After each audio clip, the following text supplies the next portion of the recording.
think you're describing bad habits, but if you're bored of your play style, then if you're looking at your fort and you're going, man, we're all stuck in these small cramped rooms, tell your miners to go dig them up and delete all the zones and go build somewhere else. Just move the fort. That'll take a year, but you could do it.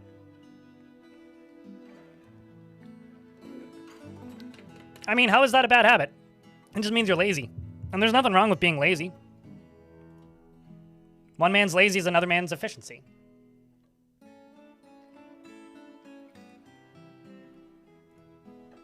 All right, let's get ready. I mean, I'll never use Quick Fort, but I mean, who am I to tell you how to play the game? Uh-oh. Got the wrong thing running. Sorry. Apologies for black screen. Good thing I checked this.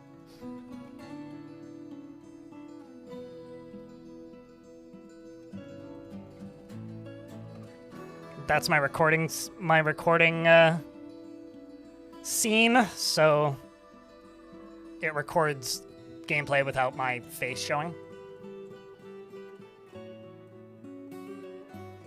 I mean, the creativity is what's interesting to me about the game.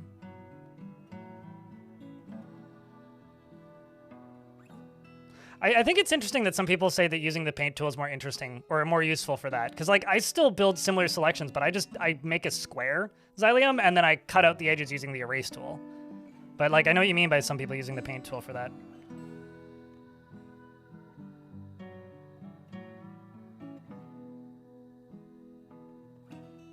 We're not in a magic update. You would have to ask Tarn about that, Take VR, in YouTube chat. Like, go ask in, like, the feedback and suggestions threads. Because, I don't know.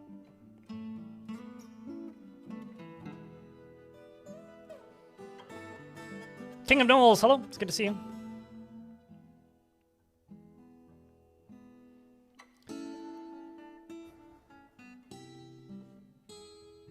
Used to mine out rooms that had symmetrical areas. What? I mean, there's something to be said about symmetrical pattern forts. Those can be really cool sometimes, especially for like towers and stuff. I also don't always do that, Creed. I do that sometimes. I think what I do is I just change up how I build my... Excuse me. I try to change up how I build my forts, almost every fort. Sometimes it'll be I dig out a large area and then construct stuff inside of it. Sometimes it'll be I dig little tunnels and then build weird shapes and try to make it look organic. I think like the key is like never, like you're playing Dwarf Fortress, you're not playing Factorio, is always kind of a key for me. If you try to micromanage every aspect of your fort, I do genuinely think you will drive yourself insane.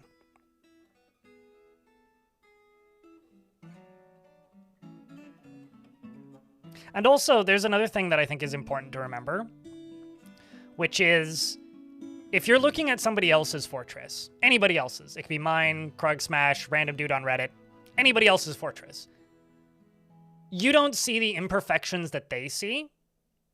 You just see something that you didn't build. There are times where I will be playing and looking at my fort and being like, man, this is ugly. I fucked up this part, and this part. I wish this looked better. This is suboptimal. And then I'll forget about it. And then 6 months later, I'll go back and see a VOD of my own fort and go, wow, that fort looked really cool. Because like I will have forgotten the minute-to-minute minutia of the way that fort was running. Like there's been times where I've made videos of my forts and posted them on the internet and thought that that fort was really ugly while I was making the video and while I was playing the fortress, and then gone back and watched it like a year later and thought to myself, man, that fort looked awesome. I think that there is something to be said for you are your own worst critic. And so you might be making a really interesting layout that anybody looking at it from the outside would think looks really cool. Sorry, I just need to move this strap because it's fucking up my cable management.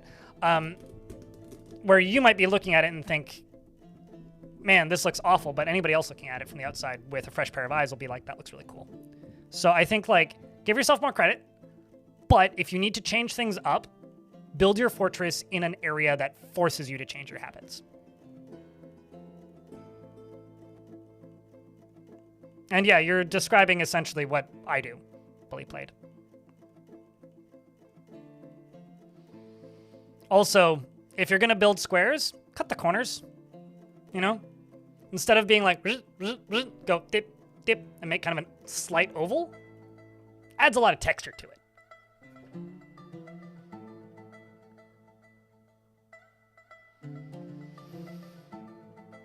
Bigger, empty, smooth, constructed engraved room. But I think like you are your own worst critic is maybe like the most important thing to remember, because I dislike the look of most of my forts while I'm playing them. Last thing I want to mention, chat. This is a primarily crowdfunded stream, and I do realize that that makes it like every other stream, but I try to do as few advertisements and paid segments as possible. I run the minimum number of ads on Twitch and run the minimum number of ads on YouTube.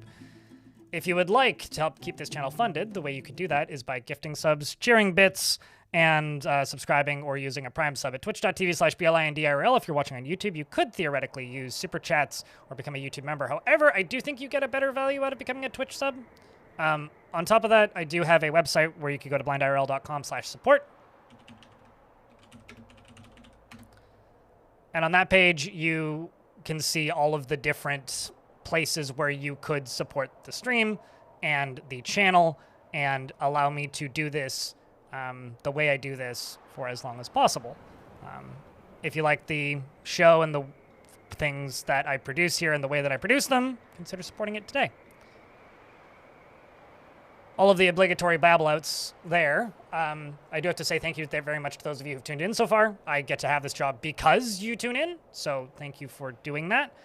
If you like the YouTube videos in particular or the streams in particular, one can't really exist without the other. So thank you for that as well if you watch the videos. Most recently, we uploaded a video about mermaids, and I've got a follow-up of that that's been recorded. I've also got some other projects in the works, but I'll be completely honest, I've just been in a bit of a creative slump as of late. So things are not going as quickly as I would like. Hopefully we have some stuff out, or I have some stuff out sooner than later. Bully, thanks for the 2 gifts. The first gifts of the week. Appreciate you. Cheers, mate. And Merc wants you to post some beers, so post some beers, chat. As far as this fort goes, if you type in !legends in the Twitch chat or go to legends.blindirl.net, you can get a link to my Legends Viewer instance where I'm hosting Legends Viewer. It is running off of a mini PC in my closet, so be nice to it. But it is a complete readout of Legends Viewer, so you could see a total history of this fortress. The fortress itself is called Monstermesh. We have had several other fortresses in this world as well. This particular fortress is in a different faction, but the same world as my 10 years following a vampire video. The named dwarves in the fort currently are Aqua Lost, Rage Piglet, and that sneeze is back. What the fuck? Elfie Bean, Yuristov, Freeways, Clad, and the Zween Bean. The Sween Bean, not the Zween Bean. Donut, who's in the military, of course. Because Sergeant Donut's already in the military. We got Slug. We also have several polar bear people, because I wanted to test something, which turns out to be true. There was a update in the most recent version of the game that made it so that... I should move my camera. That made it so that people periodically... I'm going to test it on this side. So that people that you're trading with periodically bring clothing sized for other members of the fort. So we do, in fact, have variants on that. We should, Creed. Give me a sec. Abrex is in the fort as well. Lanix is in the fort. Sadualek and Weed McYeet is also still around. We've got Moreb and Attila, Lumox and Idle, Dome, of course, and Drekken.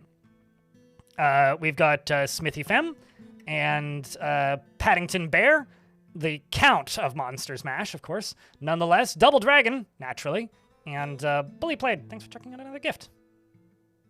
It's very kind of you. It's almost a hype train. It needs a third person to take part, or one additional person to take part, I think. Bits, tips, prime, resub, any of those would trigger it. We got Bismuth055, we've got Sandberg, and that's a hype train. We've also got Chef's Intern, who's a cook intern, and one of our chefs, and very happy, by the way. Man, now I want to make a Gordon Ramsay parody Dwarf Fortress video. So many ideas, so no time. We got Steel Stitch, we got Toasted Shambo, we've got Bronze. What for was it that Tarn, or not Tarn, that Krug Smash did the, like, cooking competition bit? I really liked that episode. That was a good Krug Smash bit that I don't see people talking about. Nomald and Bronze, as well as Wolf, Greg, and then some, the Captain of the Guard. And we've got Beer Menier, and we've got 409, we've got Tiny Haj, Biff, and Wispy. This is a big fort, can you tell? And, of course, I've got Tall, I've got Eric, and I've got Rookie, and I've got Vic, and I think that's everybody. You wanted an engraver? Got one engraver. Does that work for you? Creed?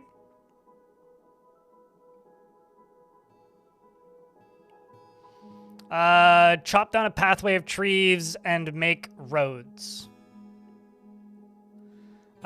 Would be your best way. They need to be 3x3, like you said. So, like, try and have, like, 5 tiles of open space around the edge of your fort. All the way around. Don't even know what that is. Spookums.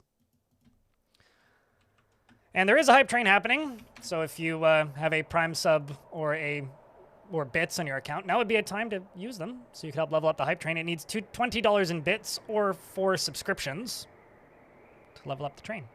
Over here, we've got Creed, who's in a constant state of internal rage. He's not driven and rarely feels the need to pursue even a modest success. I'm sorry.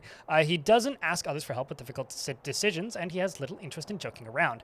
He is quite polite, and he is very humble. He tends to make a small mess with his own possessions and can sometimes act without deliberation, and he tends to be swayed by the emotions of others and is not inherently proud of his talents and accomplishments. I feel like I need to look at chat. And he tends to avoid crowds. He needs alcohol to get through the working day and does not mind being outdoors at least for a time. Taro, Tactor, thank you very much for the Prime. Galadeb, thanks for the gift. Very kind of you. Xylium, thanks for the 5-pack. Appreciate you guys. Seriously. He needs alcohol to get through the working day. Blah, blah, blah. We saw that. He dreams of raising a family and personally doesn't respect a society that is settled into harmony without debate and strife, and values cunning and doesn't really see the point of working hard. He likes stibonite and tin and citrine and giant cardinal leather and linen fabric, pigtail paper and cabochons and two-handed swords, bucklers, and orcamen for their coloration in the words of the teacher of meandering and when possible prefers to consume grizzly bear, persimmon wine, and hemp seed oil and white millet flour, and absolutely hates mussels. Thanks for the $1, Galadeb, and Eric, thanks for the $1. Appreciate you. Thades, hello! It's good to see you. As for the fort itself, like I said, we are trapping mega beasts. So I've got a dragon. What else do we have? I got an Etten, a Minotaur, and over here, I've got a dragon. I would like to have multiple dragons. We've also caught some polar bears and some other fun animals as well, such as this, stray polar bear over here. He'll jump on the train. This is where I would like to put probably dragons in the future, but hopefully other creatures as well. So I'm slowly building, like, maybe a series of these little pit enclosures, I guess. Strixa, did you do a thing that I didn't see? Wow, you did. Thank you very much for gifting us up as well. Appreciate you. It was, like, right at the bottom. It was, like, the one that got pushed off in the time that I was reading the thing. Thanks for checking out a gift. You're very kind.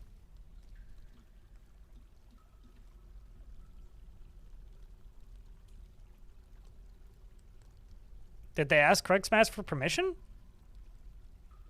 Yeah, I don't know. I don't play any tabletop stuff, really. But I hope they asked. I'm sure he'd be cool with it, but at the same time, I hope they asked. Daragorn, thanks for the $1 penny. Appreciate. Yeah, you kind of did. Because there was a couple follows in there, and I do have a notification list here in order, and yeah, it was like the one that had been pushed off the screen by the time I looked over. So, well, that's good. That they asked for permission. But yeah, I don't really play tabletop games kind of at all. I don't have a group and never have really had any interest in finding one. So over here we have a little a burb breeding program. We've got quackums, amongst other things. We've got geese. We've got guinea hens. We've got a singular keet and a singular duck. We've also got some chicks. And of course we got some roosters and whatnot. Over here we've got our trained Angie polar bear and giant tame grizzly bear, who I would like a breeding pair for so that we can make war grizzlies. Too Tall Dad, thanks for the 23rd month. Holy shit, that's almost a year, 2 years.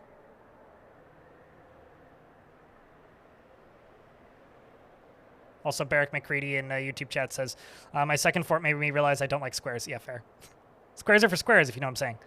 How do you deal with overabundance of raw material or wood? Do you stockpile it or hide it or dump it? I stockpile it or quantum stockpile it. I never dump it. Grizzly is scary looking. I really like the giant grizzly sprite. It's real good. It's real good, Sfixa. It's real good. But thank you very much for the hype train chat, seriously. I greatly appreciate it. I'm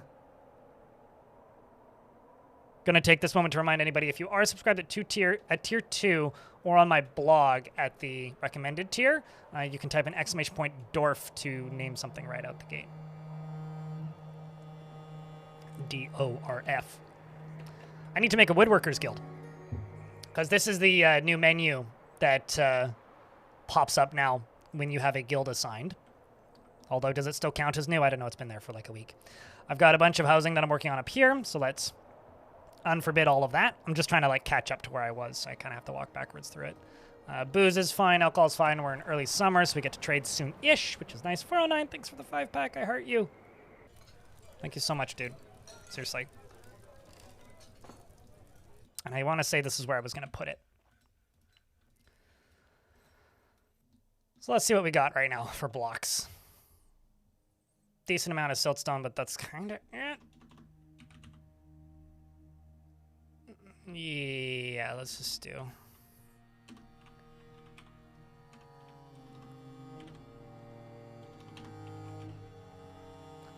Let's do siltstone.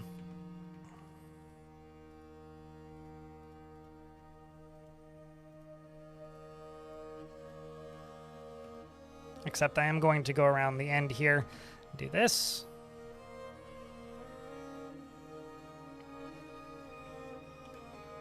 And we'll say do this out of pink rock salt.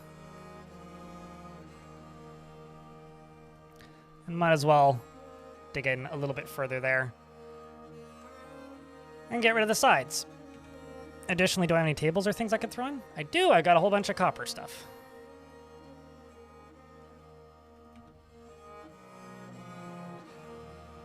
Fun how that works.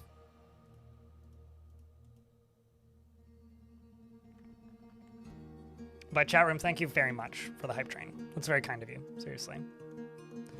And it seems that our mayor has been reelected. We do, in fact, like I said, have a count who is, in fact, a polar bear person. The count has very, very good accoutrements. I mean, like, this is the count's room, which, as you can see, is made out of solid gold, properly appropriate.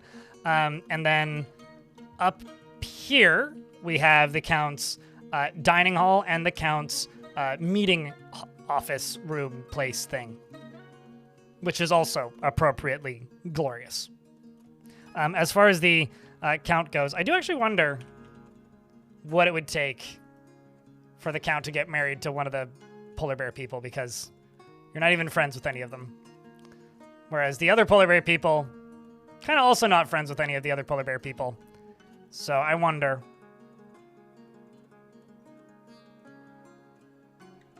The drink, not the material, or the drug, presumably. I mean, purely because of the fact that, like, polar bear Santa, or polar bears and Santa are Coca-Cola mascots, right? Like that's why. Chat room, I got to level with you. I greatly appreciate the hype train, so I swear I'm not just jumping up and leaving, but I really need to pee. I'm going to unpause the game, and I will be back in a sec.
All right.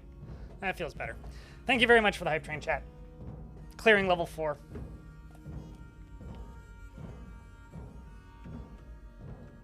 And helping keep the channel funded. Cheers, guys. Let's see what lastly we can do here. I think I'm just out of rock salt, hey? I need to make more bars. Am I making rock blocks at the minute? I don't think I am. Let's just do a repeating rock block job. How's stuff, everyone? Pretty good. Boom Boom, how's you? How about we just do 8? Oh, would help if I turned on my numpad. Let's just do 500 when the amount of rock blocks is less than 450. And thank you very much for the hype train with 19 subscriptions and $3.01. Cheers, chat. Appreciate you greatly. Work is steady. That's good to know. And always good to hear. So kind of fun thing. Hype train snooze ads. So that hype train started right when an ad was about to start. And so now it's about to run. So just hang in there. I'll leave the game paused until the ads are over. I've always found that kind of funny that like you have 3 snoozes per stream where you can just like snooze it for 5 minutes. And then you have to earn them back before you can use them again. So you have to like run an ad without snoozing it, run it like 3 ads in a row without snoozing them. But hype trains auto do that. Mesa Music, hello. It's good to see you. I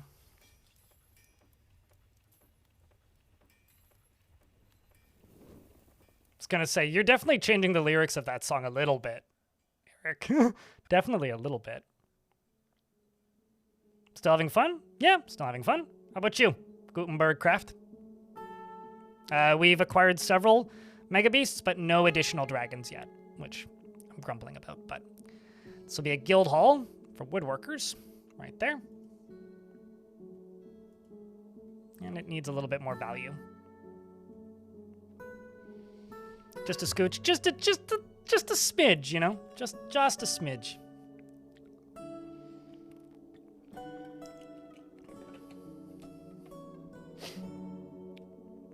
Blind withdraws from society to use the toilet.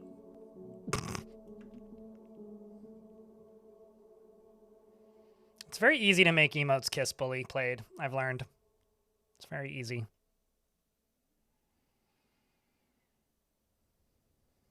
What kind of goodies, Gutenberg Craft?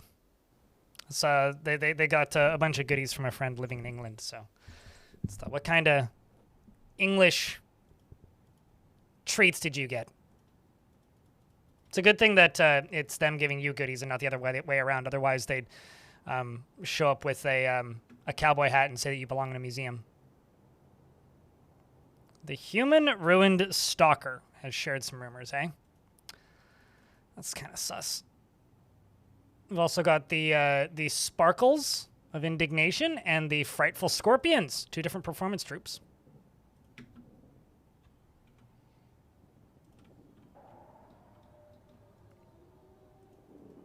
And then you, I think I will make an additional...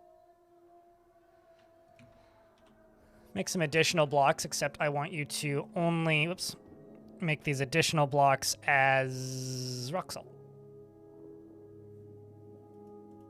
Not that you're not going to make additional rock salt anyway, but... So I love this scene. I'm actually curious. How many of you have used this? Which is future petitions. Prompt accept automatically. Or reject. So if we get more citizens and visitors, we'll just be like, nah. And I'm going to say, nah, just no. Because if we actually look at my population, we've got a whole bunch of dancers and goblins, elves and goblins in the fort already. And I don't think we need more. I think we've got plenty already. The Frightful Scorpions.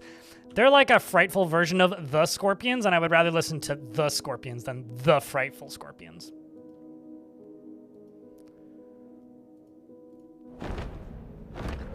For those pesky visitors and performing jobs, yeah. Ooh. Shit. So something that I was planning to do after I get this done is I want to set the surface up to be better at trapping mega beasts, but I really want to catch this. So the rock Caverieja has come, a bird of prey so large and ferocious that it dwarfs many dragons. All beneath its mighty wings should fear the sky. So, first question is, where is it? It's about as far away as it can possibly be. I'm sorry. So, chat, you know how we accidentally killed Dwayne the Rock Birdie Johnson? Well, this is its dad. No, it dwarfs dragons. Dragons are dwarf rocks. So we murdered Dwayne. Admittedly, not intentionally. It was an accident, in my defense. So I need to close this.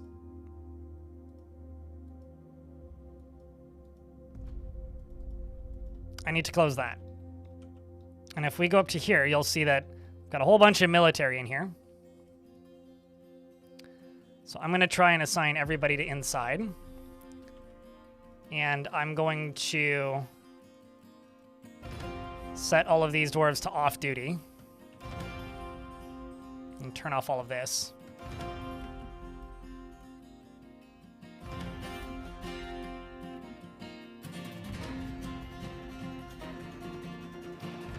And then they should all run inside. Which they appear to be. They do, in fact, appear to be. So where's this giant bird? What's up, the blue? We're trying to catch a giant murder bird. Who, if anybody hasn't looked it up yet, because I certainly haven't, has 28 notable kills and 110 other kills.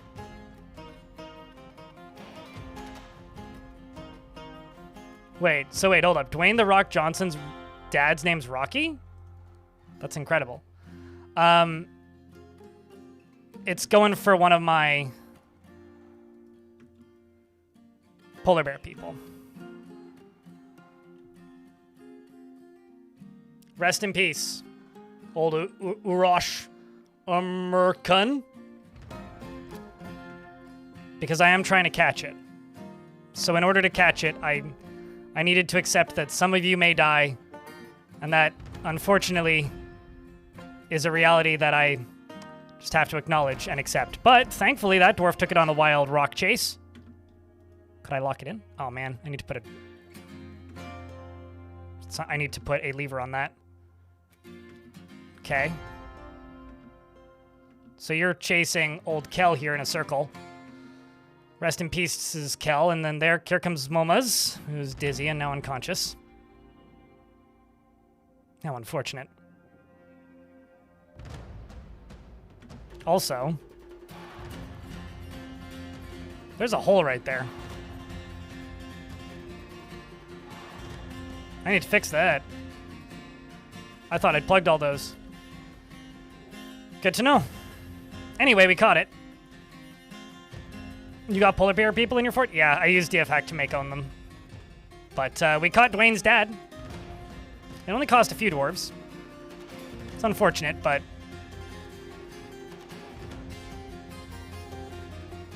I would say it was worth it. What do you think, chat? Was it worth it?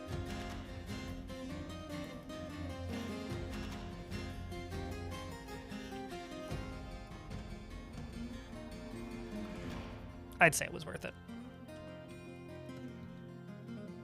Also, I think I screwed up. Oh, no, never mind. I was like, I think I screwed up the guild hall. It's been satisfied. Only 3 casualties? Yeah, worth it. Only worth it for 3 casualties. The question was, where was I putting my tombs? Right. So the way I was doing tombs was I was building these little square hidey holes around and putting skylights in them. Bruh, what?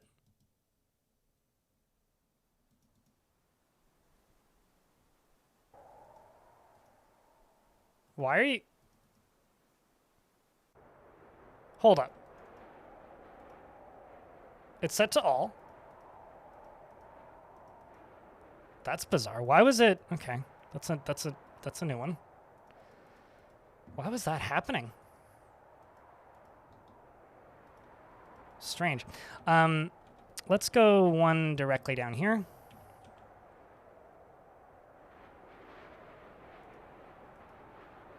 I've had that happen in your fort too. That seems like a bug. Unless that's like a DF hack thing, but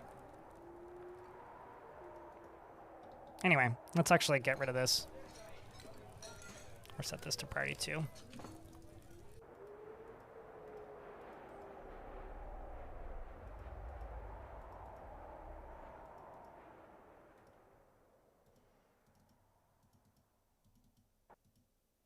Super duper seems like a bug. I don't know.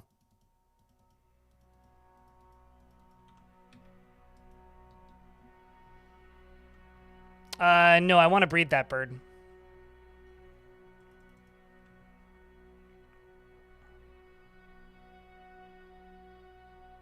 Train it and in the future tame it.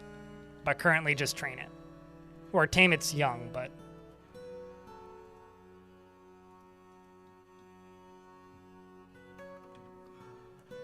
this world, I don't know the exact number, but it's quite a bit higher than normal.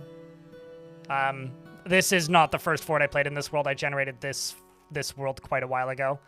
The whole VOD of me generating this world is on the internet, though, if you want to go watch it on the VOD's channel. It's the last world generation stream VOD. Couldn't tell you exactly when it went up, but it's been up for a while. So if you want to go digging for it, you can. I will say that I don't remember the exact numbers, but I could tell you that it is quite a bit higher than normal. How am I going to find a female rock? So one thing I have done is I've set the difficulty settings to custom, which basically means the most likely event to happen at any given moment is the frequency of mega beasts arriving. So we're getting about 1 a season. So how am I going to find a female rock? Patience.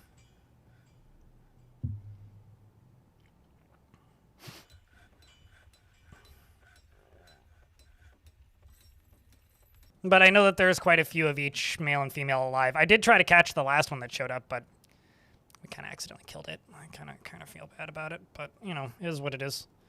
Nobody's perfect. Least of all me. We all know that anyway.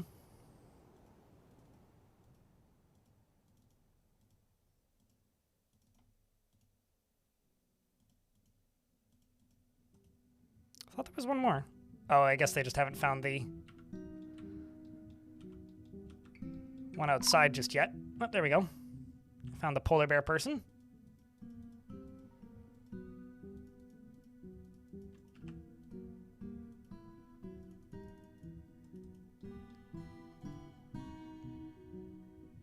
And we're just going to get all those dwarves up there training.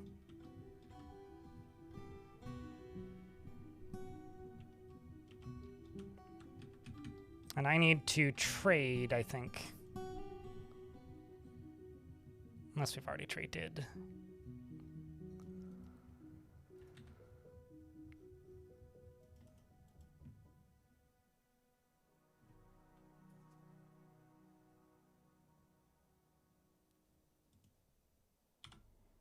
There's definitely people less perfect than me. Well, fair enough. Appreciate the compliment, I guess. Only snowballs and bricks of ice, Aiden.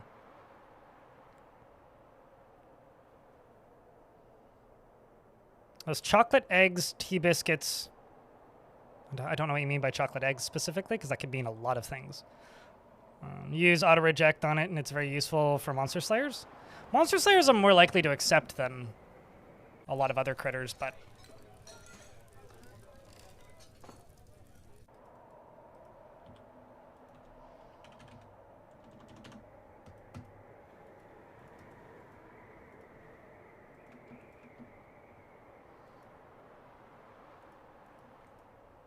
and then tomb. There we go. Place item in tomb.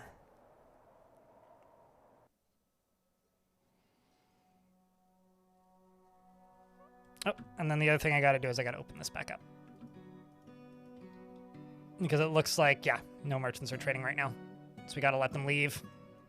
So once they're done packing up, we have to have this open so that they can get out of here. Like that. So they should be able to simply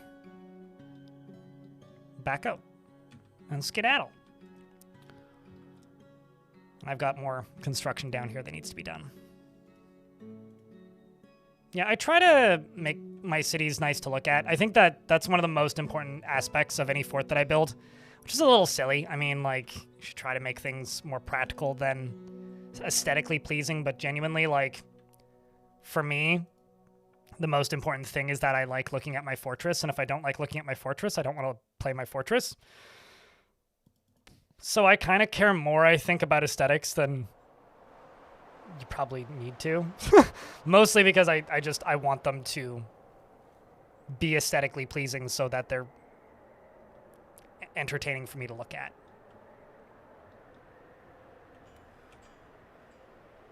And there they go. Fire Orb. Fire Orb is a very good example, actually, of a fortress I didn't like looking at. I liked the orb itself, but I was so strapped for materials. For those of you who don't remember Fire Orb basically just had obsidian. Like, that was it. It was like I had green glass and obsidian.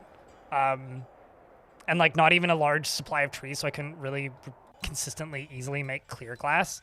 So I was like, that fort was green and black. It was like chocolate mint the fort, and I kind of hated the look of it, and still kind of do. So that fort was fun as, like, maybe one of the most dramatic endings I've ever had in a fort, but man, ugh. It's just so tiring to look at after a while. Invaders in. Yeah, sure, actually. Yeah, it really inspires me to make clear glass and put in the effort to make the higher value glass alternatives, you know? Although I don't mind clear glass all that much. I think it's engraved glass that I think is disgusting to look at.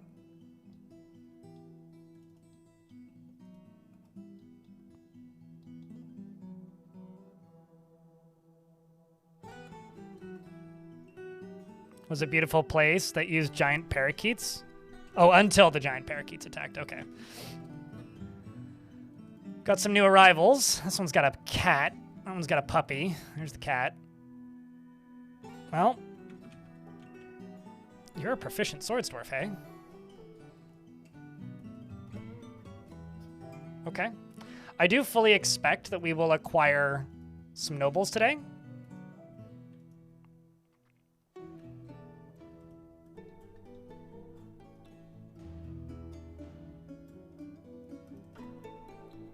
Like, I am very much expecting to become the mount, or at least the capital today, if not the mountain home.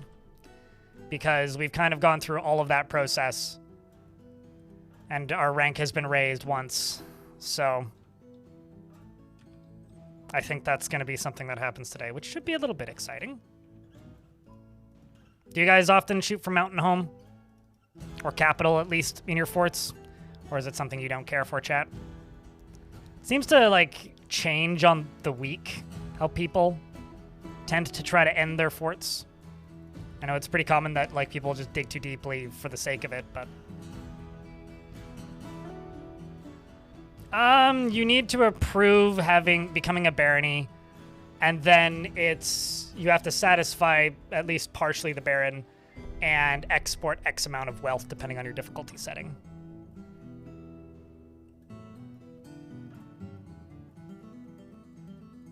One of my favorite forts ever, Spookums. I dug straight down to the Magma Sea and told the dwarves to go dig up a big open space and got up and used the washroom.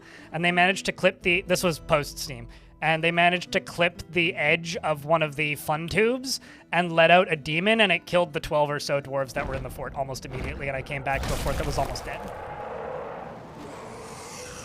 Blink, thank you very much for the 20 months.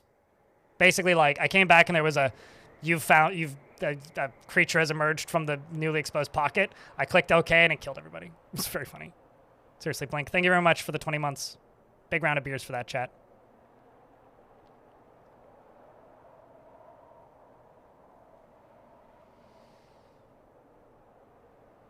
If you lose, you just reclaim. I actually wonder about that, how often people reclaim versus not. So beasts have access to the fortress. This is the Misty. So if I go up a little ways, this is my underground area, which, as you can see, beasts have access to.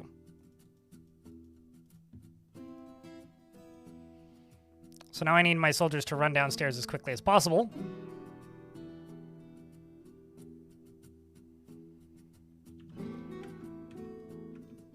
And say good luck. To this also, I will pause the collecting of webs.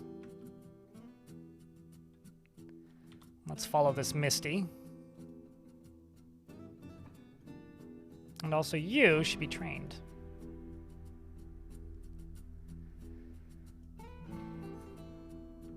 It is flying towards the fort very quickly.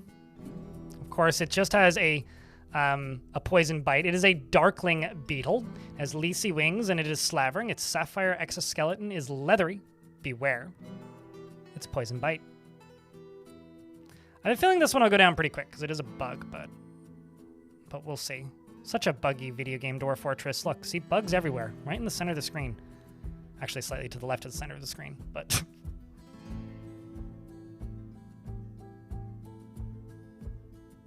Gutenberg Craft says, I'm doing an art project based off of Dwarf Fortress, so I'll probably do a capital and then a little village for it. Cool. Depends, but usually just die to horrible monsters of ages past. Yeah, that's fair. The nobility asking you for a bunch of stuff annoys you more than you like. I just schedule it. Like, I literally just, like, look at what their needs are and then schedule 3 of each of those things once per season, and they never ask for anything.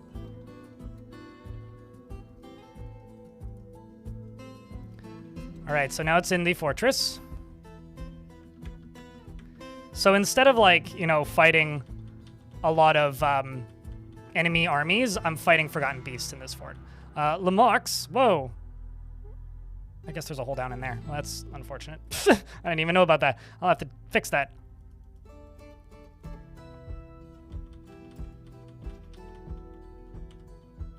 It does seem to still be going towards the dwarves, though. First dwarf here, Lamox, has encountered the beast, who is immediately bleeding and has a named spear stuck in him. The Spearmaster stabs it, tearing the muscle, pulls it out, stabs it again in the head, tearing the muscle. I kind of figured that would kill it, but nope. Just tore the muscle. What are you holding? Oh no, that's your pant leg. I thought this dwarf had 2 axes in their hand for a second there. I was like, what the hell am I looking at? And the beast falls to peace. I mean, considering we've killed 2 bronze colossi in this fortress. The Spearmaster stabs Forgotten Beast in the sepia thorax, so it was Lamox who got it, hey? Yep. After killing a titan and a beast. A carpenter. I've got 2 lady carpenters.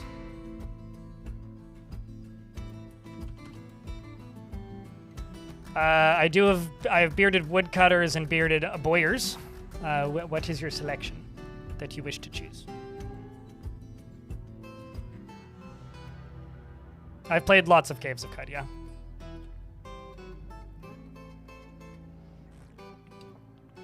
Ironically, I find them the opposite. Like, Dwarf Fortress is easier for me than Caves of Cud. I find Caves of Cud a lot harder to explain. That's probably because I'm streaming. Like, gameplay-wise, I'd say they're about the same, but... I find Caves of Cud to be a lot more to explain while I'm streaming, so I find Caves of Cud a lot harder to play for long periods of time. Like, I play 1 run of Caves of Cud and I'm kind of done for a year, whereas Dwarf Fortress, I can just kind of keep playing it. But...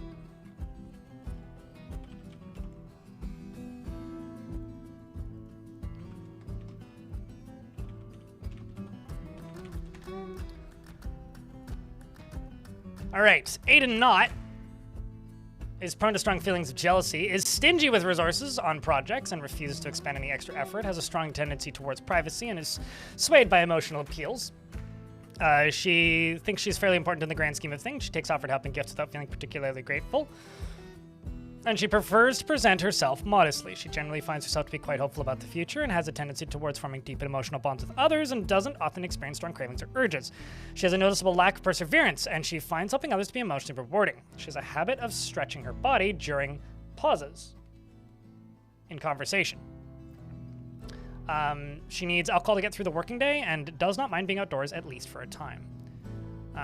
She dreams of mastering a skill and personally sees life as unfair and doesn't mind it that way and finds maintaining decorum a silly and fumbling waste of time and dreams of mastering a skill.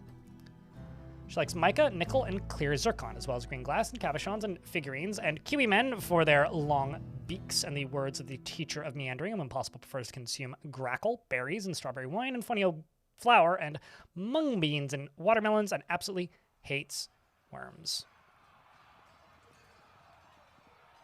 Dumb question, but I did name the person for Creed, did I?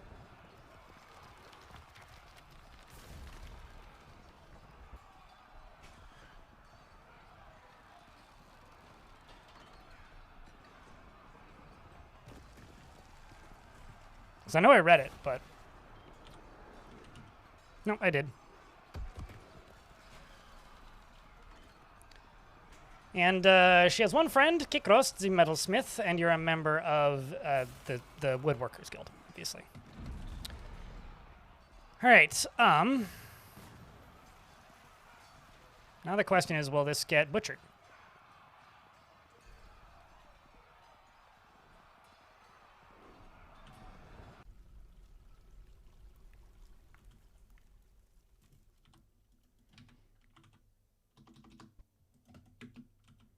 Because I guess I don't have a butcher shop up here.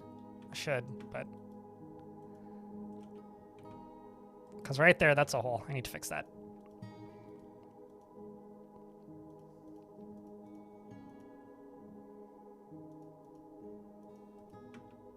Can fix that. Make it slightly less dangerous.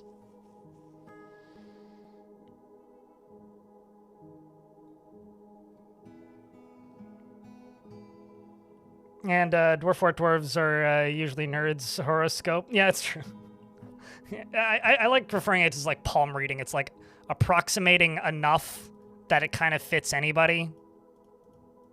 I realize I'm kind of discounting the art of palm reading, but I don't know. Maybe it says a lot about me. It is certainly like a form of manipulation.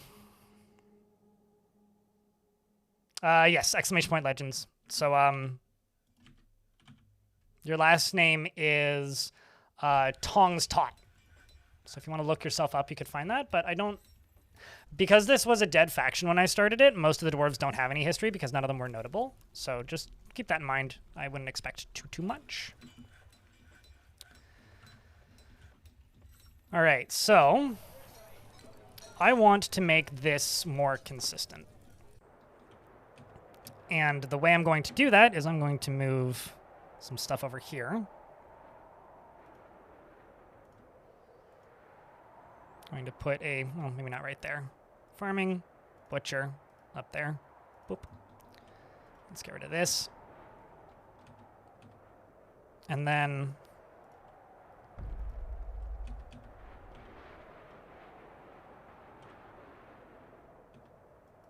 let's just do that. Maybe that. That's going to get done nice and quick. And then the idea here is I'm going to essentially limit ways into the fort. Make it a much more difficult thing to complete. Maybe agitate some wildlife while we're at it. And set it up so that if you're going to enter the fort, you gotta pass over a bunch more traps.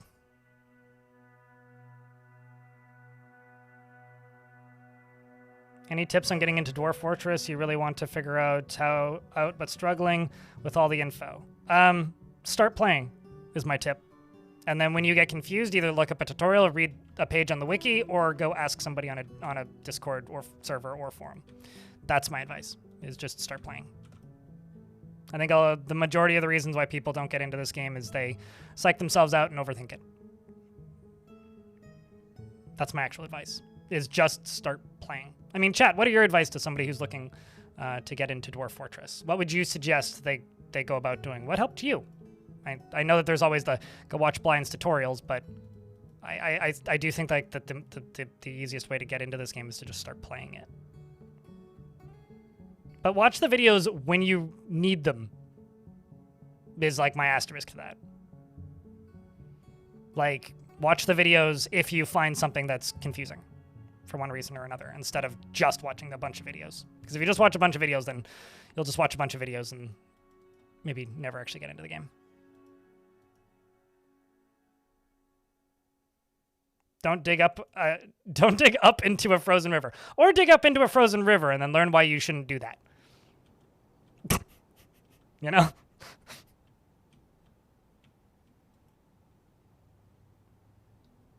You're always a wiki driver? Sure, fair enough. If that's how you absorb information, then wiki diving is, by all means, probably the way to do her.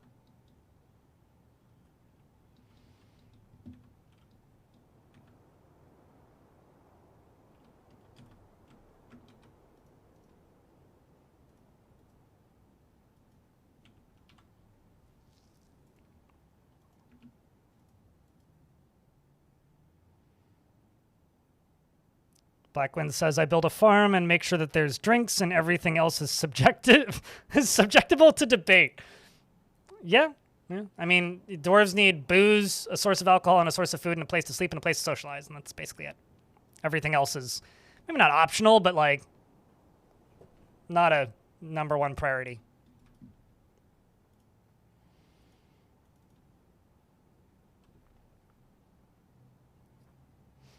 These are dwarves, which means every baby is given alcohol for its 0-day birthday. Some lessons are more painful than others. I will say, because saving without, or quitting without saving and saving mid-fort is so much easier now than it was in older games, I think, or in older versions of the game. I think that some of those lessons are less harsh than they were, but yeah, I do kind of agree that some lessons are harsher than others.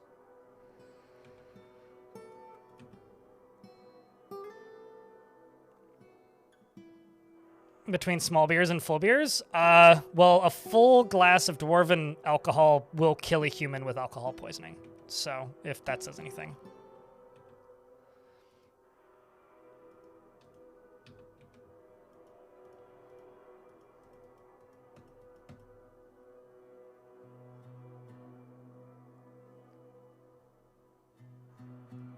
That's what got me rolling on my own, too.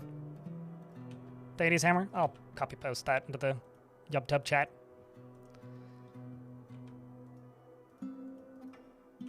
Because that flowchart, whoever made that thing, probably could be credited with helping more people learn Dwarf Fortress than me. Because, like, sure, I made a lot of tutorials, but my achievements pale in comparison to the glory that is that fucking flowchart.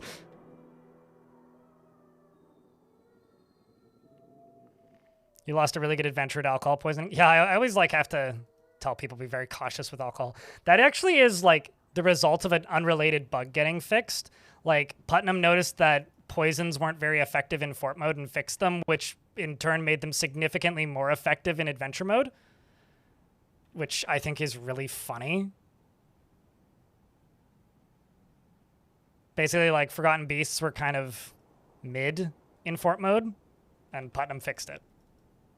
And the result is now adventurers randomly die of alcohol poisoning, which genuinely very funny to me.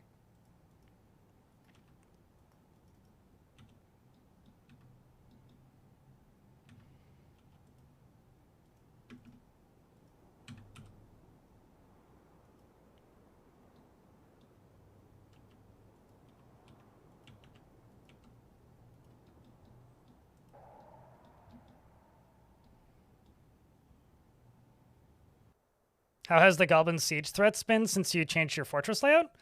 We're very far away from goblins, so there's been like no threats, but I don't know what you mean since I changed my fortress layout, because I changed my fortress layout in every fort. So what do you mean by the question? Like, how are they in general? Significantly harder and meaner? But I don't know what you mean since, like how has it changed my fortress layouts? The only thing it's really changed is like the amount of resources I play with. Like, I used to always play with very, very scarce materials, but if I'm going to play a siege-heavy fort now, I find myself relying a lot more on bolt throwers, especially early games, so I go through a lot more materials. So I think, like, world gen for me has changed. Like, I'm more okay with playing with more plentiful supplies.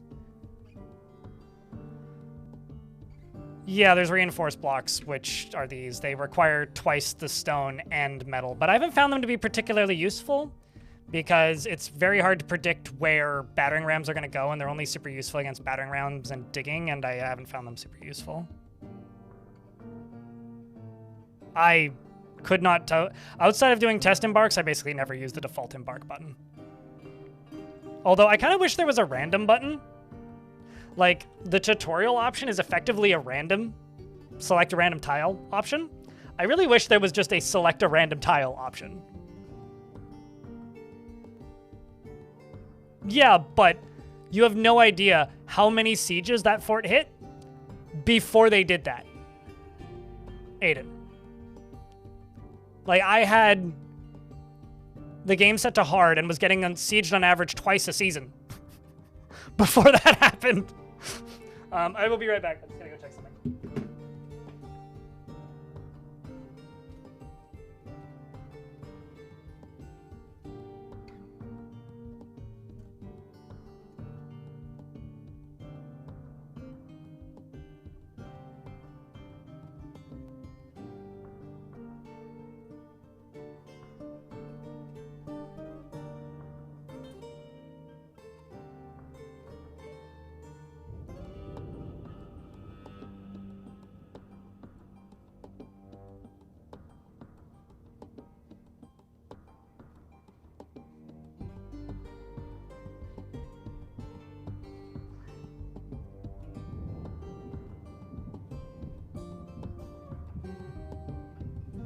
It looks chilly outside, so I just brought my hot peppers inside because there was an ad break.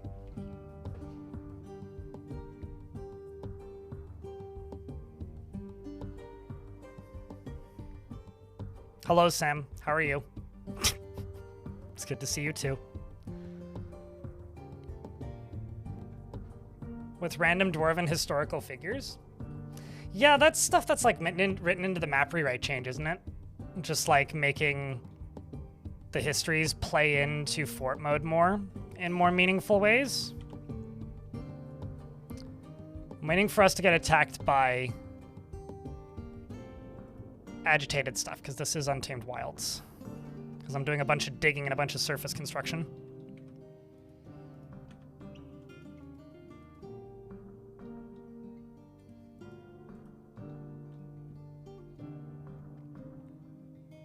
Habanero seedlings in the greenhouse. Yeah, I don't have a greenhouse, so it's just like it was sunny earlier today, and now it's like clouded over and it's a bit overcast, and I was like, it's probably a little chilly outside. It kind of is. So I don't have habaneros though. I have arapajos, and I have a shishito pepper. Although the shishito pepper has baby ones on it already, which is adorable. Shishitos aren't spicy at all, really. I mean, every now and again you'll get one where it's like, ooh, there's a little bit of kick to that, but that's like the extent of like the spice that a shishito will have.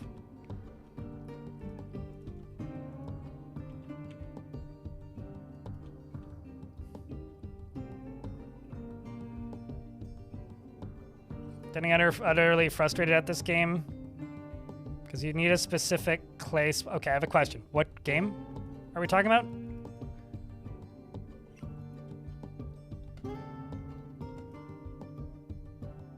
Okay. The fuck's Cargo Hunters?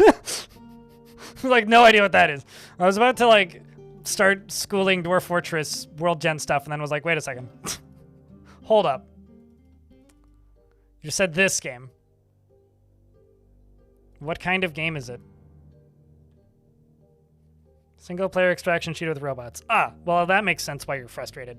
That's a like genre of game that hates anybody that plays it and wants them to hate their lives and be frustrated. The only thing that like is like that rivals extraction shooters for that vibe is MOBAs.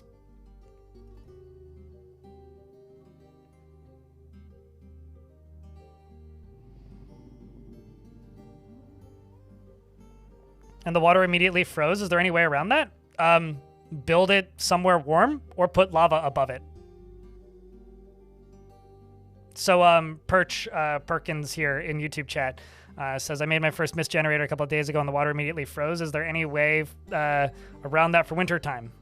Or do I just need to make it deeper? It's like you need to make it deeper underground, or you need to put lava above it and below it, I think. And you're very lucky if it didn't kill anybody, because like mist generators freezing is extremely dangerous. Like if a dwarf was standing in the tile where it froze, dead.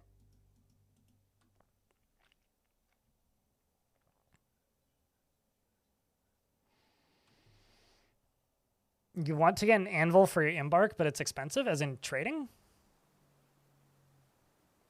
Kind of want to play Dwarf Fortress IRL. Any suggestions? Grab a shovel.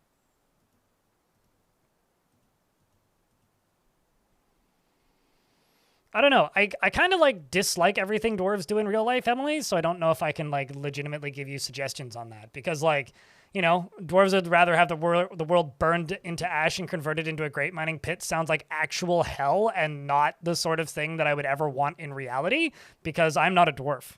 So I don't know, go take blacksmithing lessons? I'm sure that's something you could find, you know? There's got to be like some sort of like basic metallurgy class or something you could do. Or like jewelry making classes. Well, you see, I'm not a dwarf, though. I'm an omnipotent being what is controlling the dwarves. That doesn't make me a dwarf. I don't have to agree with the dwarves to be in charge of them. Like, Q doesn't like humans, yet he's stuck on the Enterprise half of that show.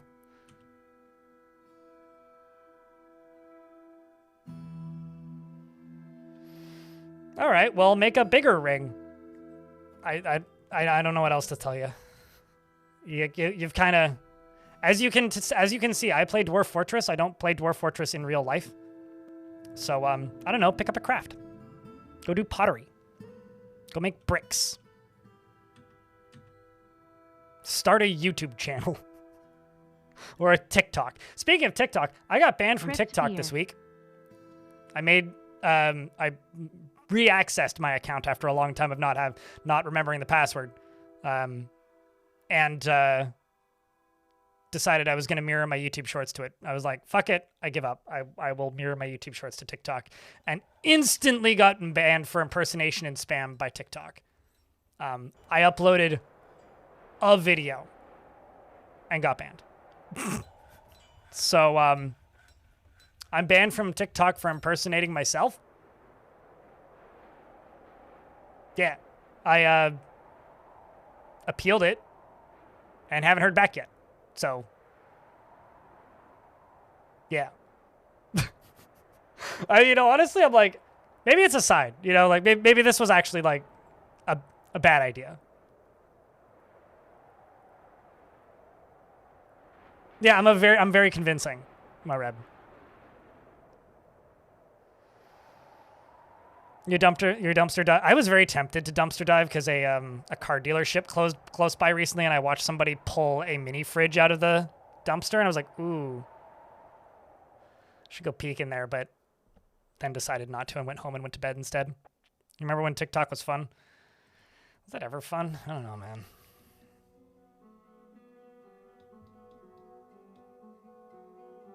To avoid dwarves just grabbing whatever raw food they're nearest to.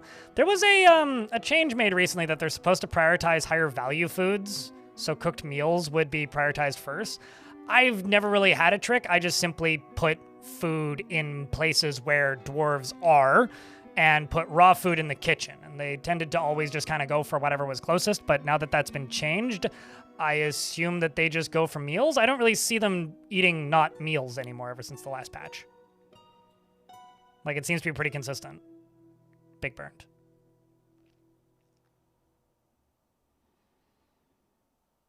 So I guess it's the second. Is it a matter of making the farming and cooking areas a little bit further away? Like, it seems to be.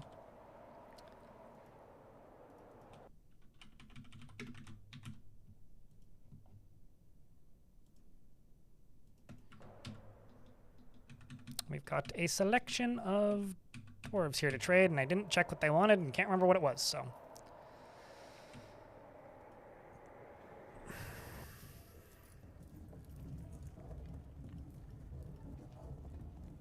Yeah, we'll just bring that. Finished goods bin.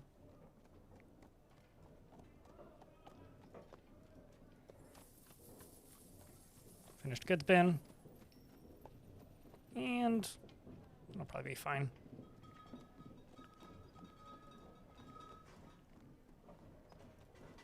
Actually, I want to say those are being requested by a noble.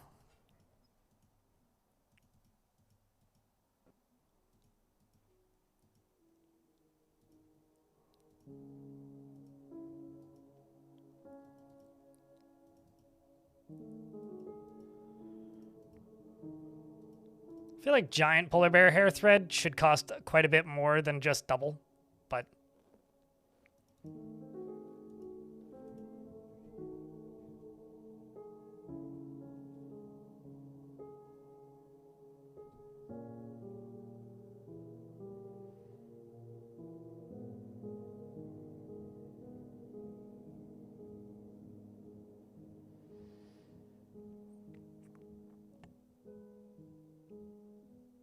that sounds unpleasant and shitty, Creed.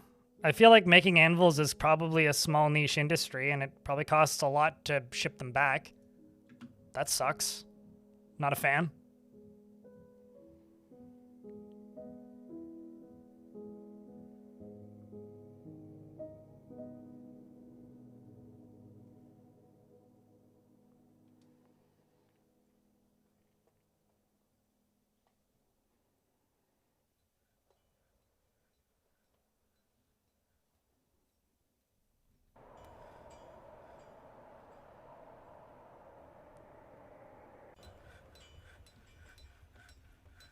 You are describing why I'm annoyed whenever I end up playing a loot game, or I guess why I'm annoyed by loot game mechanics, Sam.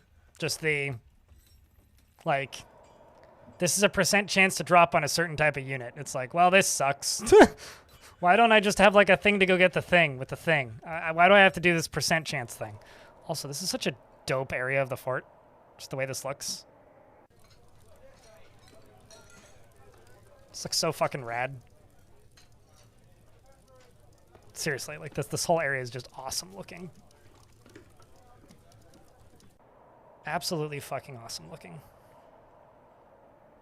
Well, yes and no, Aiden. I don't mind a little bit of loot in a game, but there's a very fine line between loot as an interesting, fun addition to a video game and loot is frustrating.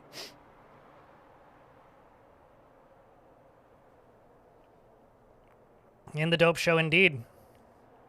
Shinobi.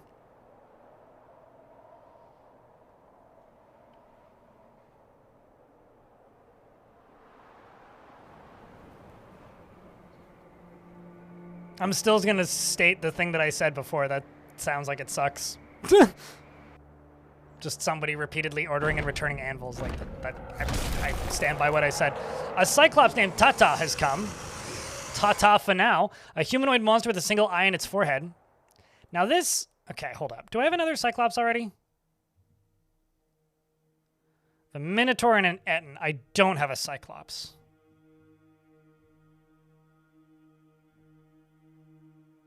Do I want a Cyclops, chat?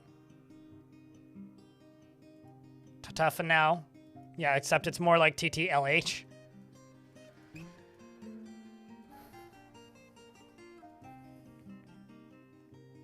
It doesn't seem to be much. Is there anything I'm not seeing that's here? Necrontier?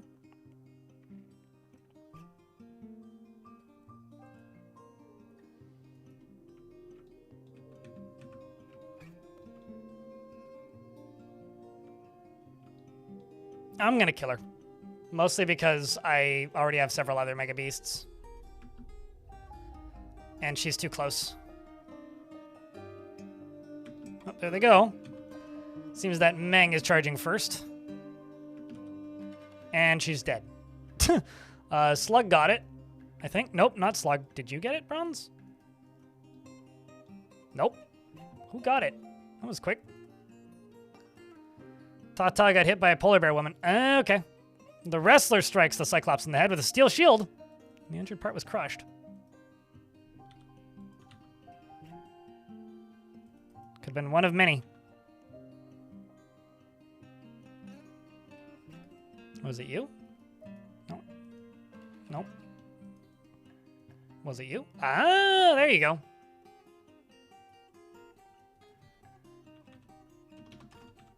Oops, that's not what I wanted.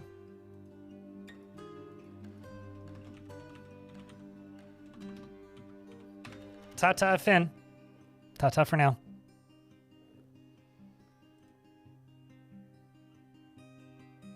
It's not used for cloth. It's only used in the hospital. Yeah, I'm using it as a trade good because it's, I don't know, it's a bonus trade good that I have access to plenty of, so might as well use it for trading.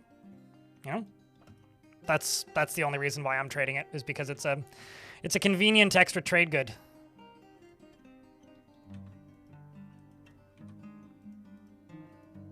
It's one of those things that I hope kind of gets used in Magic or some other new system, because it feels like it should have a purpose, but it doesn't. It's one of those mechanics that or one of those things that you can make in Dwarf Fortress that I hope gets an actual use at some point.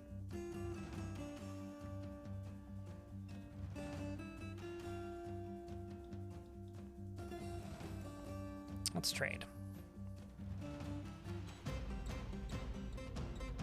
There's a bunch of books in there. Meh, that's fine. We can always acquire more. Buy your bars. I'll buy your logs. Did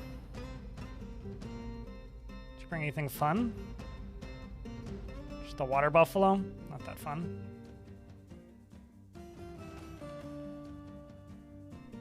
Just a bunch of milk. Is there stuff in here that I can't use? Yeah, it's just milk, so I can make a bunch of cheese.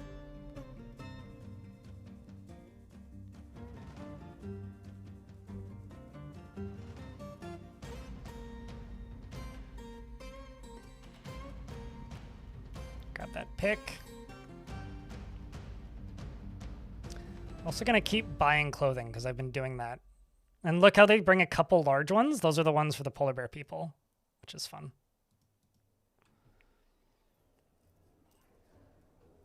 I am not capable of figuring out who is the most antisocial dwarf, so you're going to have to broaden your request a wee bit, bully.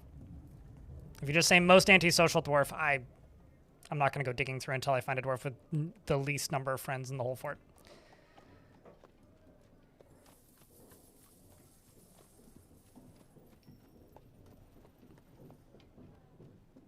So go to bed, Emily.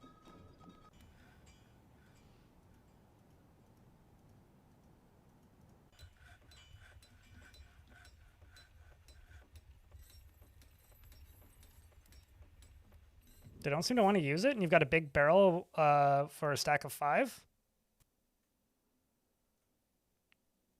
Huh.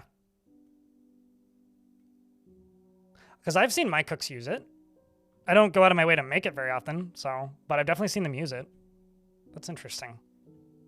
Might be worth doing some science for.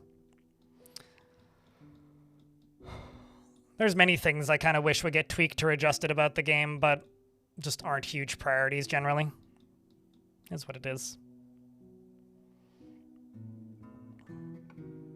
They literally, like, clotheslined it with a shield, Aiden, and its skull got caved in.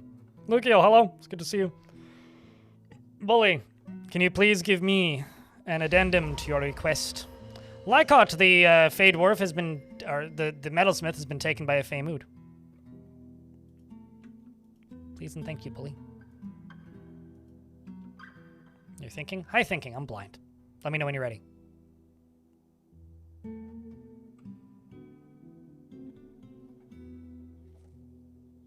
This fort is full of metalsmiths because I made an armor smith guild before I made a tavern, like multiple years before I made a tavern.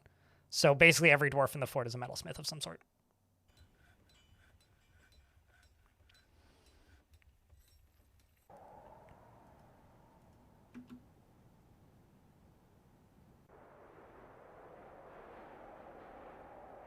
Streak indeed. Bully, basically, would you like a beard or no beard, and then just the general area of crafting that you would like. So do you... Oh, that's steel. Nice. Steel and gems. So we've got miners, we've got woodworkers, we've got some hunters and trappers, we've got military dwarves, we've got polar bear people, we've got elves, we got, I think, some goblins available. We've got tons of metalsmiths, armorsmiths, crafters, and farmers of varying shapes and colors. We've got spear dwarves of varying stripes and a whole bunch of bards.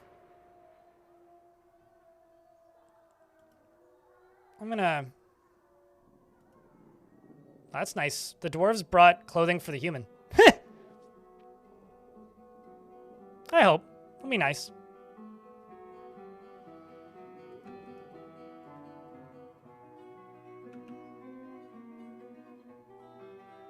Does that human only have one sock on? Currently, yeah.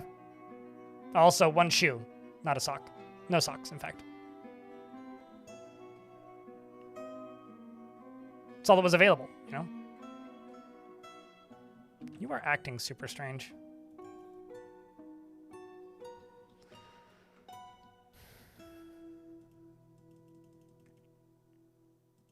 Musician and performer, no beard.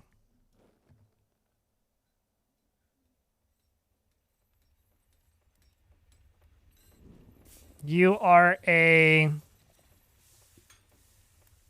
I don't know. An elven dancer.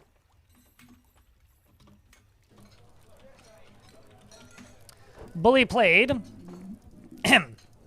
Dislikes helping others, as tends to avoid any physical confrontations, works to square this natural tendency with her respective martial prowess, and she tends to avoid crowds. She can handle stress and is moved by art and natural beauty, and she is somewhat quarrelsome, and she is troubled by this since she values harmony. She tends to hang on to grievances and is stubborn. Did he lose a shoe or find one? He only has one shoe. I don't know.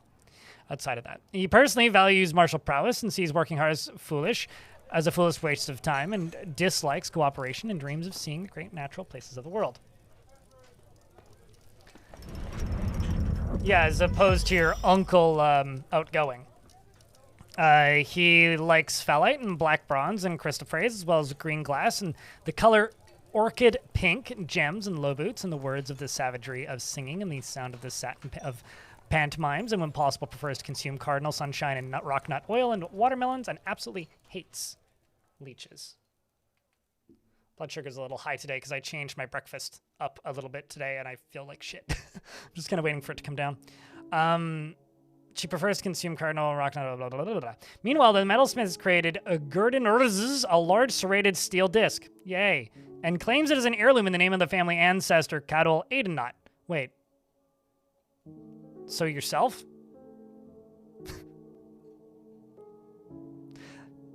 I feel like this is the Dwarven tax evasion variant of, like, inheritance. Where it's just like, I am offering it to the family ancestor, me. What, breakfast change? I didn't have all of the ingredients for a smoothie, so I made slightly different smoothie. I don't want to get into it too much, but simply put, I put different ingredients in my smoothie this morning, and I clearly did math wrong. So I didn't give myself enough insulin, and now my blood sugar's high. And I feel like shit. I shouldn't have mentioned it. I apologize. Anyway, he claims it in the name of himself. Meanwhile, this elf has a master dancer who's here and is currently hauling a guinea hen egg roast. Who's going to go eat it? We're going to go eat an omelet.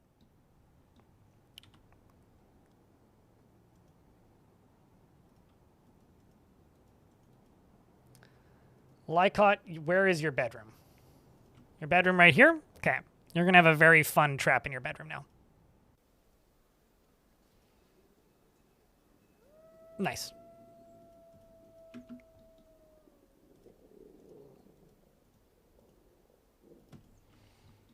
Speaking of bedrooms, can I just place some beds over here?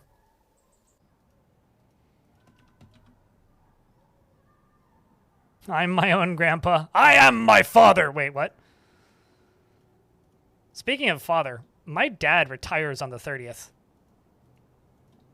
Like, literally, on the 30th of this month, my dad is officially retired.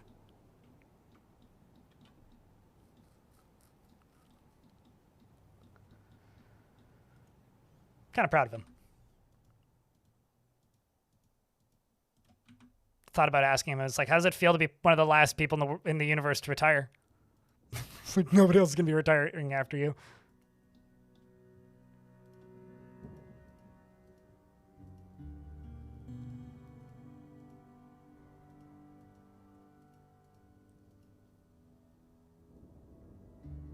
Also 50 stream streak. Nice, No Name.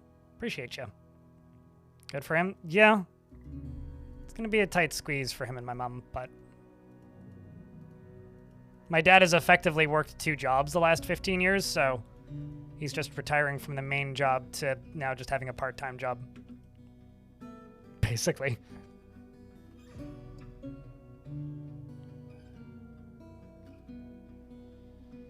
Also have a good day at work, Aiden. Laters.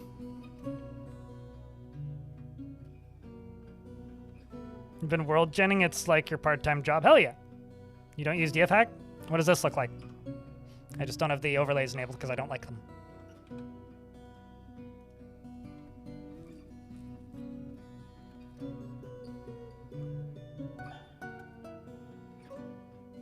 Where do you set it? If you want to have a running canal of water sourced from an aquifer, where do I set the outlet for said stream? What do you mean outlet?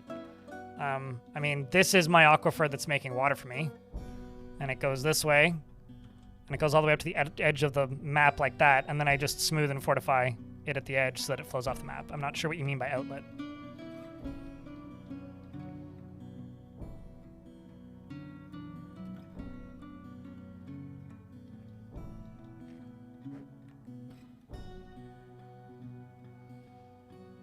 Although one of the funny, maybe not funny, my dad worked for the same company for, I think he got hired in 2008 or 9 or something like that. So quite a while he's been there. And he found out like 5 years ago that they were obligated to pay him overtime if he asked. Like he squinted at his employment contract basically and found out that they were owing him overtime. And he'd worked an hour of 45 hours a week, sometimes upwards 60 hours a week, the entirety of the time he'd worked there. And basically just like went to his boss and was like, you're going to pay me for 40 hours and I'm going to work 4 days a week now. And his boss was like, okay. So he's been paid 40 hours a week to probably still work 40 hours a week, like 10-hour shifts basically, but proud of my dad for that.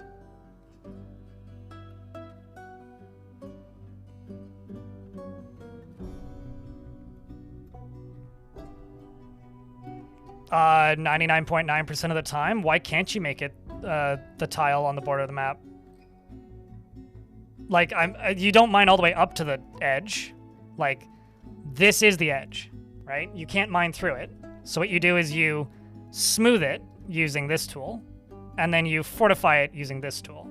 Like, this is the edge of the map right here, right? I can't dig through it. So you smooth it, and then when you're done smoothing it, you use this tool, and you fortify it.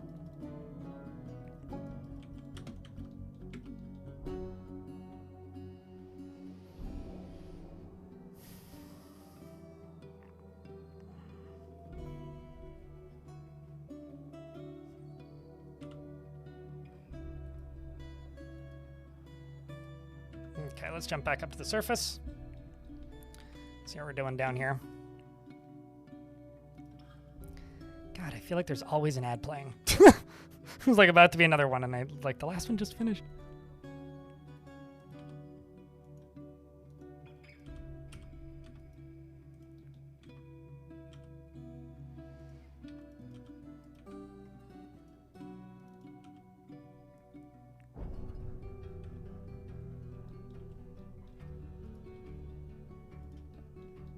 All right. How am I gonna do this?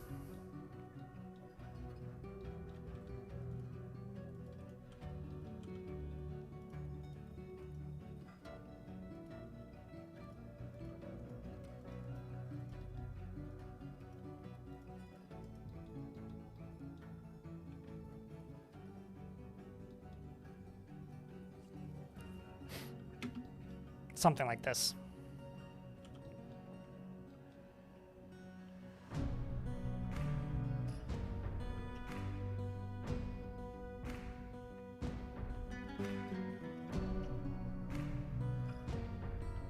Oh, absolutely. All sorts of water and stuff can be put into very strange places where you're not expecting it to be in adventure mode. Cracker, hardcore in YouTube chat.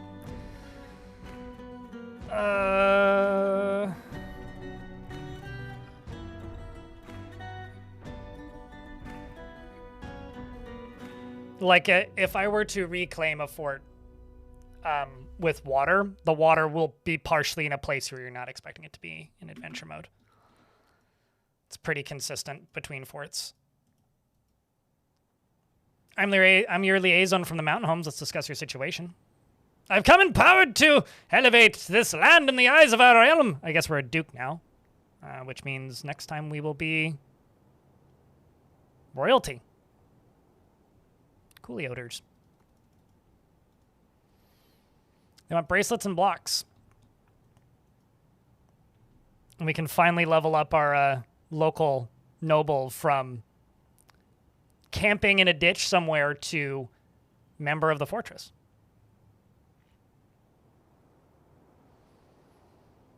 Gosh, you know, this is the first time this has happened to me in a very long time. This used to, like, systematically happen to me with RimWorld when I played RimWorld a lot. Like, every update, more or less. But it has been a very long time since Tarn has teased something, and I've been so absorbed by the concept of the thing that Tarn has teased that I almost don't want to play Dwarf Fortress while waiting. 802 Nick, thanks for gifting 10 memberships in the YouTube chat. Chat and Twitch, can I get a round of beers for the gifted memberships? And YouTube folks, hit the party button. Appreciate you. Like, does that happen to you guys at all, chat? Where, like, an update gets teased and you go, cool, I'll play that when that came out. What got teased? Maybe I shouldn't tell you. Oh, Marin. Oh, just the magic stuff from the Tarn time a few weeks ago where he showed off the workshops. It was like, what, like 3 weeks ago now? Because, like, I'm very much in that vibe right now. So, like, right now I'm aware, some of you might be as well, because this was announced publicly, but Space Haven's leaving early access soon. I need to try that again. I gained so many fucking gray hairs, actually, because I backed that... I didn't back that game on Kickstarter, but I talked about the Kickstarter a whole bunch on stream when that game was getting kickstarted, Space Haven.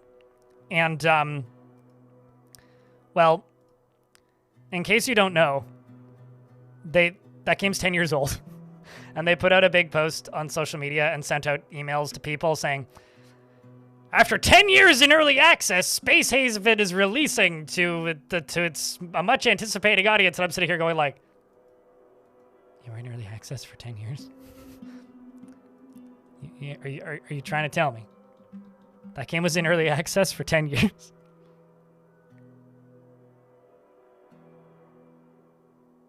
I feel so old. There was some things about Space Haven that were always very whelming to me. Like, it's hard to explain. It never really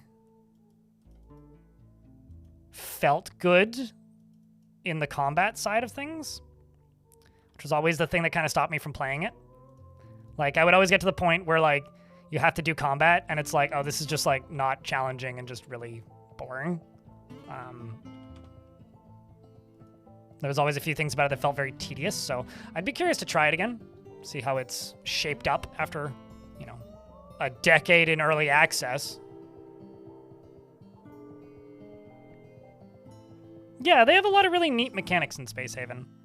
It's a neat studio, too. I mean, they made a bunch of mobile games that were kind of like capital ship command fleet, like very light capital ship fleet command games called something battle sector battle fleet something Harbinger.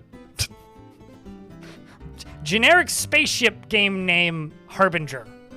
They made a couple of those before Space Haven, and Space Haven was kickstarted. On a Doctor's Guild, good lord. So many guilds! Although, since my hospital's right here, maybe I should make the guild back here or something.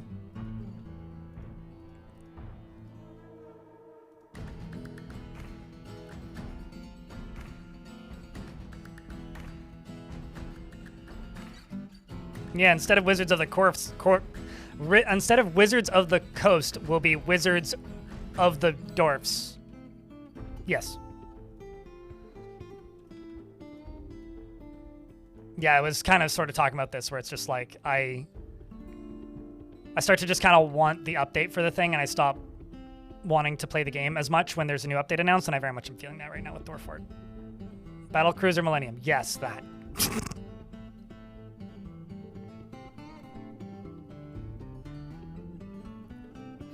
So we will have more than meatball surgeons? I mean, I always just put the fish dissector in the doctor's position and say good luck.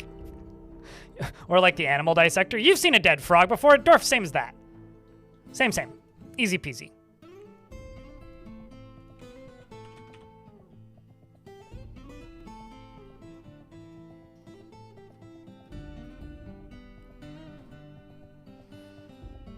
I'm so scared of the like everybody's defaulting to goblins slinging fireballs. Magic fire can't produce smoke, or that will just end with frame rate 0 and everybody will hate it. So I really, really hope that there isn't fireballs, or if there is fireballs, then there's some very big changes to how performance smoke is. Single world going? I have no idea. Single fort? 470 years? But single world, I have no idea.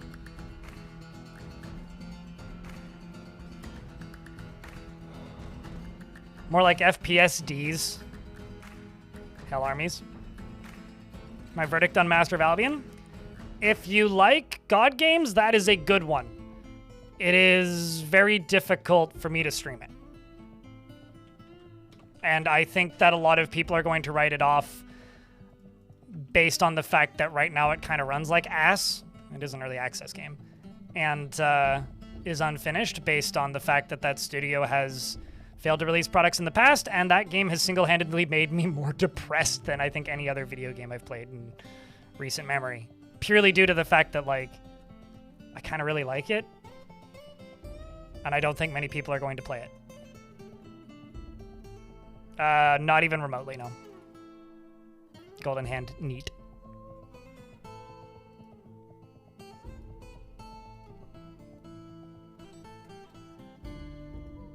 Albion is just a word for England.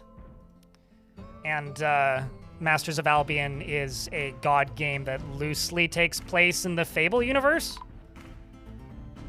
What? Huh?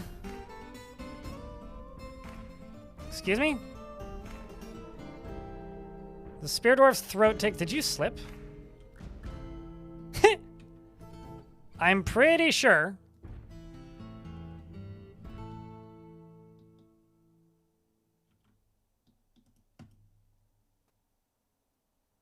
Is it literally just that one dwarf?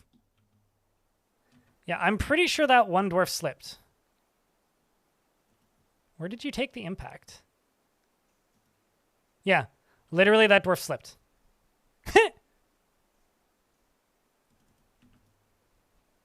Well, time to stop training right next to the right next to the ramp, eh? There's too many of you. It's dangerous to go in there.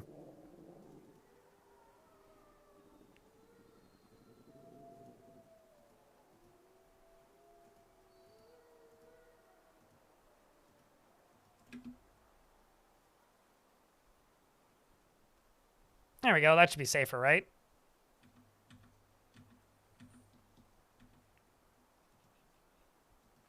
Also kind of grim. Hello, Garunix. How's things? Diamond, good morning. Yeah, also, like, I've said this many times, but, like, because it's just, like, a word for England, Albion. There's a part of town that I grew up next to called Albion. So when people talk about Albion, I think of Albion, the tiny little township that, like, nobody lives there. It's mostly, like, warehouses. And the old ferry that used to be there that would take people across the Fraser River into Langley, called the Albion Ferry, which could hold, like, maybe a dozen cars. A tiny little ferry. It's not a game you recommend people buy? I don't recommend people buy or don't buy games. Unless it's Dwarf Fortress. Buy Dwarf Fortress, you fools. I'm happy I bought it and will play more of it. You make your own purchasing decision. Does Dragonfire make smoke? Yep, but Dragonfire also eviscerates because it's hotter than the sun. So stuff just gets unexisted so quickly, it might as well not be the same thing. Stevek.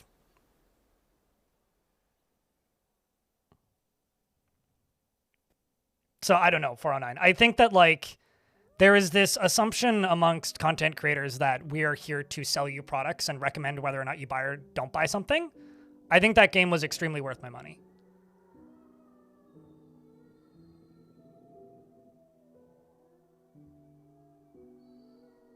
But that's all I have to say. And like I said, I will play more of it. And stop asking me if you should buy it. If you want to buy it, buy it. Hopefully the gameplay that I broadcast was enough. I've told you how to spell merch dozens of times, so I'll just let you figure it out, Diamond. I'm sure you can figure it out.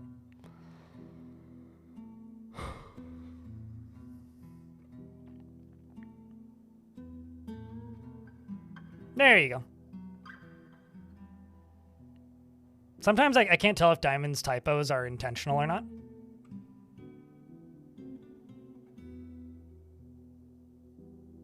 Because, like, Diamond will be like, type in this thing, and I'll be like, did you write it like this? And then the next day they'll write it like that again. It's like, are you trolling me? Like,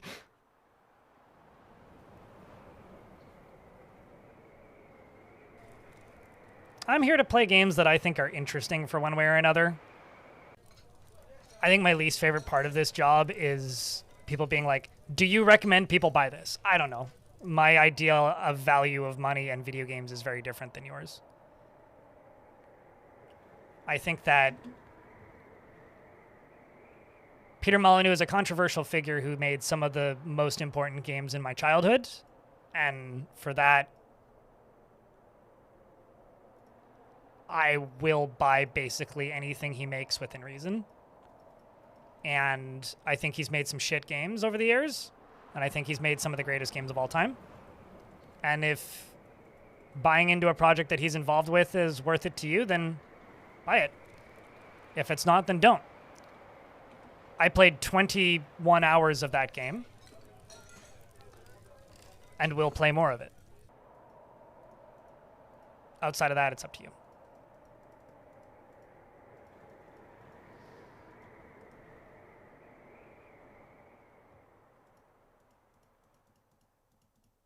Go look up his Wikipedia page, Golden Hand Neat.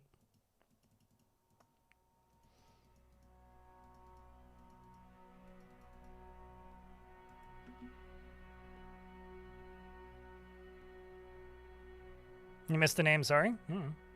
Too late. I feel like I've talked about Peter Molyneux extensively in the past, like, 2 streams. And now, like,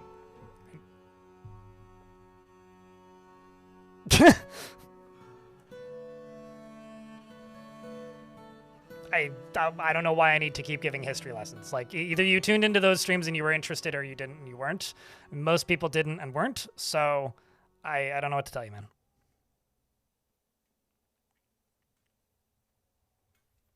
Think about that question, Alexander Verregion, in YouTube chat, and I'm sure you can figure out the answer yourself. They're asking me why I'm not playing an ASCII.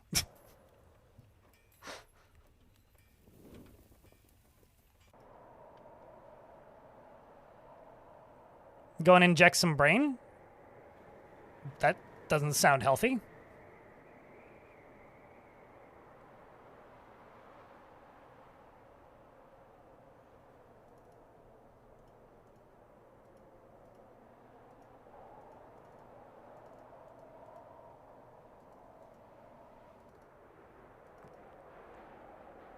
Tavern economy? Sure. Kind of not really. I don't know. I mean, this fort is primarily I just want to have different species because I wanted to test a mechanic, and it does actually seem to be the case, which is the most recent patch adjusted trading so that other factions that you trade with are more likely to bring clothing that is correctly sized for different species. And that seems to be working quite effectively, actually. Like, I'm getting clothes that are sized for dwarves and goblins and elves, and I'm also getting clothes that is sized for my polar bear people and my humans, which wear different sizes of clothing. So that's interesting to witness.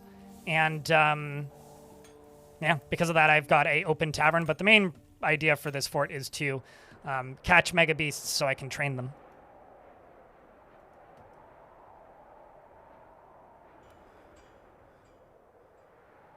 Big tavern and gem crafting. Have you done any decorating? Because you can decorate clothing with cloth. You can basically, you can basically put like engravings onto cloth using more cloth, which is kind of a neat mechanic. So you can put like a logo or something on stuff.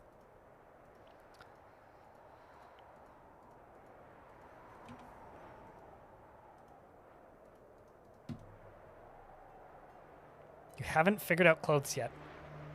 Not to be mean, but you've been playing this game how long? See, most anime are all about Mega Beast waifus, and I'm all about the Mega Beast husbandry.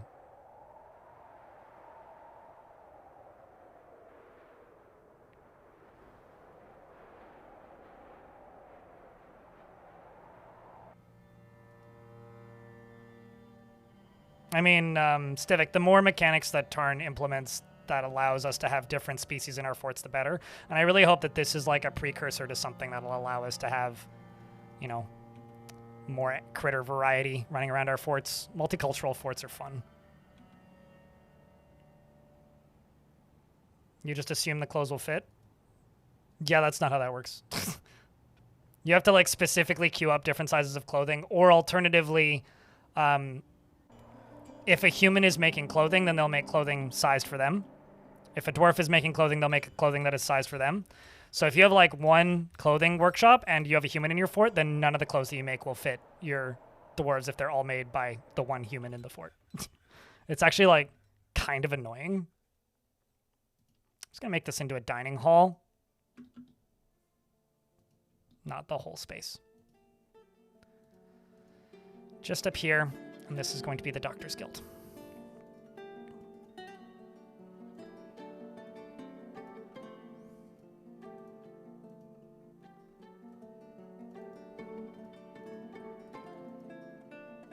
Guild Hall.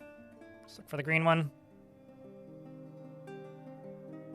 Did I fuck that up? I guess I did. Oh, no, I just haven't accepted it yet. That makes sense. I thought I had.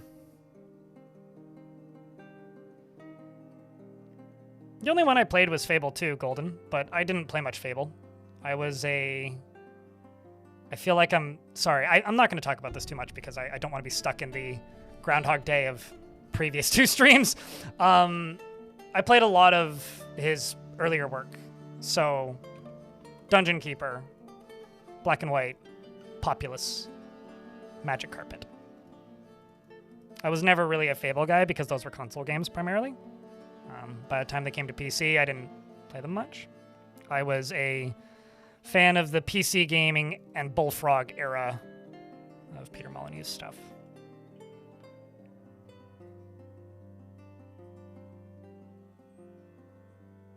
It is Big Burned.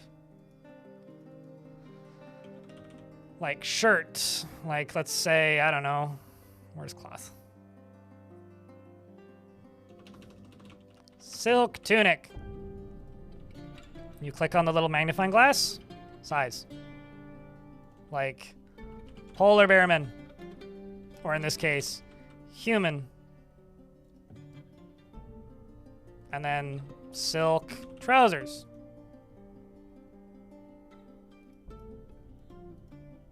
Human.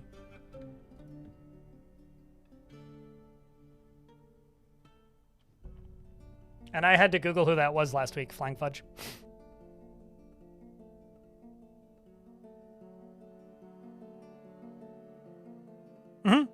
No, I mean, there's lots of reasons why you don't want other creature size variants in your fort. I misunderstood what you were talking about then. That's on me. But like, genuinely, when people are just like, I'm upset that you can't have like different sizes of creatures in the fort, it's like, yeah, well, a lot of mechanics need to change before like we could reasonably do that in the current game.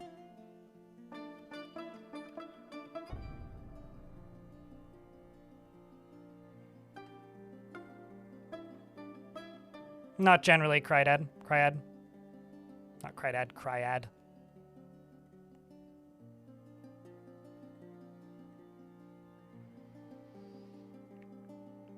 Scorpion's back in YouTube chat asks, to get started, what would you recommend to someone who is interested in learning and playing? As in what would I recommend you do if you play Dwarf Fortress? I would recommend that you download and install Dwarf Fortress, primarily, and then start playing Dwarf Fortress. And then if you run into trouble or need help with something, you ask somebody on a Discord server or search for a tutorial on YouTube or check the wiki to answer your questions. That's what I would recommend, or pop into a Twitch stream. I'm not sure what else I should say. Aside from that, like if you're looking for just like the basics, dwarves need beer, or a source of alcohol, a source of food, and a place to sleep, and a place to socialize. And everything else is kind of optional.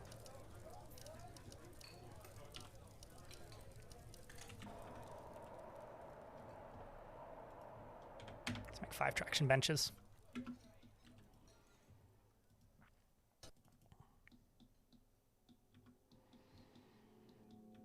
Yeah, and you could use one of the modern tile sets, such as Hewn, if you don't want to pay for it, like Diamond said, because it is free. You could just play it. And you could use Hewn if you wanted a tile set and you didn't want to pay for the Steam version.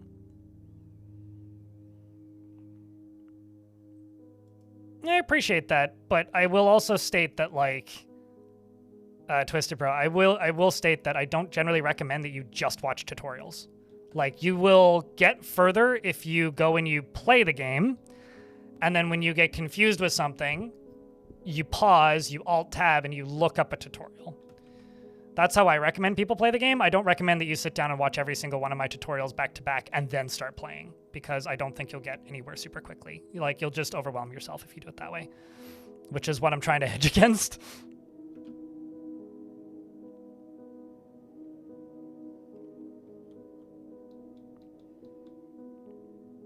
That, and like, I don't cover literally everything with my tutorials. There's some things I never made tutorials about that probably won't at this point, but other people do.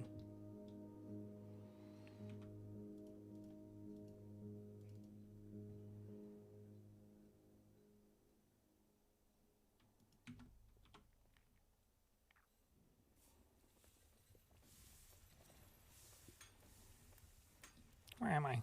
All the way over there? Okay, fine.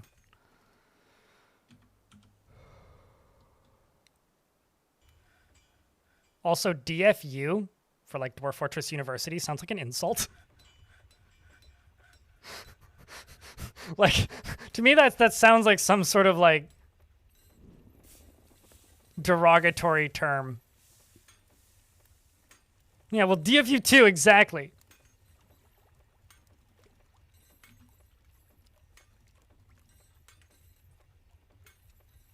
Dwarf UDF. University Dwarf. Yeah, UDF sounds either like a diagnosable disease that there's a cream to cure, or something that's floating above the ocean that people think is aliens but is actually just a drone. Like, that's where that goes. I don't know if that's better or worse.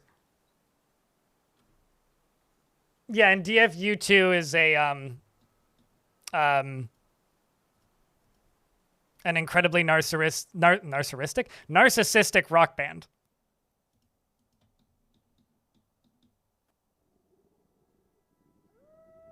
Or unified document format. That's another thing it could be, absolutely.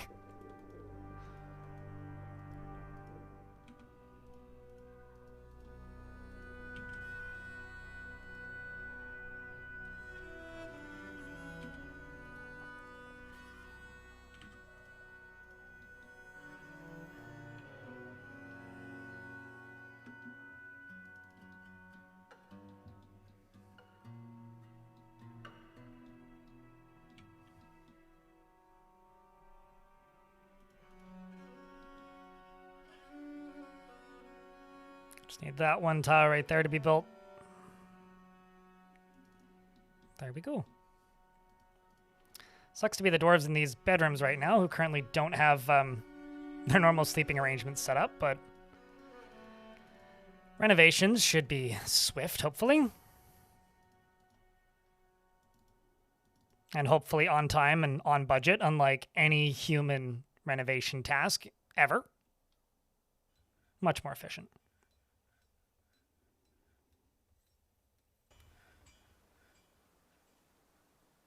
I think you might be the first person to say anything nice about the in-game Dwarf Fortress tutorial, Stivek. Although I genuinely can't talk because I'll be honest, I've never finished the Dwarf Fortress tutorial in-game. I made it like 10 minutes in and got frustrated and Alt F4'd and started over with a normal fort. Like, didn't make it very far. Unironically, I rage quit the Dwarf Fortress tutorial.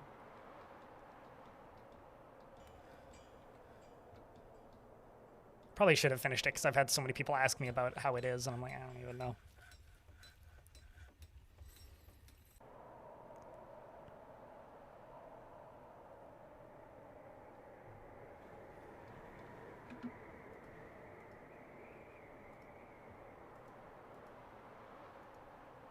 Do you mean you want the word narcissistic to be real, or you want the word narcissistic to have consequences?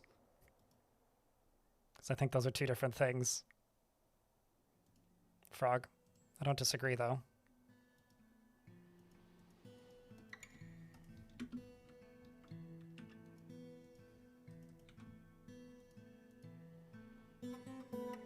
You skip tutorials for every game? Look at this overachiever.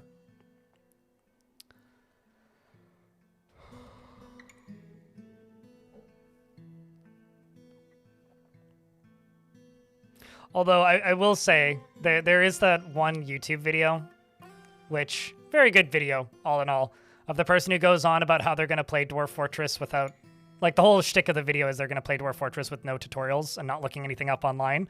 And then they proceed to, like, either intentionally or accidentally play the game in the easiest way possible. I found that very amusing.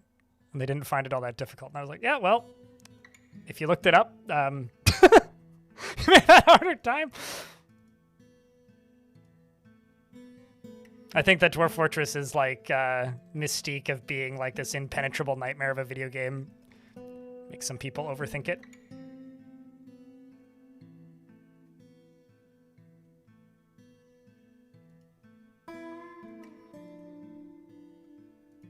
They both built directly underneath one another and they both canceled it. Genius. Also good wins for Frog, for sure. And Shinobi. And Bert. And Diamond. Diamond was just cautious with the investment.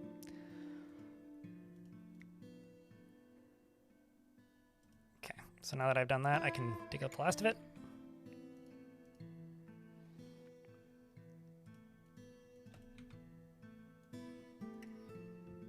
And not have to rebuild the doors.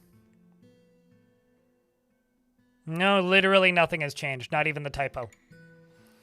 Diamond.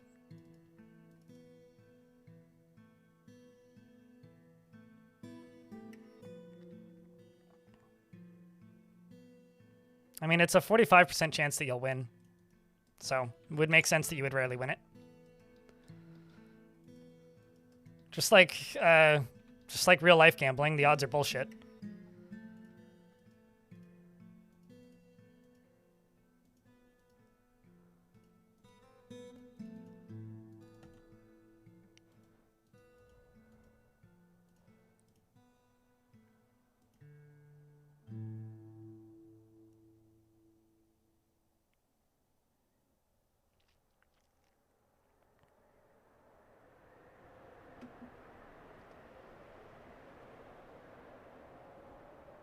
What, like Dwarf Fortress as like just kind of a sandbox flying fudge?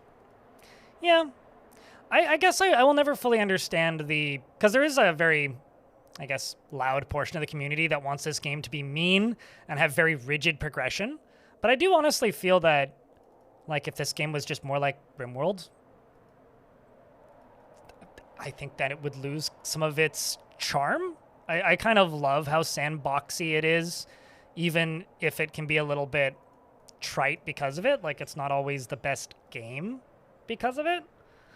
Because a lot of the time, you know, games with more rigid progression and games with more rigid direction and games that are a lot more...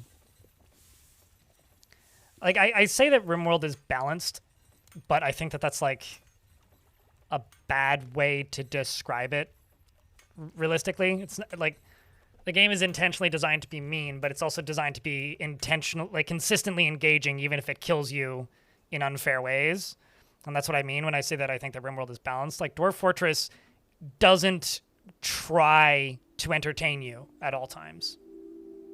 Like, that's kind of part of the learning curve almost, is figuring out how to contort it into making things happen, which is what's one of the things that I love about this game. Oh, we're in an ad break. Signed on to the idea that a game needs a tutorial to play bad. To play a tutorial to... that a game needs a tutorial to play is bad. Wait.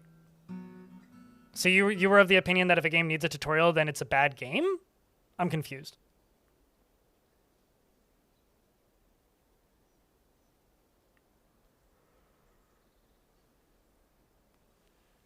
I mean, the more and more I get older, the more and more I think that EVE Online is just really, really, really, really, really large scale Among Us.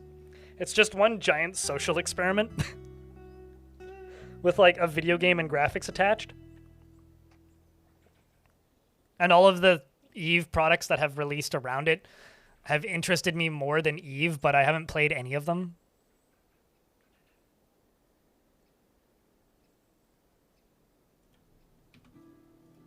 But I do kind of... Scorpion's back in YouTube chat says this game feels intimidating as learning a new language. It looks so fun when you are playing it and still intimidating when you know the none. I personally think that like the hardest part of learning Dwarf Fortress is just learning what the game wants from you and how the game communicates, because it is pretty fundamentally different to like anything else I've ever played, which is what makes it difficult. But I do think that's a very achievable learning curve though, and doesn't actually take as long as some people say. Like, to me, it took me longer to get competently good at Civ than it took me to get competently good at Dwarf Fortress. But it was harder for me to decide I'm going to get good at Dwarf Fortress than it was to decide I'm going to get competent at Civ. Because Civ, I can look at it and understand what it's communicating. Dwarf Fortress is not immediately cut and dry of like, oh, that's what the game is asking me to do. That's what the game is asking me to complete. That's the task that the game wants me to work towards. That's the thing it's trying to tell me. Does that make sense? I don't know, when people stop thinking that marketing something as a metaverse is cringe. Bert? I mean, like, I don't know, it's no more or less an alternate universe than Second Life. It's no more or less an alternate universe than Habba Hotel. It's just like a digital playground that some people take dangerously seriously.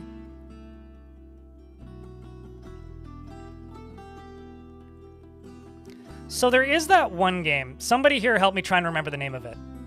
There is that one game where everything in game has real world value, and it's technically a gambling app in some regions. It's an MMO, sort of.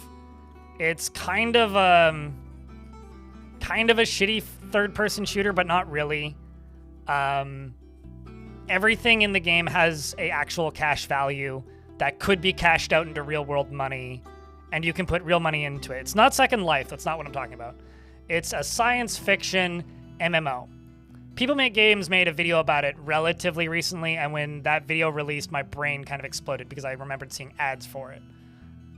And I was shocked that it still exists. They sent me an email recently. Nope, not Star Citizen. Star Citizen, you can't cash out. Star Citizen just has expensive microtransactions. It's not like... It's not Decentraland. This is pre-NFTs. This is like early 2000s. Entropia, yeah, that sounds right. Hold up, let me Google it and look.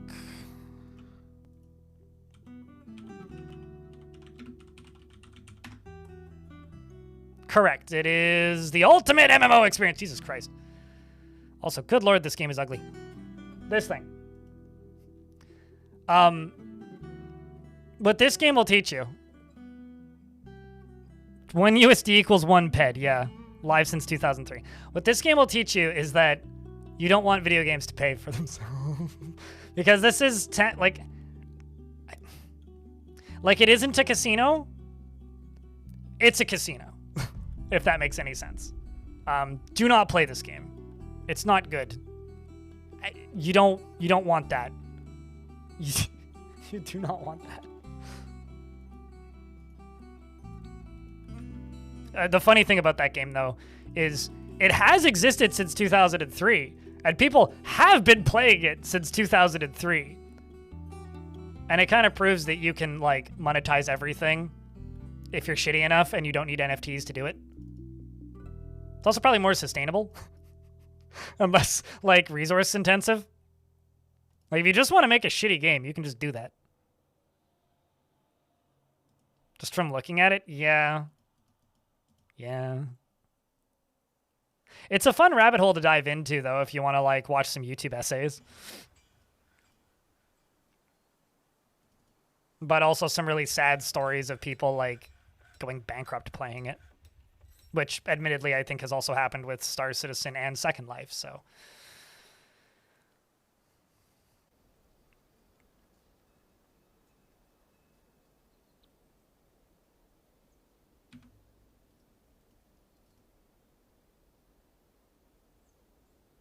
Hopefully this isn't boring to watch me going through and just kind of finally finishing up a lot of these bedrooms. Just trying to get this one district down here done.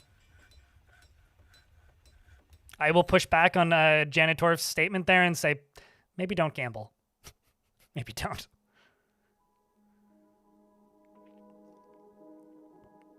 Although maybe there's a YouTube video idea in, like, playing Entropia Universe without spending a single dollar and seeing how far you can get. It's probably not a video I would ever make, but...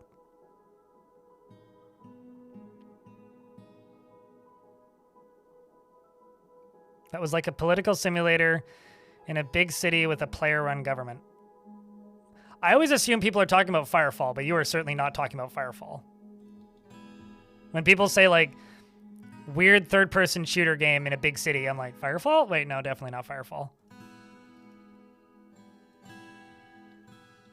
I was doing some more forum diving recently, looking at old posts, thinking of other video ideas that I could do in between my bigger videos, and found a post on Something Awful, which is, what the fuck is Firefall and why is it using the StarCraft font? And I chuckled a little bit. Firefall had several cities, yeah. Actually played kind of a not small amount of that game, maybe a few hundred hours. I enjoyed the PvP in it. It was just like TF2 with jetpacks. Basically. Played quite a bit of it because some friends were playing it and it was free and they gave me a beta invite and then that game just disappeared one day. And the guy that made it is a piece of shit. Like a royal piece of shit for many reasons.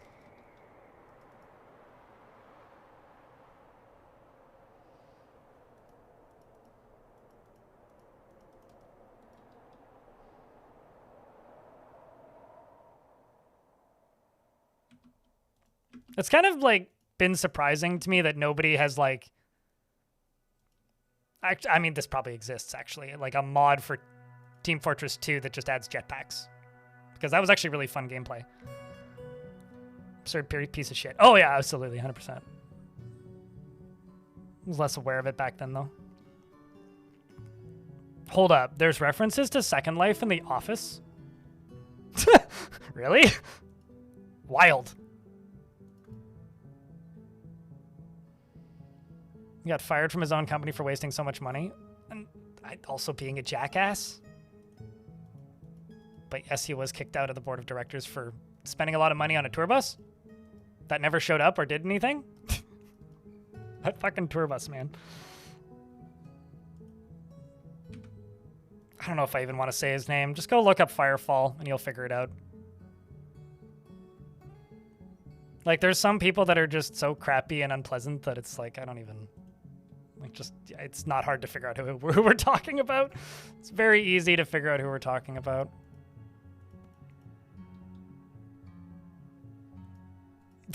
So Sir Herp Von Derp in YouTube chat asks who we're talking about, and I just said guy who made Firefall's like, oh, yep.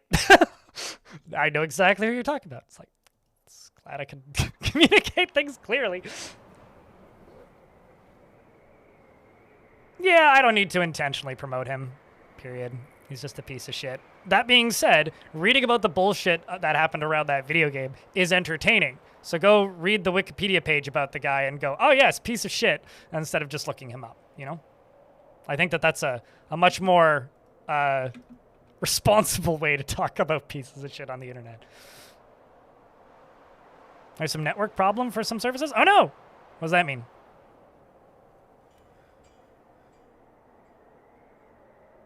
I mean, so, Diamond, some of you might know Claiborne. Friend of the channel.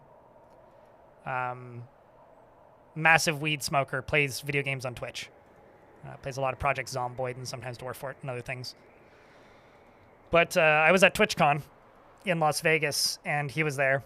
And we were hanging out, and he said, hold up, guys. I'll be back in a minute. I'm going to go play a round of poker. We're kind of like, okay, well, we're not going to see him for a while. So none of us were really gamblers, except he wanted to play one round of poker because he was in Vegas, you know? So he wandered off. And we all went and sat down.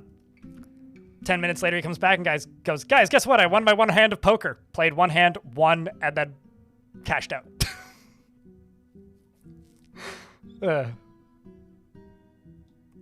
So I guess that's kind of, you know,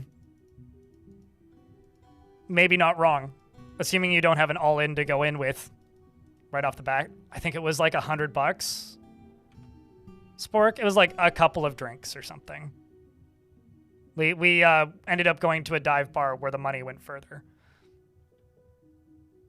So instead of spending like,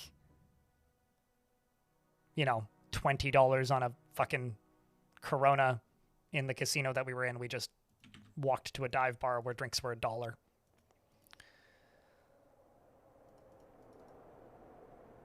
Good times. Casinos hate this simple trick. What, cash out when you win?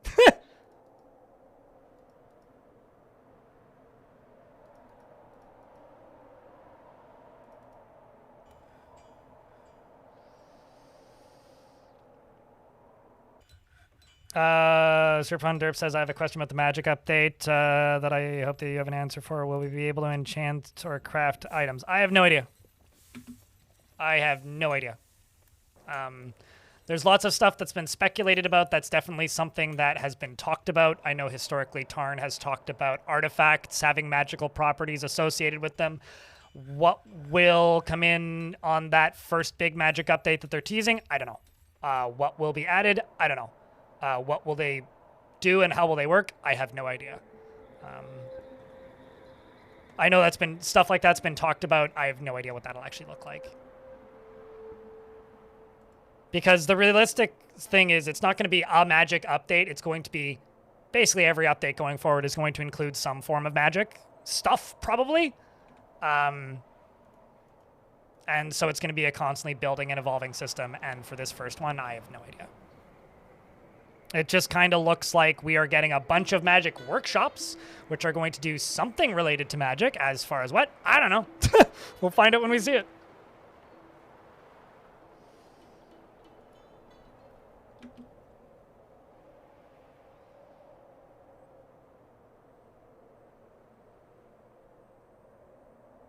No, that's been removed. Or rather, that was a thing that was talked about that was going to have to happen, which if you watched my video on magic, you'll hear why I explained that that's not going to happen now, because the long wait would have been multiple years with no patches, and we had multiple years with no patches. It was the time it took for the Steam release to release, and now because there's 2 developers working on it, there is no long wait. So no, there isn't a thing on the roadmap that says the long wait.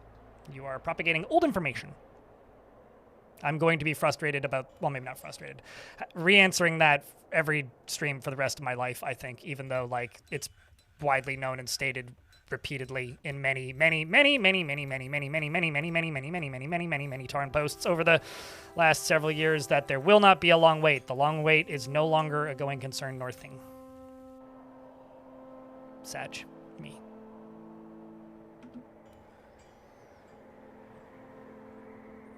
Only if there's like something getting rezzed repeatedly. And even then, it doesn't lower the FPS that bad for me at the very least. But this is a like sandbox game. Everything that you do in fortress mode lowers your FPS because the bigger your fortress gets, the more the game has to process and track and follow. It's like city skylines. The bigger your city, the more it is to run. If you have a BBPC, it's hard to run. And the game runs better now than it literally ever has in history. So, yeah.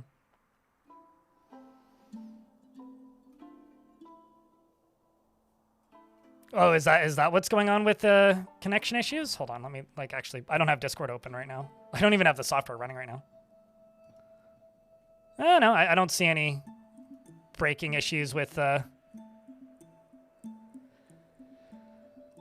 Discord.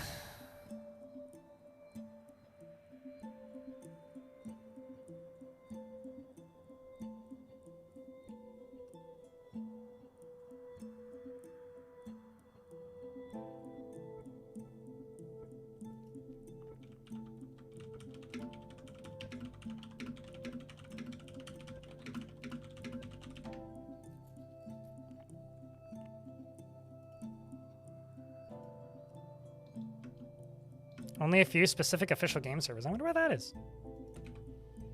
I don't know. Everything seems fine on my end. Is this like a AWS outage or something?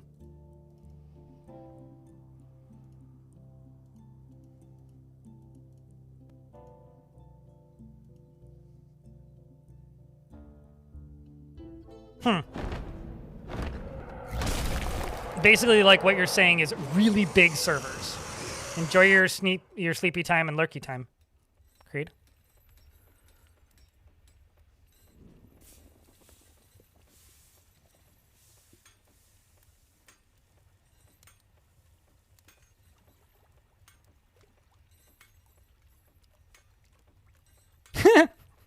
I mean, you can already sort of do that. It's called sleeping. You just have to get up and, like, sleep. Anyways, chat, the Minotaur, Sognogism, Orlinganob, Oxalisp, Aslis has come. A great humanoid monster with the head of a bull. So the question is, you have no relations to my other Minotaur. Chat? Do you want the good news? We have a breeding pair of Minotaurs. Is he single? I don't know, but our other one is.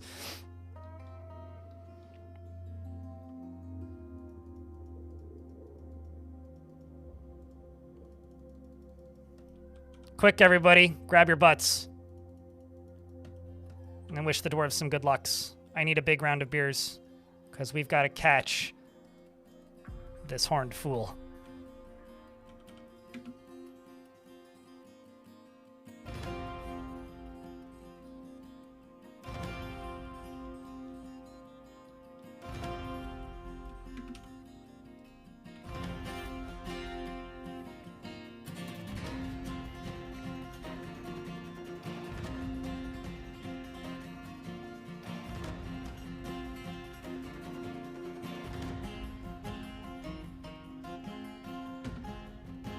Run back inside.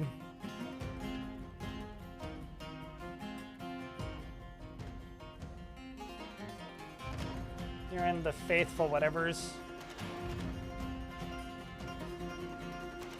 News Bim. Alright, Bim, get out of the military.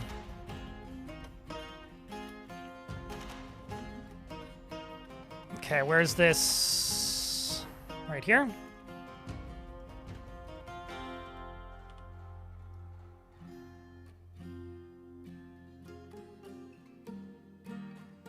Good. Oh. Well, here I was overthinking all of this. It's okay. One, Forever Winter is not a small game. That game has sold over 1 million copies. That game's pretty big. It sounds like it's just really big Discord servers that are going down. Because like I'm looking at Discord right now, and literally none of the ones I'm in are going down, except for the one that I know has over 10,000 people in it. So to me, it just kind of reads like big Discord servers. But Forever Winter ain't small, man. If that's a small indie game, then I like that's a double A like multiplayer shooter. Okay, so I've got two. I got a breeding pair of Minotaurs, chat.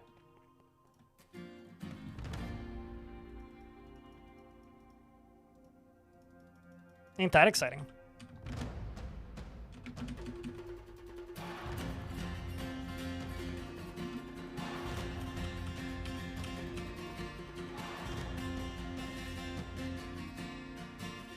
Ain't that exciting?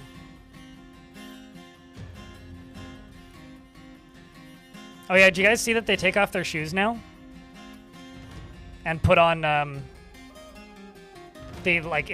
the boots the way you'd expect them to? Without you having to edit the uniforms? Assuming they're available, obviously.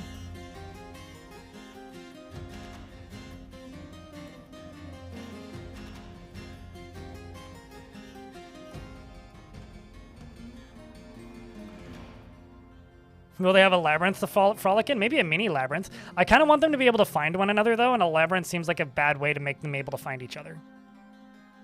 But I'll give them a little hole.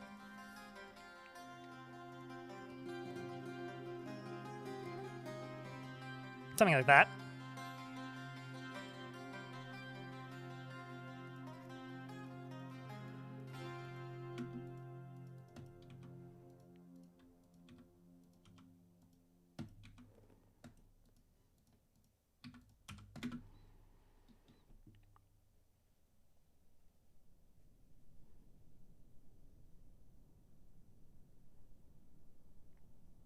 Probably not. Maybe a bit. I don't know about a love story. They're probably just going to get really sad and then never go outside nor see each other or anything else ever again. But I will make them a little box that they can live in forever because I, like I said, want them to be able to find each other. And they're not like dragons where they just need a nest box. Like they actually need to be close to each other, so...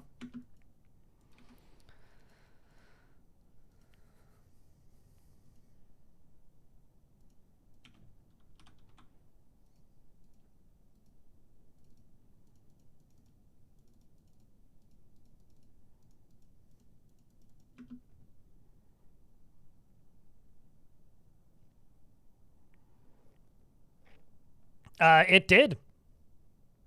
I mean, I have various cage traps just around the surface for the purpose of catching grizzly bears and polar bears. Mostly just polar bears. And various other critters. And it stepped in one of those. So I'm very happy about that. Twitchy biceps, hello. Am I using iron or steel? Mostly steel, but I've been too lazy to make it. So, mix of the two. Mostly steel, though. Most of my weapons and shields and helms are made of steel, and everything else is iron. But don't worry, I missed it too, Flying Fudge. I was watching my soldiers run underground. So far today we've had a rock, a cyclops, and a minotaur. Like, that's what happens when you turn the, like, chances of them showing up like crazy.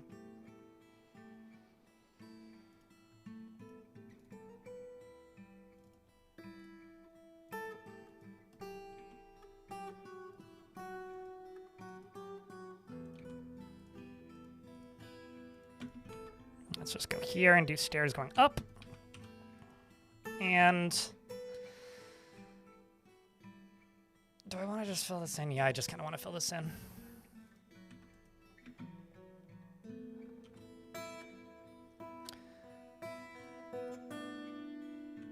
And then they'll put that down there, and then I can go into here. Minotaur. Check it out. Which I'm pretty happy about. You guys can watch this dwarf building stuff. I will be right back.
Look at that. Building that Minotaur. Are those polar bear people? Yep. We have 3 of them in a squad. One of them's named Paddington and is my count. Duke. And we have a captain of the guard who's a polar bear in person. And yeah, they're lovely.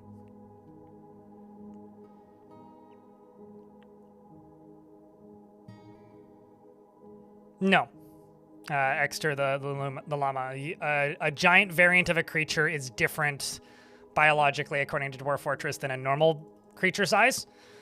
So you can't breed like a giant bear and a regular version of that bear. They're considered to be 2 different creatures.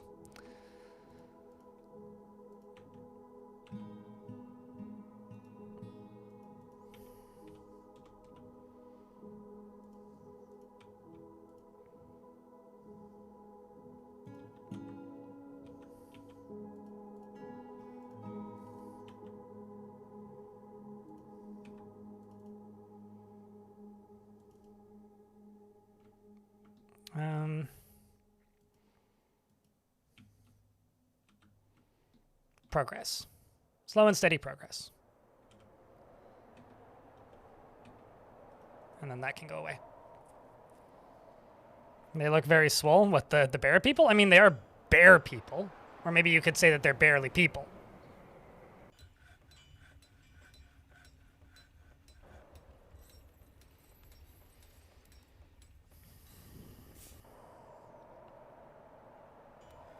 I've made labyrinths before, and if I'm successfully able to breed these minotaurs, I will not kill them using siegers, because that would be a horrible waste of a very time-consuming activity.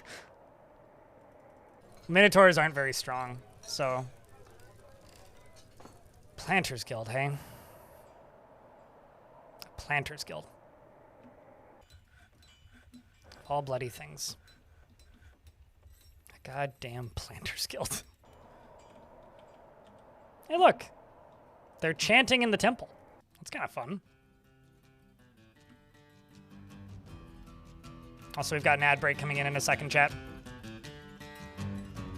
I will pause the game when the ads start. Oopsies. Didn't mean to go up 2 levels.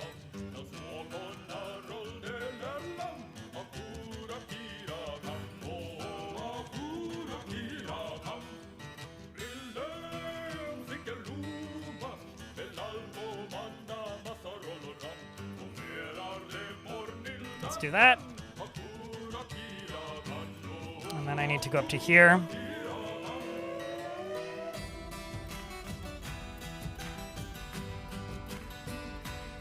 And get us some of those traction benches.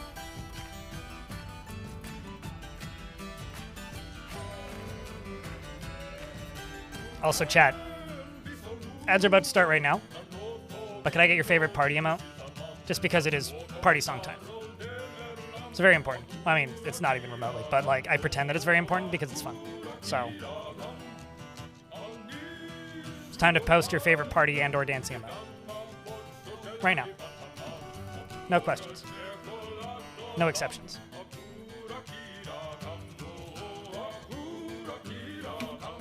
I like the pirate emote. That works. That's where they won't though. Basically, Sir Herfunder, the thing that you're asking me to do won't work. And so if I successfully get to this point, I'm not going to do the thing that you're requesting because I know it won't work and it would be effectively a waste.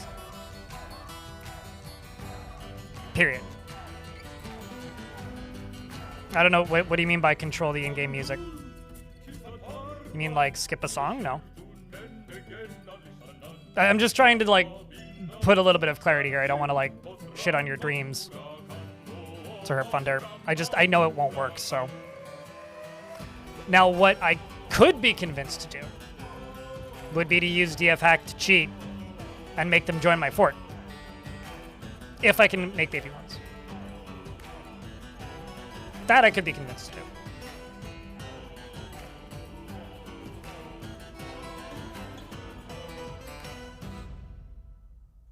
Like frequency of play, tones, etc. No, you can mod the songs so you can remove certain songs. They only play the party tracks though when there's a high enough percentage of dwarves in the screen actively dancing. What is that emote? Oh, it's a little duty clapping. I thought he was like trying to light something on fire. I was like, I'm looking at that emote Spork of Death and I couldn't figure out what it was. But it's like two little hands clapping together. That's how I got the bears to join the fort. I don't do it in every fort, Gavros. I did it for this one, though. Twitchy Biceps, thanks for the 5-pack. Appreciate you.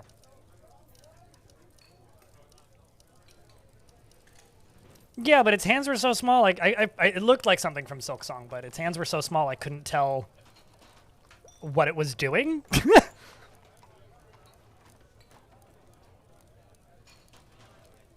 Exactly. Biceps. Exactly.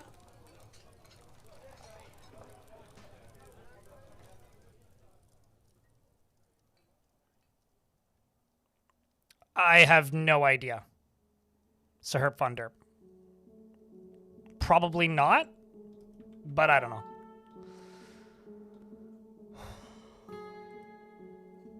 So you were in ads? Oh, okay. Yeah, no. I saw it and I was trying to figure out what the emote was, but then I realized it was little hands like clapping. I thought it was like trying to strike a match while squinting at it, but man, it really sucks to be the person who owns this bedroom, hey? Like, imagine just having your bedroom completely walled in. At least we didn't wall the dwarf into their bedroom. That would have been worse.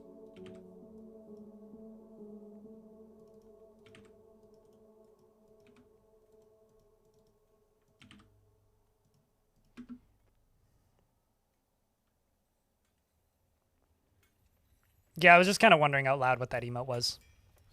Or what it was doing.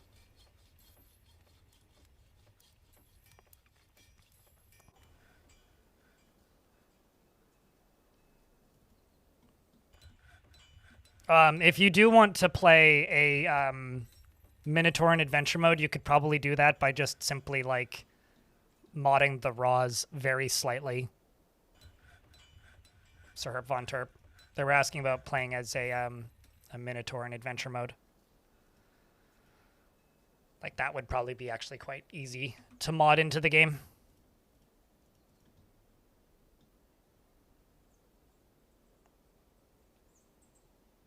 You've just seen people stream it. Yeah, it's her. I also haven't played Silk Song.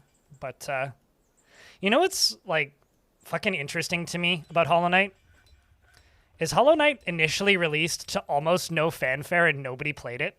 It's like, sort of like how Vampire Survivors was out for, like, almost a month before it sold more than 100 copies. Which is kind of crazy when you think about it. Because, like, it blew up in, like, January or whatever of that year. But not out the bat. Thanks for random currency. Ahmed Brook in YouTube chat, who chucked 2 money unit into my chat. So could I get a round of beers in the Twitch chat for the 5-pack from Twitchy Biceps, as well as for the 2 unit of money in the YouTube chat from Ahmed Brook. Thank you.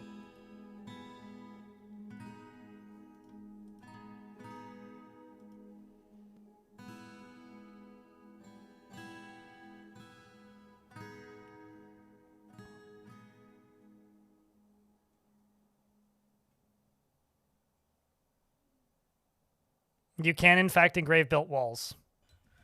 YouTube chat. I don't know why that's being stated, but yes, you can do that.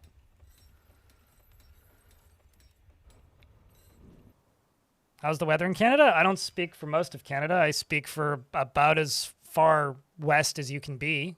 I don't know. 12 degrees? What's the temperature outside right now? Let me check. I have a thermometer, which pings to a local server. It is. According to my plant thermometer, it's 12 degrees Celsius. Cloudy. Although I can just look out the window to tell you that. not particularly windy. It's kind of pleasant.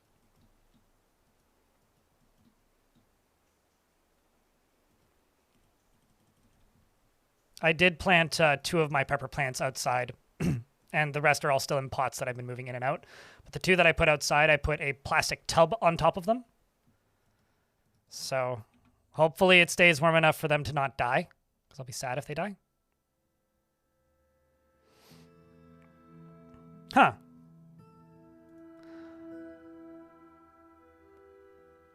Are you sure it says that? Because usually empathy is involved with, like, talking to a friend or talking with somebody that they know, like an acquaintance, or being yelled at by an unhappy citizen. Rarely do they feel empathy as part of experience. Like, I've never seen them experiencing empathy after remembering trauma. So that's a new one for me if that's the case, which is interesting. I mean, there's all sorts of like thought responses that dwarves have that I don't see very often.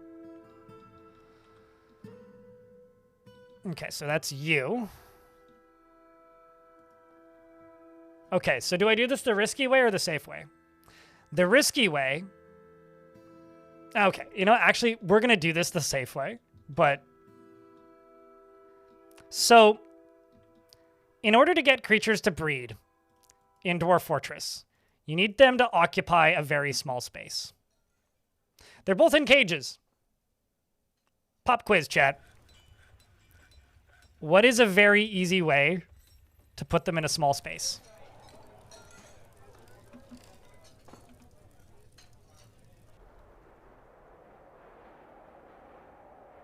But yeah, fair enough. Share a screenshot. Stick it on the Discord or whatever. Leash for the rock? No. I'm going to put them both in one cage. I am a bad person.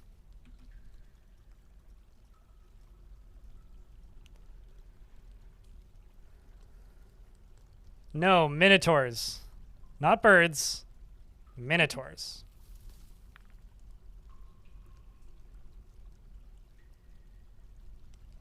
That would injure them, which would actually be really dangerous, potentially. Exer the Lana. Like, you don't want them to take damage or injure themselves. Oh, I've had many generations of, like, troglodytes in cages before. I've had whole families of troglodytes living in cages. Yeah, we're going to put them both in the same cage. So I just need to wait for the other cage.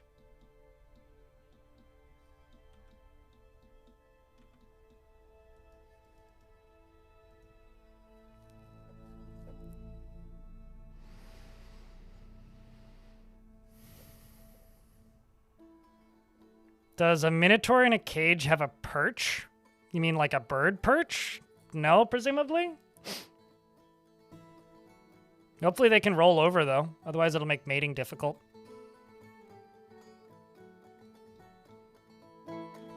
You thought creatures can't breed inside cages? Clearly, you've never put multiple creatures into a cage before.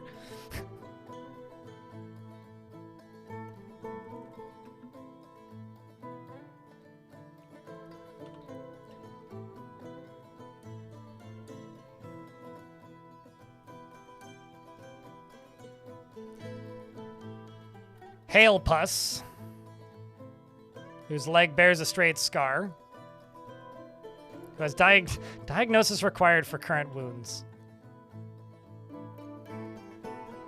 How you doing, Jerhanning? Only if you want it to be.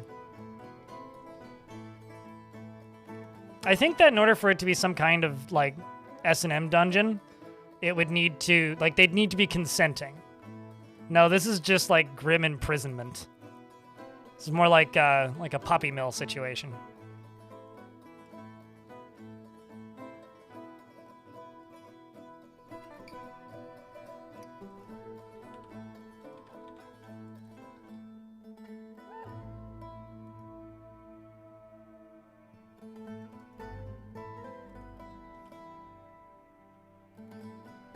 Let's see, is this actually getting assigned? Oh, you can get permitted again. You can get unforbidden. Yeah, nobody's like picked up the task yet.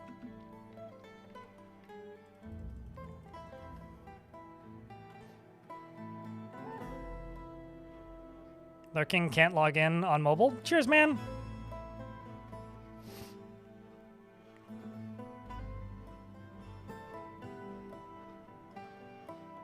Him and his son?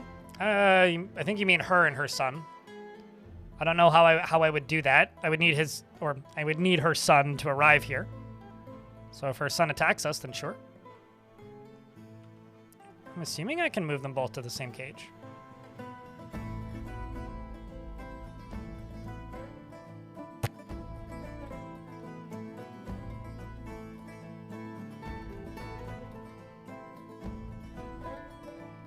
Doesn't seem to be something they seem super interested in doing.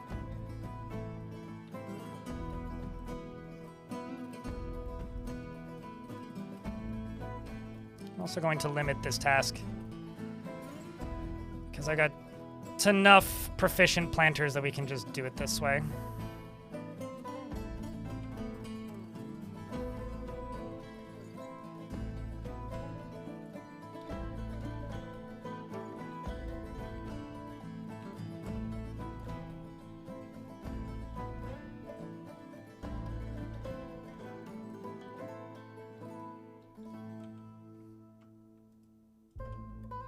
No, I'm wondering, are they not going to do it?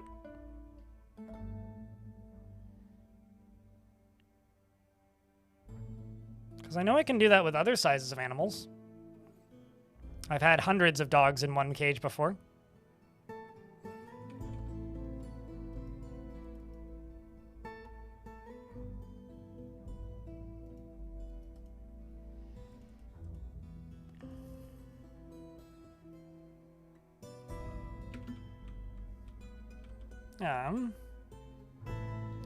So just gonna go up to here and get rid of all these. We're gonna move all this stuff elsewhere.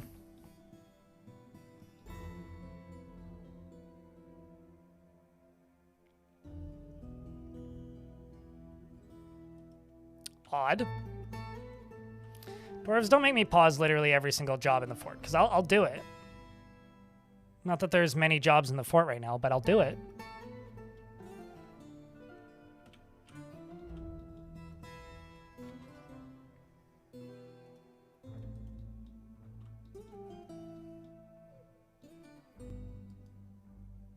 All right, this doesn't appear to be working.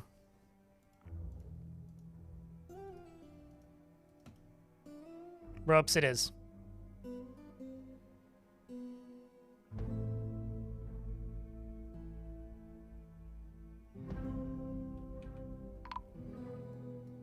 And elves have arrived to trade, which is nifty. Maybe a bed? Pfft, what is this, luxury? Why would I provide them with luxury? It seems like a waste of a perfectly good dwarven bed. Why would I provide them with such a thing? It's not like they've earned it. What have they done for us? Aside from clearly not spending enough time in the cage together.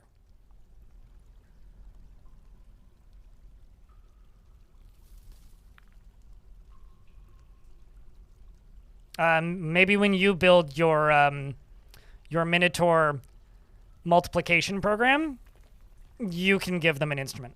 Yeah. You can give them subtle pleasantries. You can give them medical care. You can pay for their dental.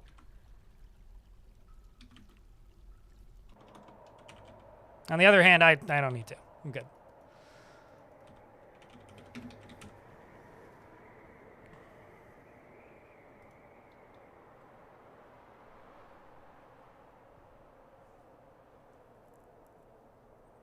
Back in my day, we slept on a hemp sock, and we liked it. You were lucky if you just happened to fall over on a sock and sleep on that. I'll have you know I recently slept with a pile of clean laundry, and it smelled vaguely of the Arm & Hammer stuff that I put into my washing machine, so it was fine. And there's at least one sock in there, not made of hemp, though. That is not of the highest of quality. You know? It's fine. It's not great, but it's fine. Yeah, maybe you're right. Maybe I can't put them all in one cage. Well, chat, I stand corrected. I do, in fact, stand corrected.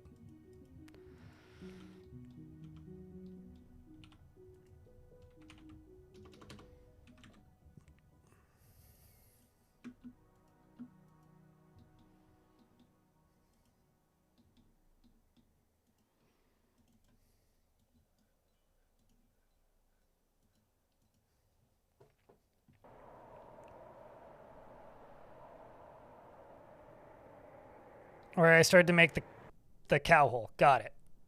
Yeah, no, it looks like they can't all be attached to the same thing because this guy got immediately put into it. Good to know.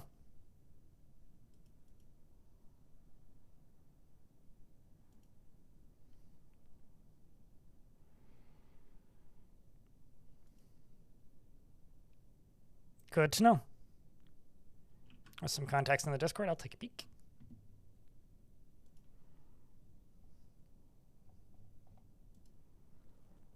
Felt empathy, remembering experiencing trauma. Wow. Yeah. No, that's a really positive trauma response. That's interesting. You don't see that super often.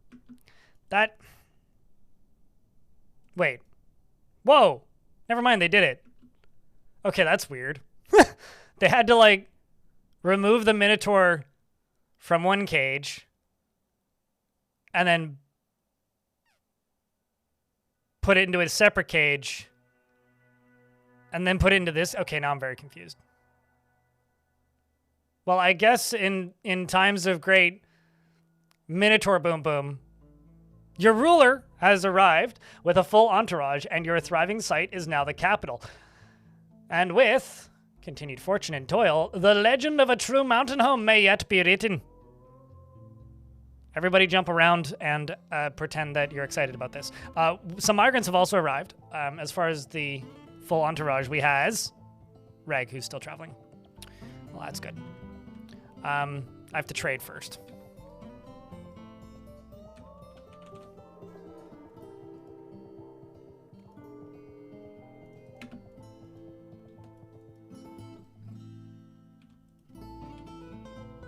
Reg. King Reg.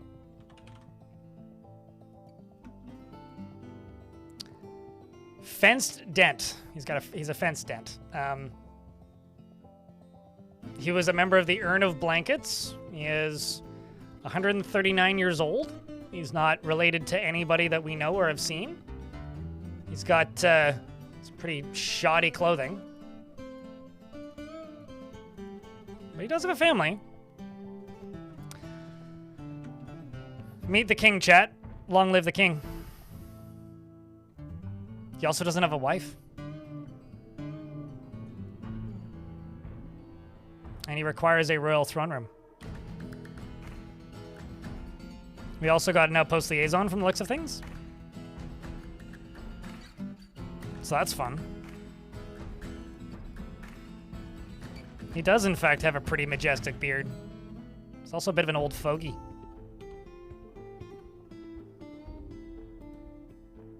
Now, do you... No queen. A big-ass fortress.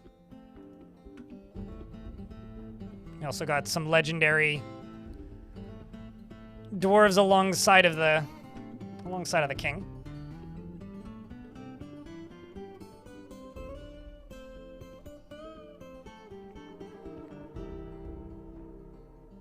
Mega beastie pets. Well, I mean, let's see what he likes, actually. He likes brass and giant puffin leather, amber and the color emerald, short swords, and traction bench. Uh-oh. We're going to have to make traction benches, aren't we? Anvils and the words of the fatal crypt and the sound of the lavender drum and the sight of the reticent sheens, and when possible prefers to consume lungfish, river spirits, and rye flour. Where are you going? Okay. Just kind of getting the lay of the land, checking out all of the guild halls.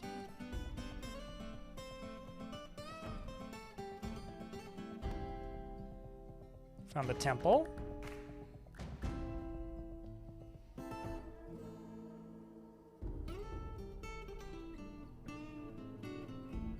It was rye flour breading. Something like that.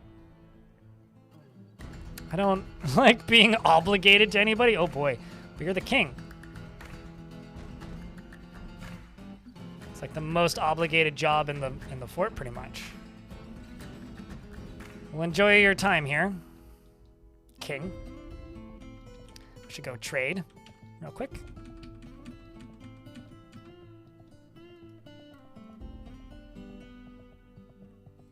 Now, I've just been buying some clothing and animals from the elves. They brought me a giant deer, which I will take.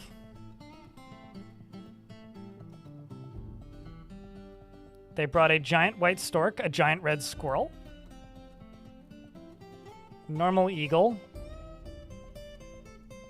and a giant deer. Well, that could have been more exciting, but...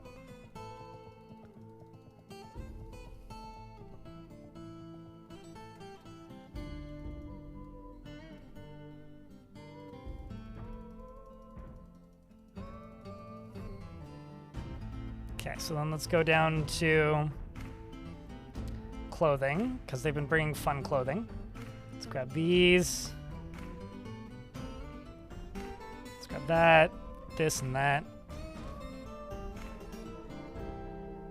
Don't really want the sandals. Take the turbans and the headscarves, though.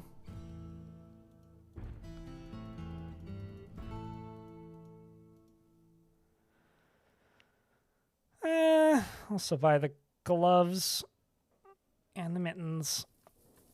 Did they bring anything else fun? I'll buy the pears and the cherries. And the skirts. And also the splints and the crutches, because I'm lazy.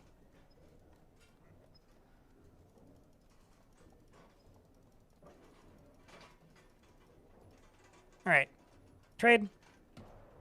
And done. And Wispy gets to go back to work. The legendary appraiser. All a great attitude for a king. Oh, absolutely, yes. I think this could be King's bedroom. So, the Duke got this. I'm thinking about just moving the king directly over to this and giving the Duke a bedroom back here. Sorry, Paddington, but you're being evicted. Mostly because I don't feel like making it entirely out of gold, and I can just remake Paddington's space.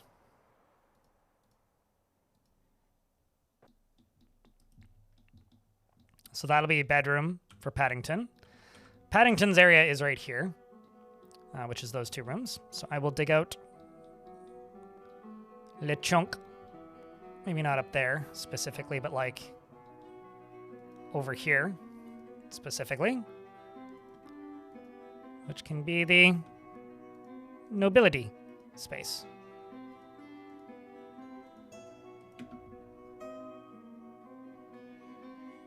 I'm kind of not looking forward to having to make him traction benches, though. And the elves have arrived, and they say, "Greetings from the woodlands. We have much to discuss. Whatever he possessed you to go here with the senseless slaughter, tree fells, la da da. They can have 9 trees this year. That's fine."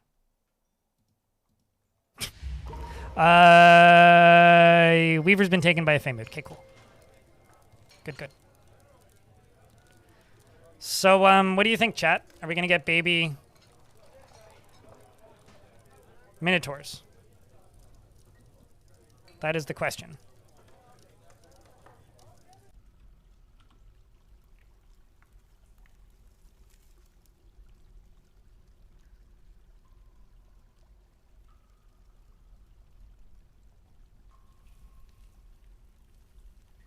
I will slaughter the giant deer.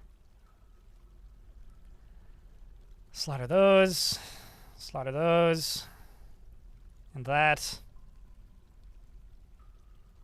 Oh yeah, we also have a gosling named, or we had a gosling, which we named Ryan, who's now a goose named Ryan. So the joke is less funny now, but I'm sticking to it.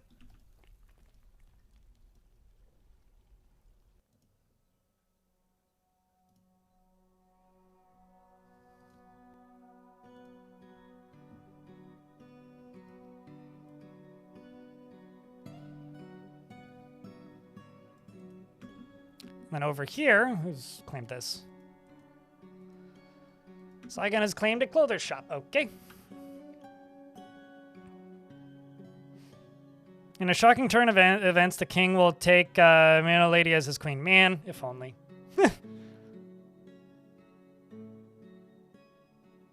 If only. If only. The closest you can get to that is in World Gen Mega Beasts like that can speak. So giants, Ettins, and Minotaurs can join religions. And that can result in basically like having a Cyclops Pope. Like you can have like religious leaders that are not dwarves or humans or creatures that would normally be religious leaders, and that's pretty close. Popoclops. Yes. Yes. So you've got logs and metal bars. What's after metal bars? Cut gems.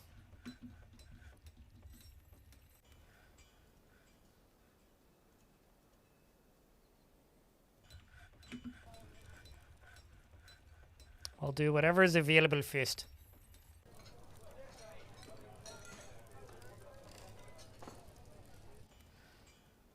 Well, I guess I have a question. So if a religious leader that's the Pope is the Pope, right? And it's a Cyclops, it becomes a Popoclops. Then is a Pocahontas a ghost Pope?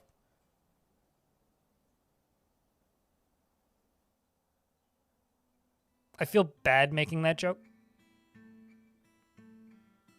But the logic tracks? Okay, good. Glad we're on the same page there.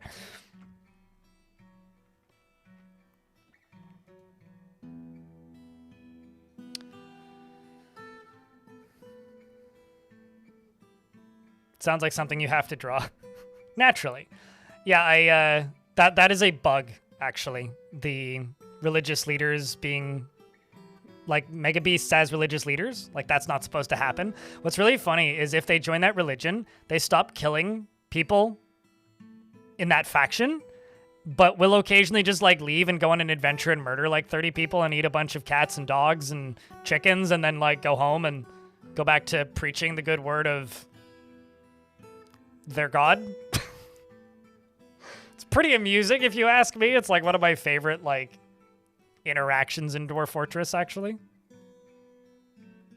Like, what's a weird intended or otherwise interaction that you've seen in Dwarf Fort that you are particularly fond of?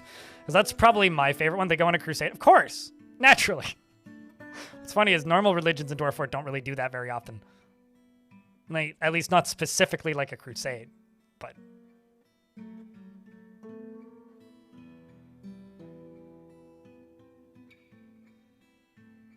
Cheat week? Yeah, so I've been preaching the good word of peace and prosperity here in Human City, but no goblins can have that. Nay, same for dwarves. And then they go to the Goblin City and just eat a bunch of goblins, and then they go to the Dwarven City and then they just eat a bunch of cats, and they go, ah, yes, I'm sated.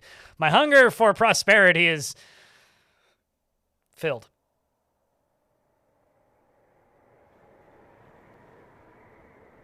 Cool.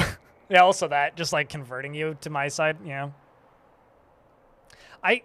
That might be the most memorable soundbite in a video game to me. It's just wolololo. Okay, so ads are about to start. I will pause the game when the ads start. There they go. Seen many werebeasts as popes? Yeah, I mean, that would make sense, right? They just get mad and profane their own temple. Just like a funny thing to say out loud, but... I'm going to build royal bedrooms, Gavros. That doesn't mean that I won't kill him, but a drowning chamber? I don't really want to drown him. That's too boring. Like, if I'm gonna commit regicide and kill the king, which I might actually do, because this is a dead faction, meaning it's very unlikely that somebody not in my fortress will become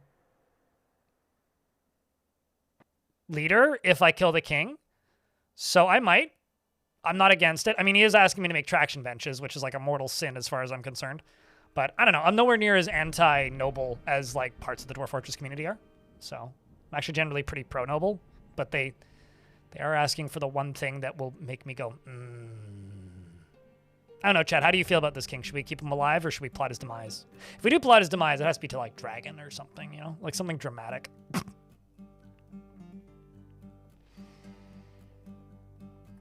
Leave the goblin civ and was leading to live in a monastery and write books all about humans it killed. Oh, that's funny. My favorite demons are the ones that just, like, become Dragon Ball characters and just, like, travel around and participate in sports and win everything. Hello, Too Real for you. It's good to see you. Bololo indeed. Bololo, you will all become subscribed to twitch.tv/BLINDIRL. Bololo. It doesn't work very well. Maybe I need to practice more religion. Hey, chat, you guys want to start a cult? I hear that's a good way to make money. Speaking of religions, thoughts on the Scientology speedrun? I think it's a really good way to get a trespassing charge, but, like, I'm here for it.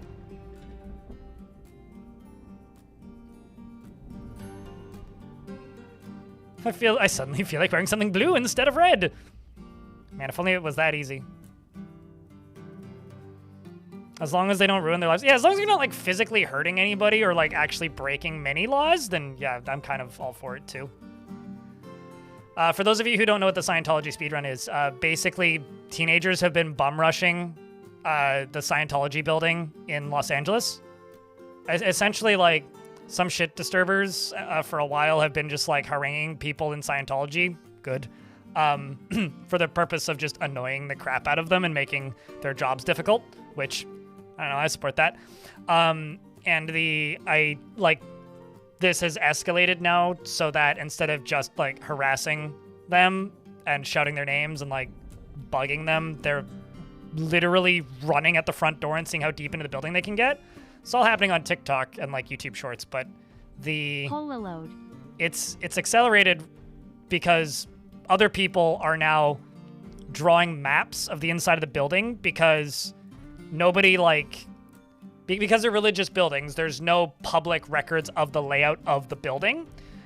And so using footage that people have amassed from running through the Scientology building, people have started... So that's 1, 2, 3, 4, 5, 6, 7, 8, 9. People have started mapping out the interior of it. Actually, I should get rid of 3. Also, thank you much for the Prime, a lost intern. If you refresh the stream, you'll get a notification. Idle Villager, it worked. Also, username checks out. Thanks for the 3rd month. Welcome back, mate. So I need a Planters Guild. I'm thinking Planters Guild just kind of goes in the middle here.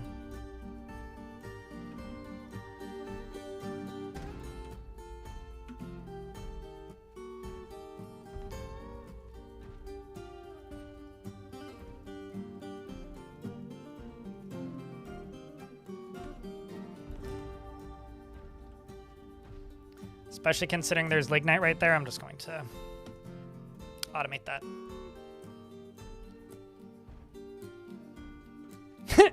Username changes blue. That's funny.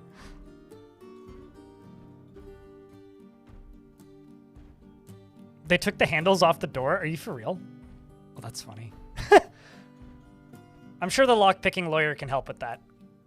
You know, like a... There's got to be a way. That's very funny that they took the handles off the doors. Give them the meta glasses and turn it into a VR game? I don't think you need meta glasses to do that. Just a GoPro on your forehead. Just a very wide-angle lens.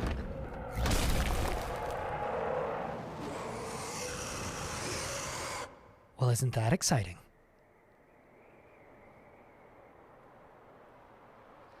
The rock Isemi Fethwindami has come, a bird of prey so large and ferocious it dwarfs many dragons. All beneath its mighty wings should fear the sky. Chad, I need you to cross your fingers and toes.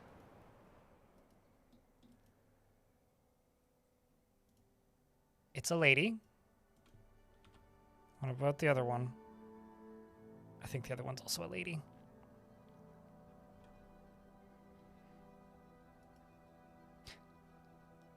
Folks, we have a breeding pair.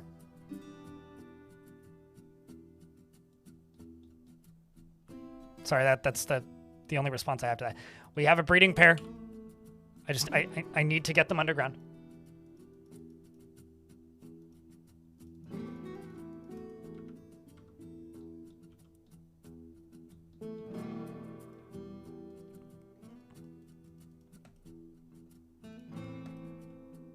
Please. Big round of bird sounds. I demand it.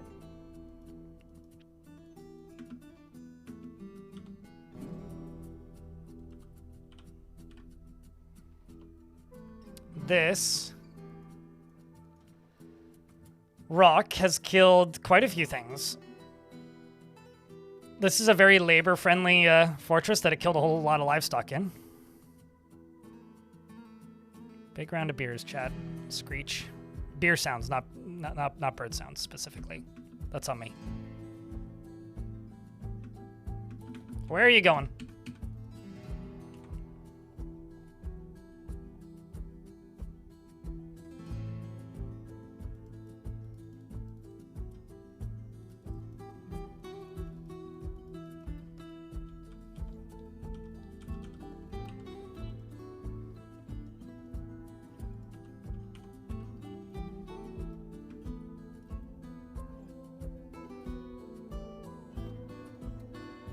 Uh-oh.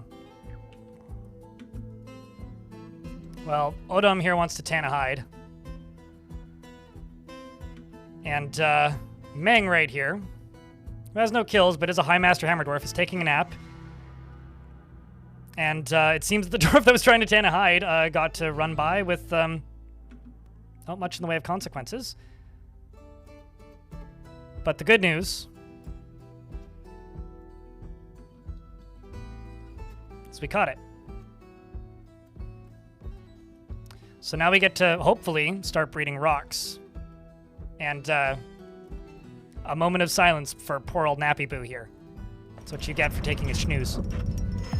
And Saigon, the Weaver, has created an artifact fit for a king, a cave spider silk thong, and claims it as an heirloom in the name of the family ancestor Stackhood Corselarch. Also, if you were watching, that used a lot of very expensive materials. This is a very expensive cave spider silk thong. All craftsmanship is of the highest quality. It is decorated with cave spider silk and pig bone, and encircled with bands of oval green tourmaline cabochons. It is made from cave spider silk cloth, and the thread is midnight blue, well colored with dimple dye. This object, of course, is adorned with hanging rings of fungi wood and, obviously, menaces with spikes of tower cap and sterling silver. On the item is an image of Brachyspars, the blockade of strife, the obsidian coffer in platinum. On the item is an image of Brachyspars, the blockaded strife, the obsidian coffer in green glass. Spiky bedazzled undies. His royal dundies.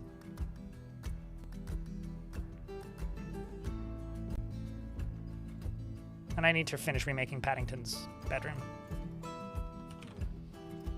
His royal pantiness.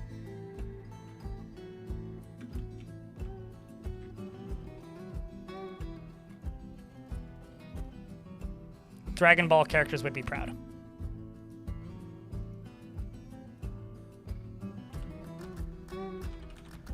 There he goes.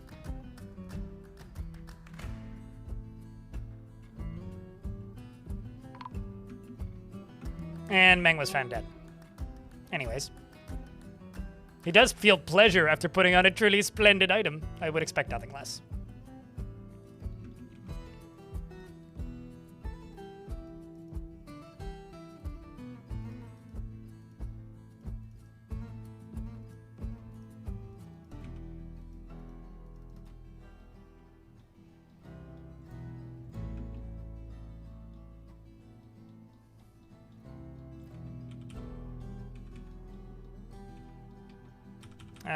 That's where I was trying to go.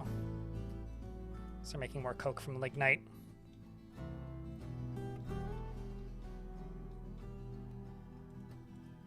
So I'm going to just refocus on getting these birds breeding, hopefully.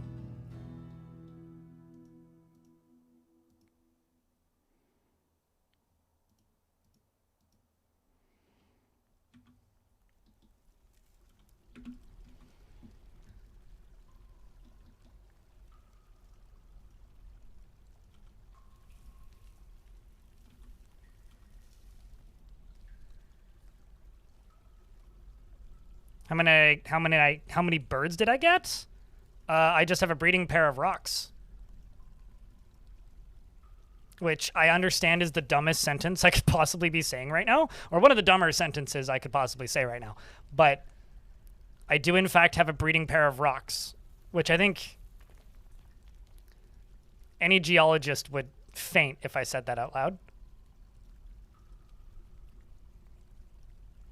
And thanks for being around to be able to be gifted a sub.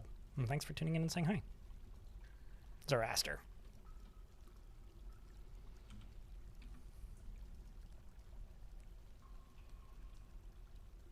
Let's not make that joke, Diamond.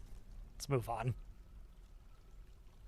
It's already funny enough. We don't need to include somebody unwillingly. Hey, chat, can I get a big round of beers? Please and thank you.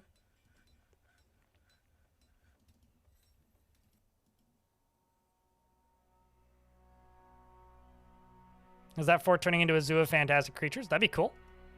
I don't have any baby minotaurs yet, but we're trying. I assume that they will give birth to a megator. Whatever that is. Aside from, I assume, a pretty damn secure piece of internet software.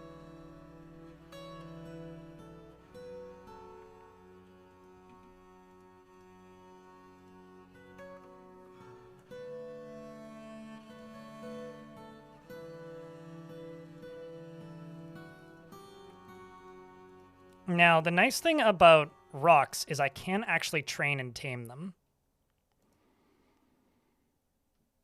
So what I think I'm going to do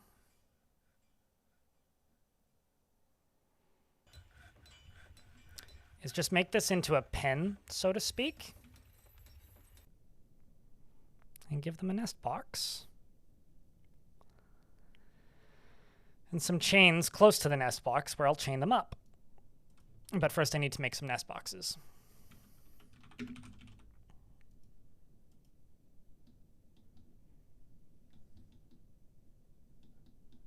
That's all at the edge of the map, which is a little bit annoying.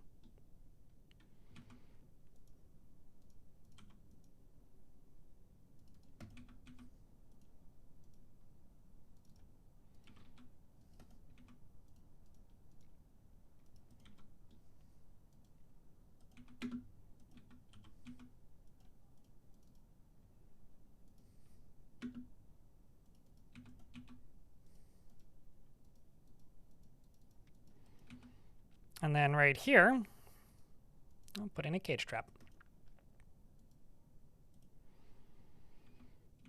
Down in here, we can do 2 of these, which I literally have 2 left. Let's do cloth ropes. And then that's an Etten. There's a rock. And a rock.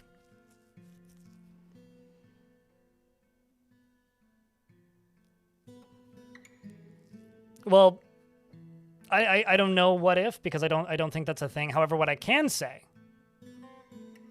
Diamond, is that a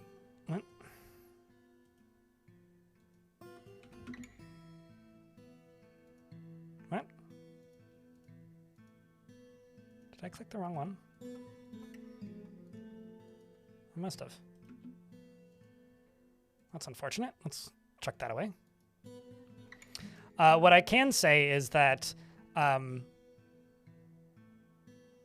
when it comes to the minotaurs, the baby ones are born with a diaper.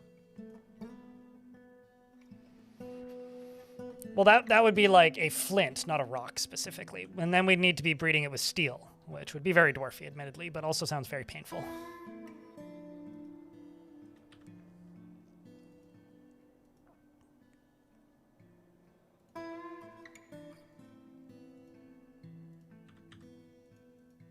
Let's put all these squads back on duty. So they go and pick up all their gear.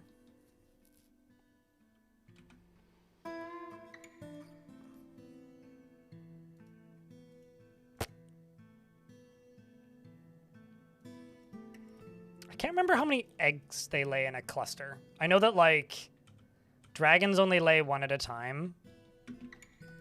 So making baby dragons can be kind of a slow process, but... New guild hall, which is that? The Planters Guild. And I will just simply engrave these walls. I will throw a door in there. Don't have any of those. I literally don't have any furniture, I don't think. I need to make some... Oh, no, I have a gold table. Maybe a gold throne. I have several.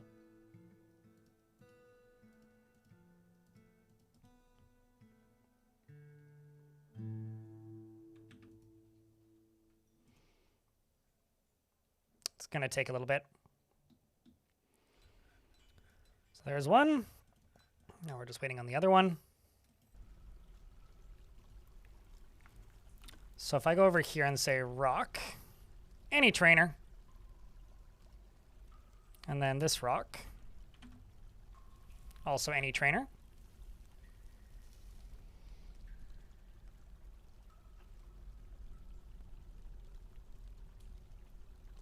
Want the semi-wild one put on the cage right now.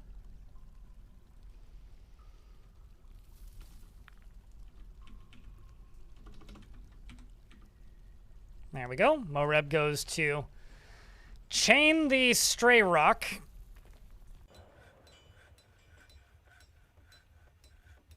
Awesome. So there's one. And then I just need you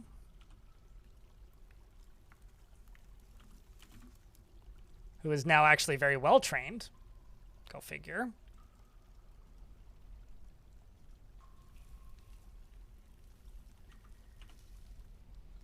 To go right there.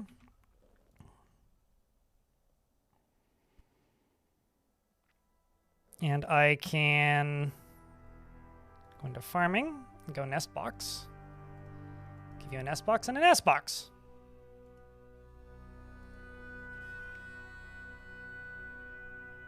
And so now what I need to do is I need to set them to not cook or haul rock eggs, basically. So if I go up to the food stockpile and I go to egg and I type in ROC, they won't haul them.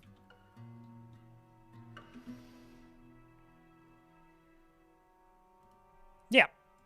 Yeah, they're a very bolder species. Here I'm just going to go animals, but I will just say empty cages and animal traps. You can go away. You can go away.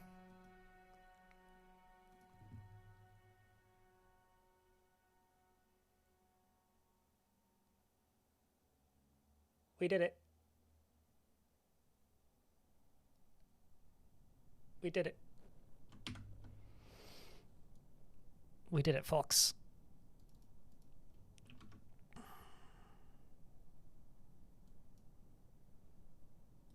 You have a question about aquifers? I may or may not be able to answer, but I'll do my best.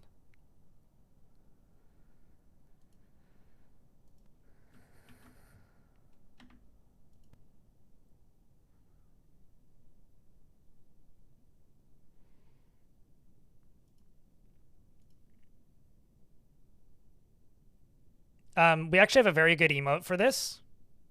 We have an orb emote where you could ponder orb. I think those are orbs worth pondering. What do you think, chat? Check this out, Zildy.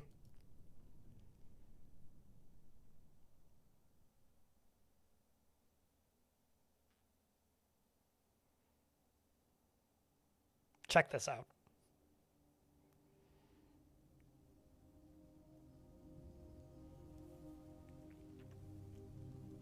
Dude, you've heard of jumbo chicken wings. Allow me to introduce you to Omega Wings. Not only that, but we also have a very sad... Is there a DF hack to check if something's pregnant?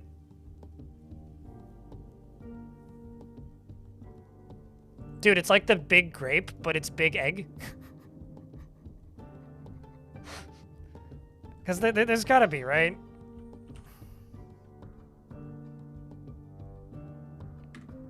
Because I want to know if I have a pregnant mini-tar. But, yeah, we've got 2 Minotaurs. And we've also got these.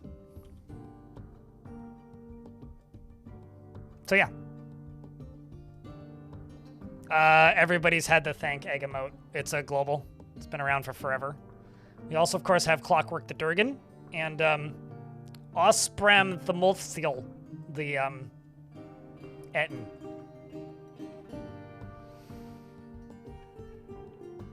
You know how to, that's concerning.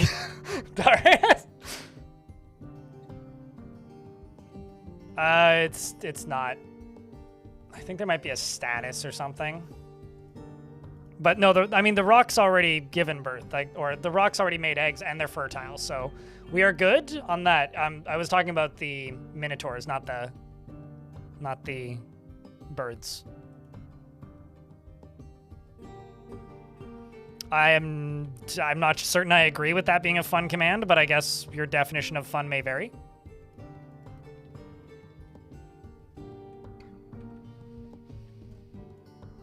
So we've got a trained and, of course, a trained. Free after being released from confinement. Angry after being confined. Patient while being confined. Mom is patient. Dad, not so much. I also feel like I need to remind people. The Name Something redemption has been not locked down for 2 hours. So if you want to name something, it's very much available.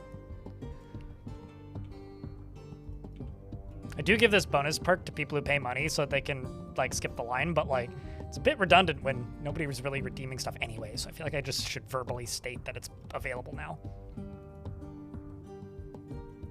What am I naming, Diamond? I presume a dwarf?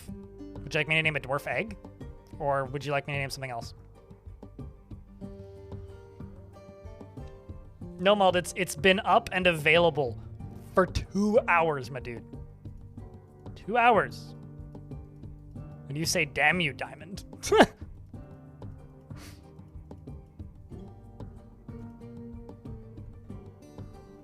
Okay, so I'll name the happiest dwarf in the fort Egg. Actually, hold on, let me check something. Cool.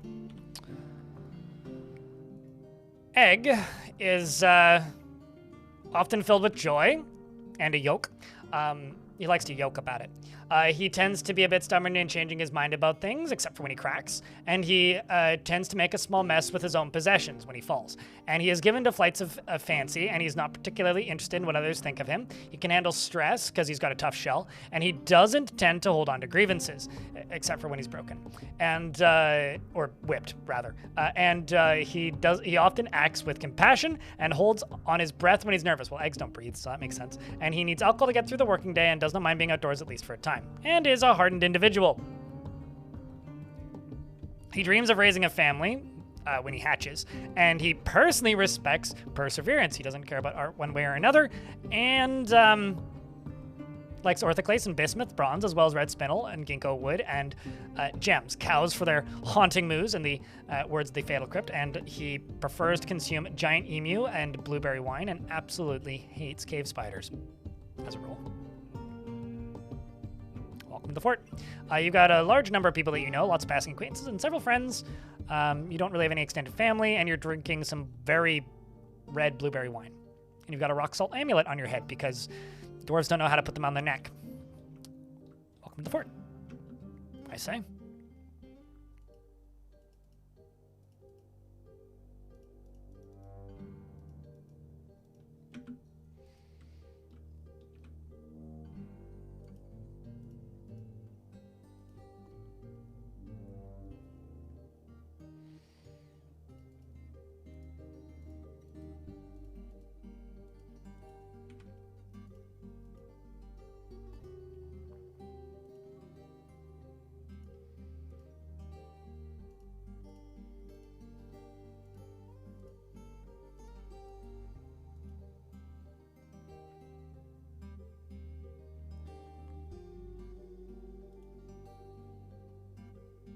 Well, I mean, the actual reason for it was amulets were added before necks were added, so they put the amulets on their head because they didn't have necks when amulets were added, and so that was the way the code was written, and it's never been rewritten. That's the actual reason. But sure, you could just say that they have very thick necks. They're like corpse grinder.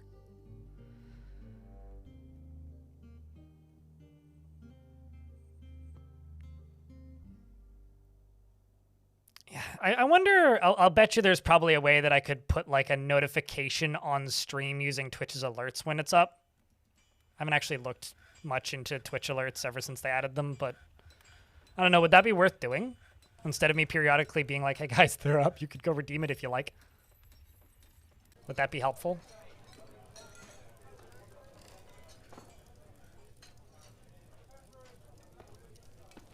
Because I'd be okay with doing that if you guys found that helpful.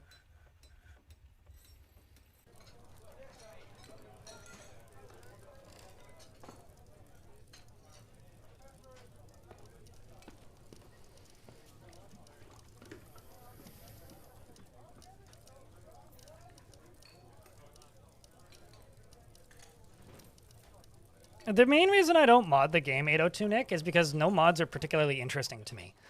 The idea of like just adding more stuff to Dwarf Fortress is just like, okay, so it's slightly different stats. They generally play the same. Like it doesn't add that much variety for me. Like I've played with overhaul mods in the past and various mods throughout my time playing this game, but the mod structure currently is very static. And to answer your question of as more proc gen mods get added, sure, like as mods have more like meaningful impact on the gameplay, absolutely, but I don't know, I need stuff to stand out, and a lot of the time the stuff that people want to add to games like this doesn't really interest me all that much. I'm more interested in things like a moddable user interface,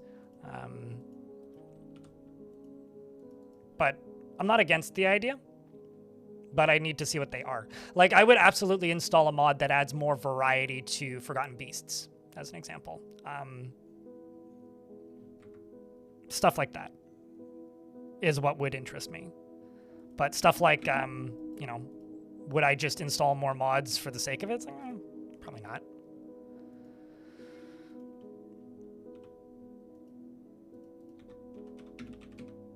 Some ads are about to start. So I'm probably going to hop up in a second here and go use the washroom.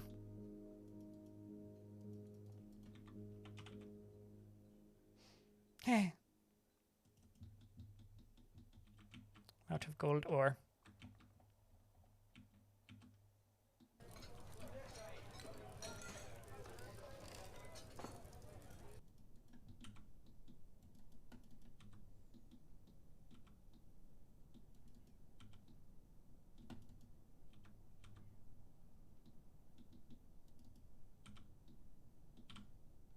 All right.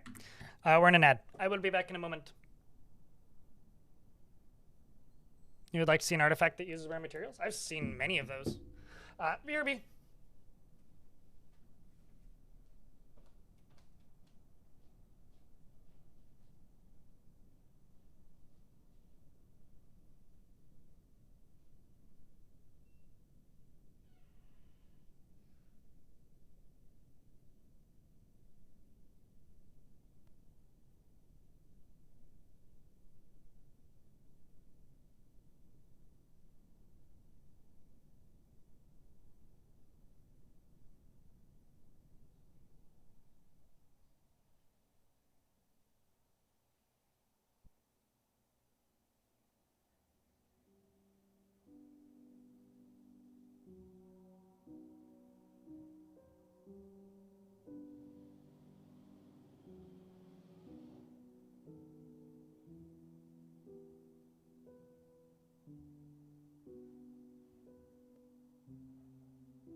I hath return.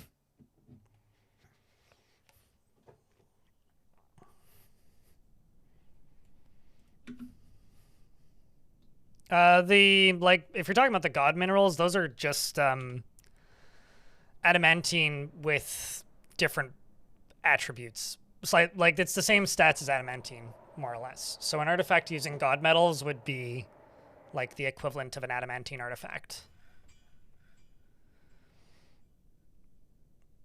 Is Myth and Magic out yet? No, but soon.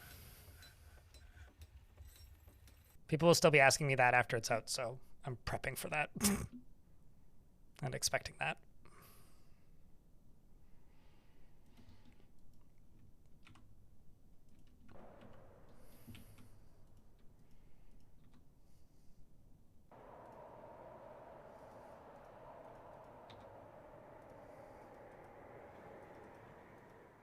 All right, well, they'll get to that, like, immediately. And what the hell? I was gonna say, are you bedazzling the Tower Cap minecart? Guess they are.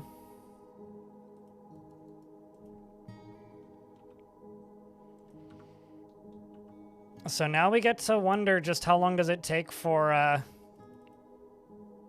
baby rocks to hatch. Because I haven't seen baby rocks since they added baby rocks. That's how long it's been. Chad, have you ever seen baby rocks? I understand how silly this sentence sounds, but serious question though. Have you ever seen baby rocks?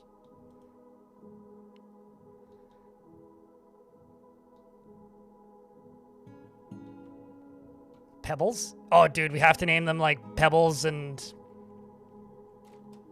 Brick. Gravel? Yeah. I feel like gravel is more just like, you know, large colonies of rocks that went through a major breakup.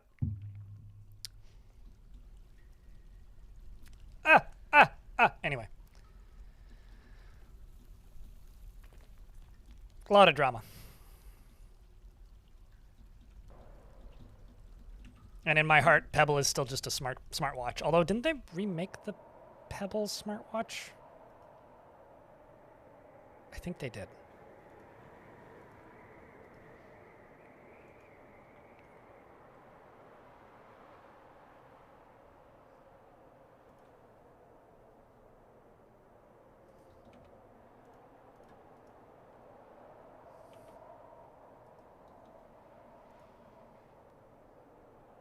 I need 85 for this. So let's just do that.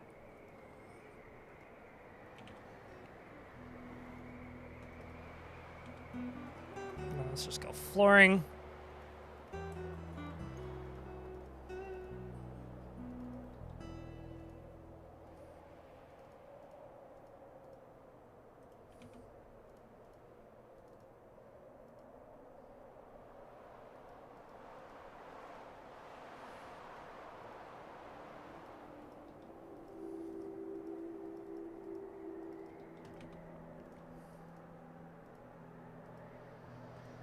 And then let's just go here. Construct those. Plop you down there and get those built. 230 pop, yep. Populations. But yeah, Rocky and Pebble, I guess, is what we should name those babies. It's very rare that I name a creature in Dwarf Fortress before they're even born. But Rocky and Pebble is pretty... 2 thumbs up.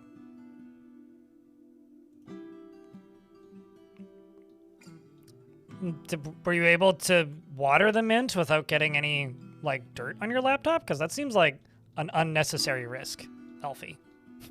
But, jokes aside, I hope it works better. We have, a breeding pair of rocks, and they've laid eggs.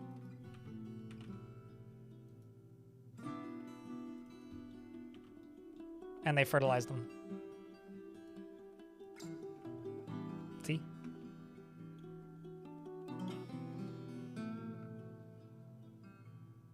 That or you just got a really good drainage tray. We've also, in theory, have a breeding pair of Minotaurs.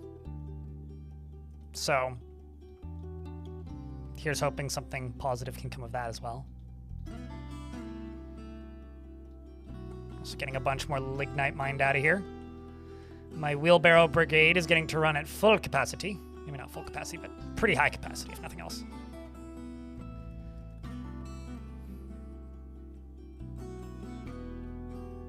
Bringing all these up, bringing all these gold nuggets up.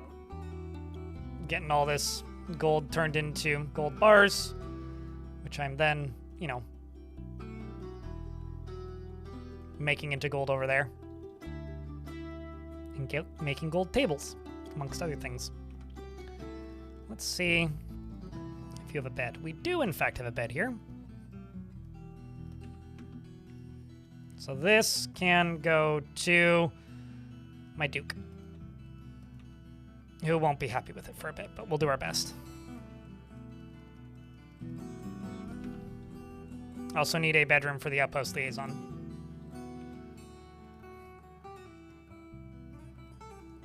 But first, let's do these doors.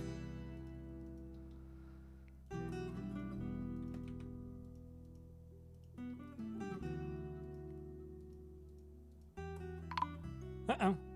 A human has arrived.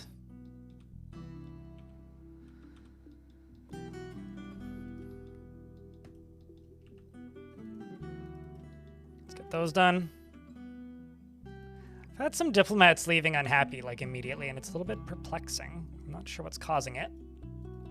I've got kind of a lot of unhoused dwarves at the minute.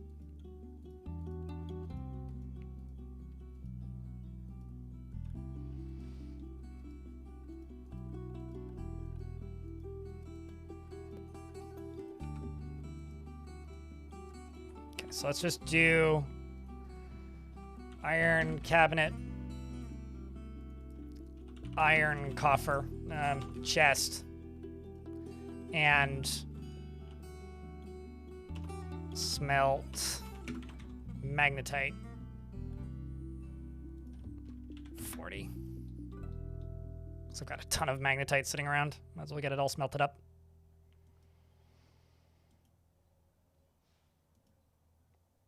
Finally making enough stuff over here for all this. You'll love to see it. Also, apparently my site's inaccessible. What? Is the thingy shut? Oh, the thingy's still shut. Well, I'm dumb. I was too excited about the fact that I had rocks.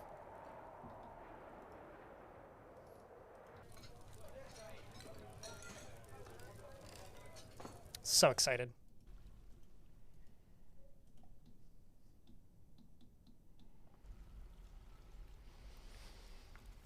You just got your first rare creature. I did not have I very rarely have proper hospitals when the first injuries happen, to be fair. And so your fort gradually withered away to nothing due to the dastardly were-chameleons. Well, now it's time to go for vengeance against the dastardly were-chameleons. The king wants 3 anvils and 2 traction benches. Traction bench. 2. And I'll try and do that quarterly. And iron anvil 3. At least I got lots of iron. And lots of lignite. Holy shit.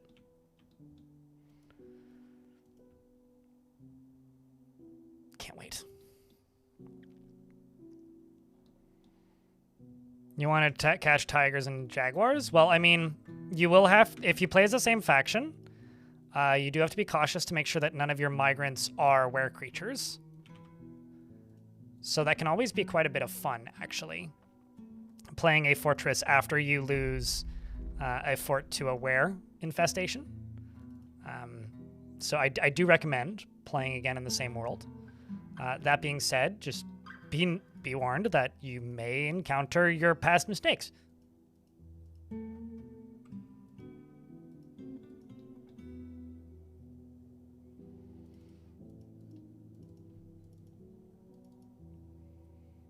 But yeah, where creatures can be painful. Or alternatively, like if the where creatures are too much, you can disable them in the difficulty screen so they just don't show up.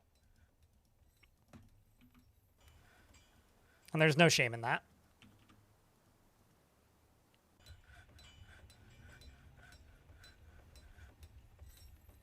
But good luck. As far as the reclaim goes, all of the were creatures that were in the fort will just scatter and won't be there when you reclaim it. So if you reclaim the same spot, it is unlikely that you'll encounter any of those were creatures again. And if you do, well, I'm sure you'll be able to figure out a solution.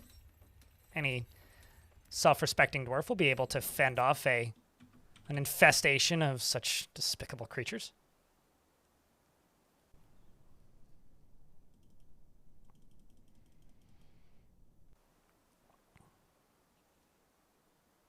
Yeah, some of them do look hysterical, though. Were chameleons have a good design as well. Okay, so that's a gold table. This can be a dining hall. Oopsies. A dining hall.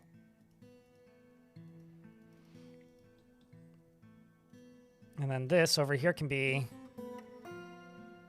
an office. King and king. Gold throne.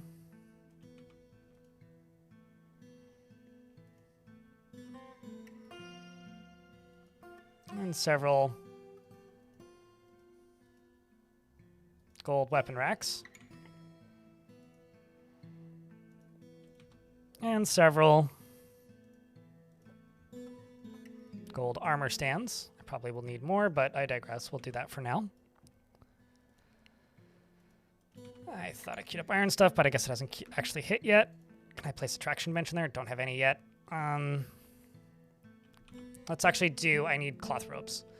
Cloth rope. And gold table. To make an attraction benches. It's going to take a little bit, but we'll get there.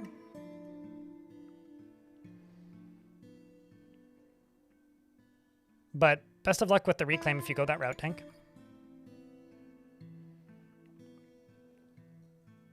There's one cage on top of the bird's pen that shouldn't be there for 2.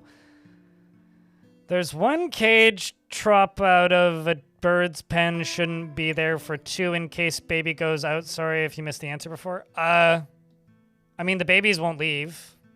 The parents are both trained, so the baby will be tamed very easily. Babies are automatically assigned to this zone when they're born, so I'm not too concerned about it. And the babies will be tameable, so. You're debating the reclaim as you look at other spots? I mean, if you can find a spot in a similar area, you'll have similar creatures that you can capture, of course. Oh shit, this dwarf's got some history. Peacequakes. He's a skilled record keeper. Interesting. This dwarf's a skilled appraiser. You're the rest of that dwarf's family. Huh. You're a doctor? One big-ass fort. We're about to hit our population cap, which is 250. Goddamn bunnies. Goddamn bunnies!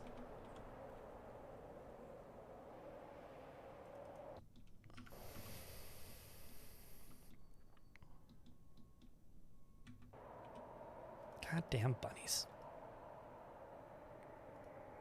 What's your least favorite livestock?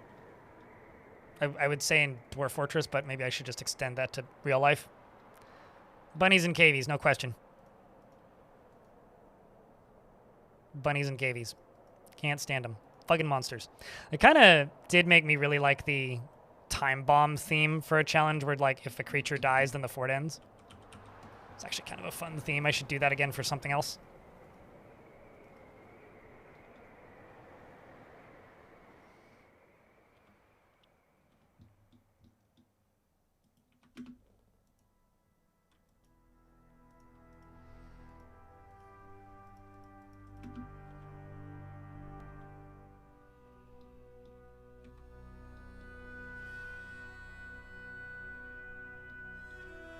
Do you send populations out to make my own forts now? I can't found helixes if that's what you're asking. Although, that's actually, I think, the thing that I'm most curious to see is what Tarn ends up doing with just the better diplomacy stuff that's been teased a gazillion times. But, like, on top of better diplomacy stuff, I'm very curious to see what Tarn does with anything related to helixes. I can't wait to see what could happen with that, because I think that would be super cool to be able to mess around with. Like, I want to be able to do the thing that's been on the roadmap for forever, which is being able to send out a request to the local helix and be like, send me additional soldiers now. Because, like, I've talked about this before, but Dwarf Fortress goes through cycles of, like, being easier and more difficult. And right now, I think we are in we were in an easier cycle for Dwarf Fort, but it just got quite a bit more difficult with the new sieges. Especially, like, the sieges can become kind of over the top. Like, the actual base game itself is pretty easy, but specifically participating in constant sieges from enemies in Dwarf Fort is quite difficult right now. And I'm very, very curious to see how the game remedies that in the coming updates. Like, that's the stuff I'm the most excited to see. Is just simply well, how are we going, like, what are some ways that Tarn's going to give us to fight back against the, unstoppable onslaught that is the murder armies of goblins?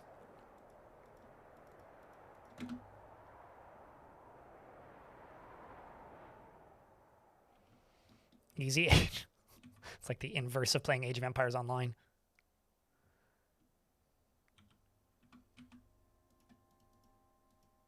The Age of Vibes.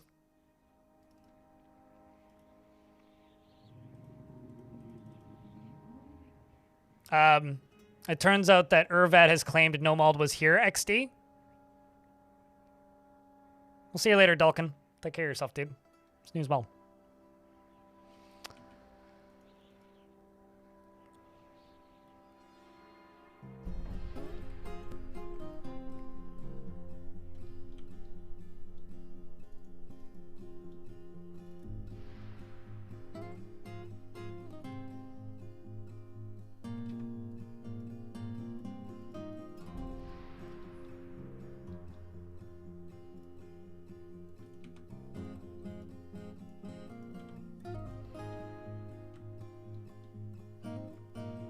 Kind of looks like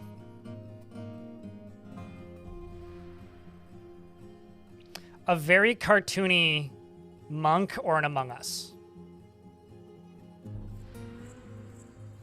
Or a sideways boot, sure. Some forgotten beast has arrived. It's a gigantic quadruped composed of vomit and poop, grime and filth. It has 3 narrow tails and it undulates rhythmically. Beware its poison stinger. Not much of a zinger, though. I'm just going to tell my squads to go kill it, because literally they just need to poke it with something sharp and it'll explode, probably. Yep. This is literally called the Violent. And the Violent has no kills. Another muck, yep. It's Poboro pro bono. And it's currently chasing Ingish the Weaver, who is doing a very effective job of dodging it, because in fact it kicked her, and that did in fact bruise her. But she's still doing a pretty good job running away. Keep at it, Dwarf. Yeah, well, I mean, he's violent. He's violent. And the dwarves have been told to kill it, and so they're stabbing it, which is fracturing it. The fact that they're fracturing it is very funny. My polar bear hammerman bashes it, which chips it. As for it itself, a wrestler stabs it in the rear foot, which it loses. They do a bunch more chipping of it. Somebody was sipping a glass of something or another and dropped it upon arrival. and the creature dies pretty quickly. I haven't run into any Forgotten Beasts that have been a huge threat, but I'm waiting for it to happen. It'll happen eventually. That is a very heavy pile of grime. Look at the weight of that.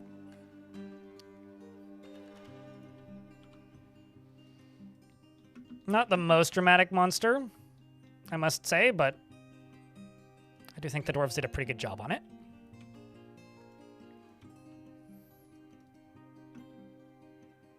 Just lavender jade cluster right there. All right.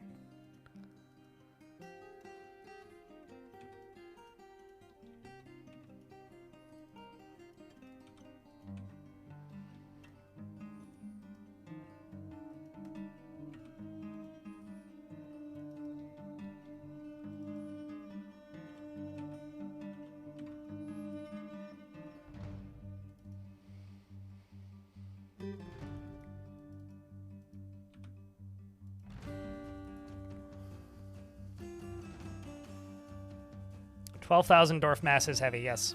All barf, no bite. Looks like Ultros from 55-6. What? From Final Fantasy 6. Yeah, sure. I never played Final Fantasy 6, so. As a reminder, the Name Something Redemption should be up. Pop quiz. Hot shot. Is there a dwarf with a bomb in his liver? If this dwarf falls below a blood alcohol concentration of 0.08%. You know dwarves are 70% alcohol, just naturally, right? I'm confused. Or were you talking to the Forgotten Beast? I'm confused. Nyum.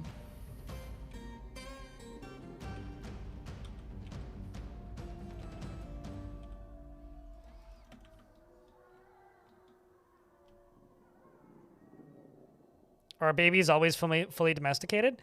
That was seemingly a thing that was added when Premium was released. They weren't always that way, but it's been that way since Premium, so I've just kind of accepted it. Initially, I thought it was a bug, but yes, babies, once trained once, assuming their parents were trained when they were born, they seem to just get immediately domesticated. It used to take like 2 generations, basically, but it seems to just kind of happen right away now.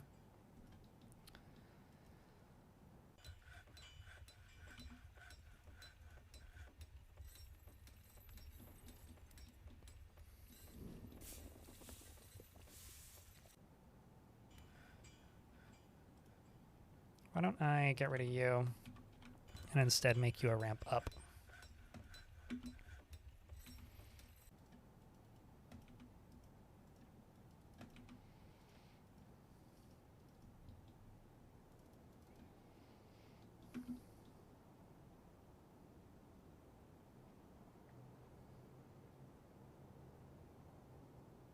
The movie Speed. I don't believe I've seen that movie, so...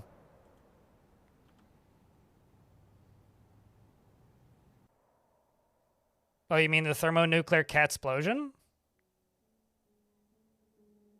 Not totally sure what you're referring to otherwise, but I guess. I haven't seen the movie Speed.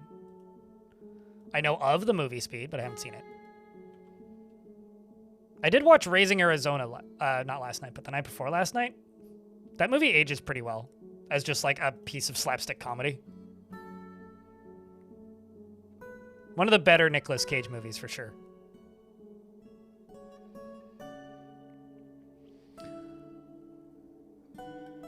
A bunch of things that are... Chat, Eurus has grown to become a cat. I saw the baby icon. I was like, baby rocks? No. I really hope that we don't need these, these, minotaurs to get married before they'll have babies. Because if so, then I don't know if this will be possible, but...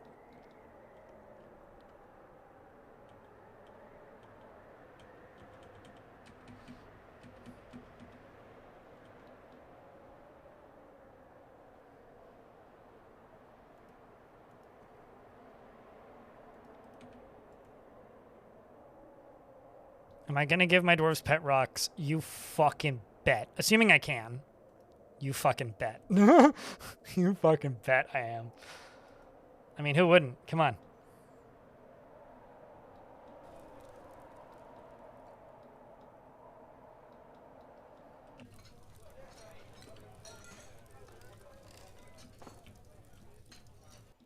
What's the point of breeding rocks if you don't give your dwarves pet rocks? Okay, so Royal Throne Room is over here. It does require higher value. Actually, why don't I get rid of that? How many traction benches do I have? My god. These are some fancy, schmancy traction benches.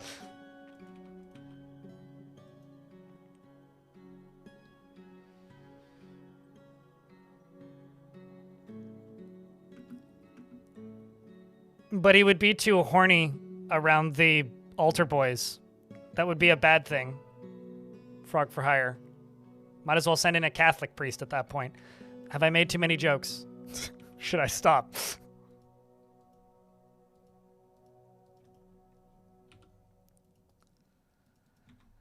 Gold statue. Let's do some of those.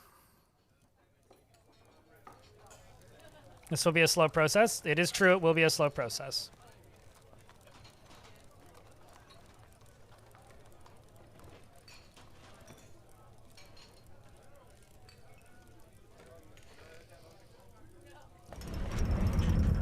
With the quality and quantity, I mean, I think I stopped right at the right time. Urvad, the metalsmith, has created Lushon, which is almost the name of a tent, which is a lantern, I think. A copper battle axe, and offers it to Thunderfire, the crystal storm.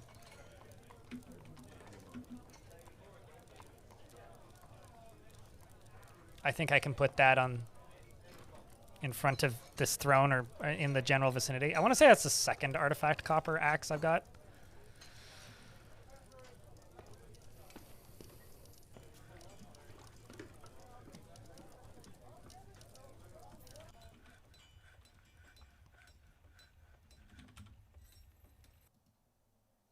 Yeah.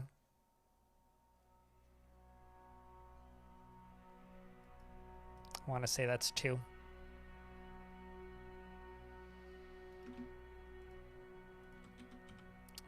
I guess you could say I took the bull by the horns with that one. Frog for hire. We'll pause the game because we're in an ad break now. I also have a singular dragon, so I'm hoping we'll get to make some baby dragons as well.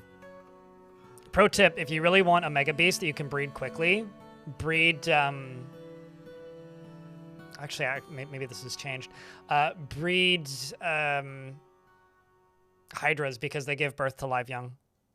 And I'm pretty sure they're born full grown still. That might have changed, though. What's this?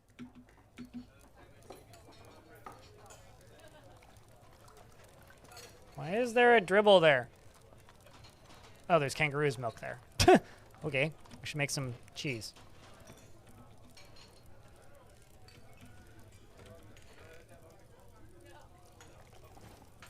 Merc.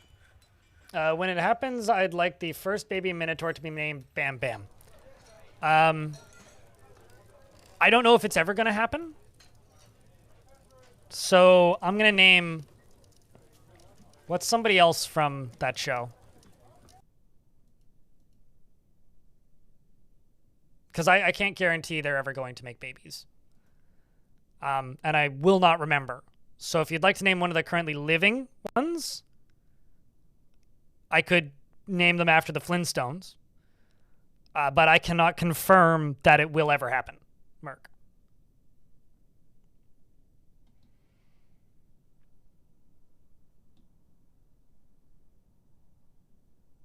They might be gay. I also haven't checked. I mean, here, I'll check for you.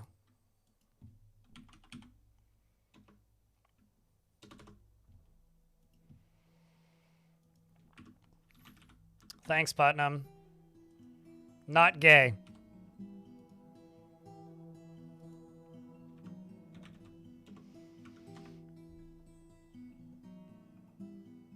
Likes males and will marry females. Is gay. Meaning I don't think actually is bi. I don't think. I mean, maybe we will.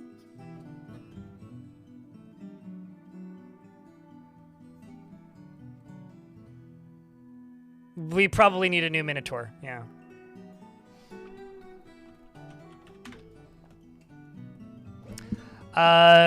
She is utterly fearless when confronted by danger to the point of lacking common sense. She often feels lustful and I mean, it might still work. I don't know. Anyway, because she does like males and will marry females, but we'll see. She can handle stress and she tends to avoid any physical confrontations. She works to square this natural tendency with her respect to martial prowess, and she does not mind wearing something special now and again and often feels discouraged. She's covered in cat's blood. And her own tears.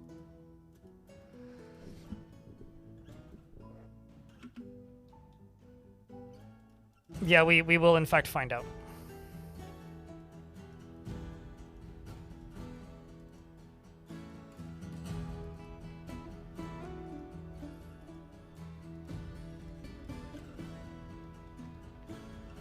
We'll see where all this goes.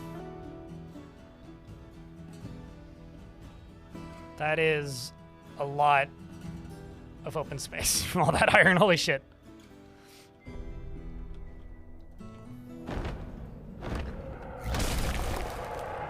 In other news, an Etten named Adelimaquina has come, a humanoid monster with 2 heads. So now we got another Etten, which, for clarity here, I already have an Etten who is caged. The Etten that I already has who is caged is a lady Etten. This new Etten is a big boy Etten who's almost 420 years old. The vigorous savants. Maybe he'll vigorously savant himself into the fortress. Savant yourself.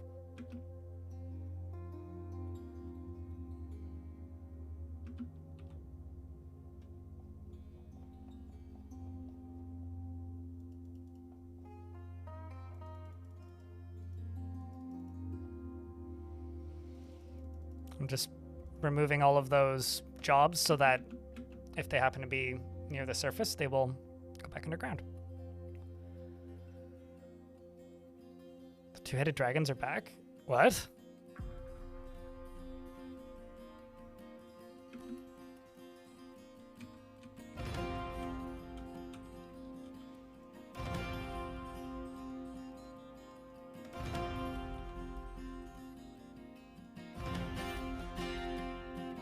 Oh, right, duh. I forgot. When we were calling everything dragons, I forgot that bit. Yep, this is definitely a 2-headed scaleless dragon. I know it's an imprisoned 2-headed scaleless dragon. I also didn't turn the burrow on, so I'm bad at this, but I'm also kind of amazed that this drawbridge hasn't murked somebody yet. Somehow.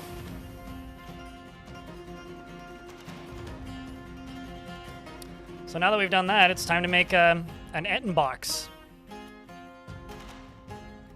Or an Etten bin?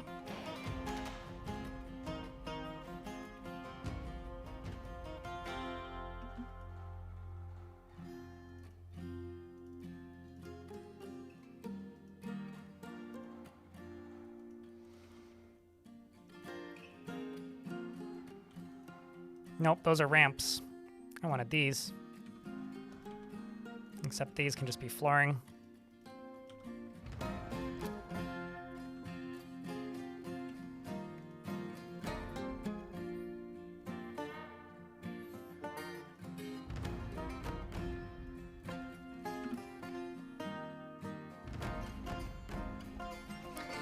An Edinburgh? Oh boy.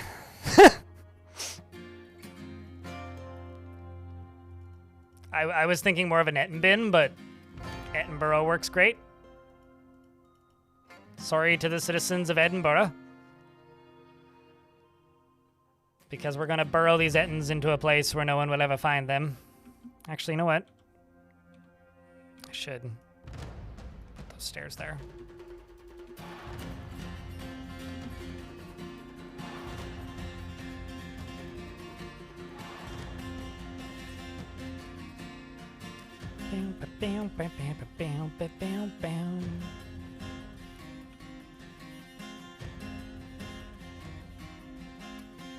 Etten.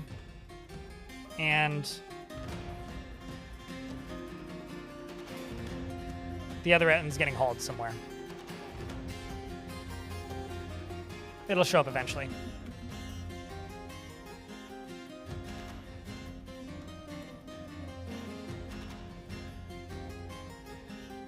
Barney the Bimator. Hey, chat. Did you see that?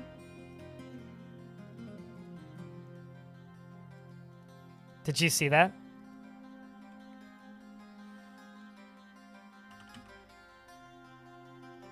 I also found a bug. Rock hatchlings don't have their own sprites.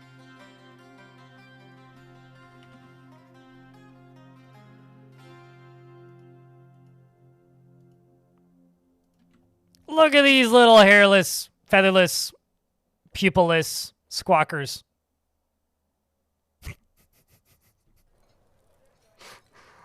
Oh, yeah, they come pre-plucked. It's great. Oh, shit. A duck has claimed that one? No!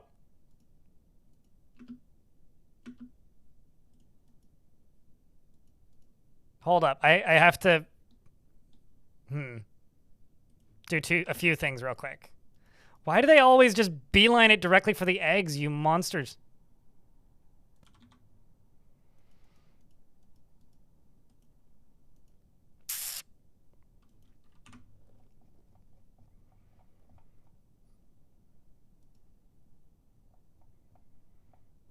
They know what they want. They want the good shit. I get it, but like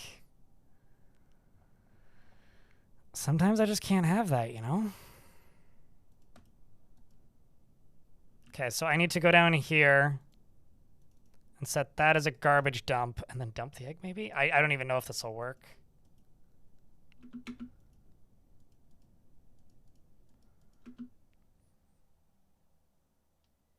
That's a very heavy egg. I don't think it'll work. Damn it. At least now I can remove it from the kitchen.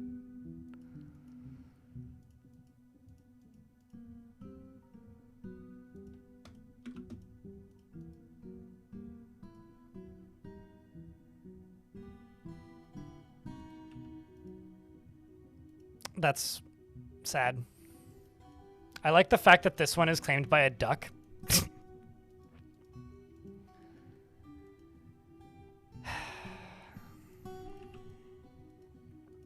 Such disappoint. Much rock. Big squawk.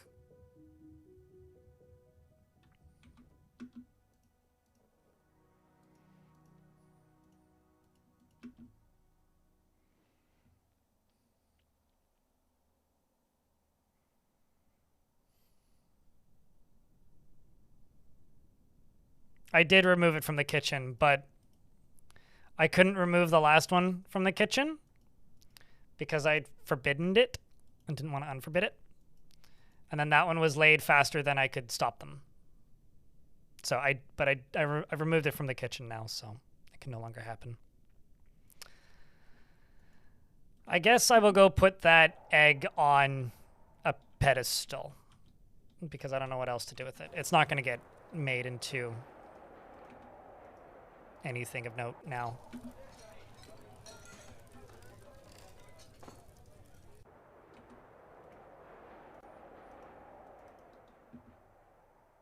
Big sad. Much disappoint. Oh well, there will be other opportunities. And that won't happen again. Or at least it shouldn't.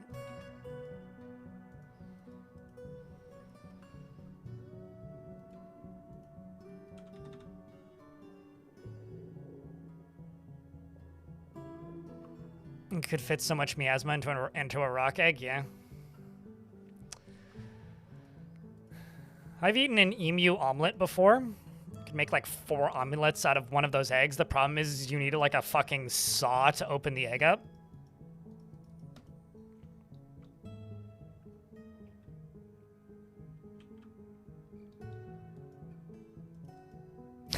This fucking greedy ass duck is claiming all of the nest boxes. This fucking duck, man. What a quacker.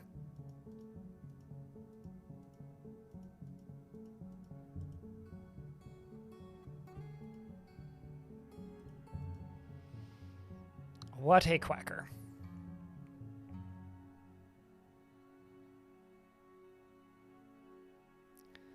I don't make tutorials on creative ideas. I set that as a rule very early on at Tuluk because that's not a tutorial. That's something that you could do. I don't know how efficient that would be, but you could do that. But very early on, when I was making tutorials more actively, I decided kind of with the executive decision that I wasn't going to, as an example, make a tutorial on how to make a battle arena. Because that's not something I can tutorialize. I can't tutorialize your own creativity. If you can come up with a solution to use water to push bodies somewhere to get rid of them, by all means, use it. I don't see how that's even remotely useful in any way, really. But if you can creatively come up with something to make that useful, then by all means. When it comes to like...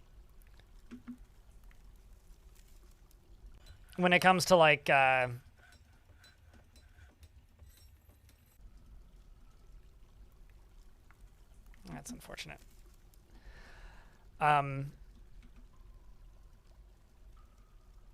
When it comes to when it comes to like cleaning up bodies, I would use lava. Like there's like no situation where I would use water. It doesn't actually clean anything up. Like if like the idea would be to clean it up, right? So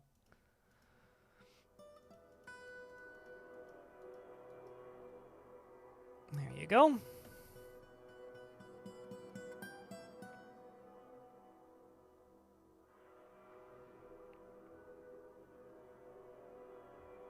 But if you don't want your dwarves to get upset with the bodies, just have ways of dumping lava where the bodies are. Yeah, but that just makes bigger messes. Dean of Destiny. But also, I think that, like, a lot of the fun of Dwarf Fortress, like, I know that, like, Twisted Logic did a bunch of tutorials around launch about how to do some pretty, I would describe them as, like, advanced things. You know, stuff like railguns and, like, full, like, accelerate and auto-accelerator ramps and, like, breaking the game's physics and stuff. I never made tutorials about stuff like that. Like, the furthest I went was, like, tutorials on how to make, quantum stockpiles and,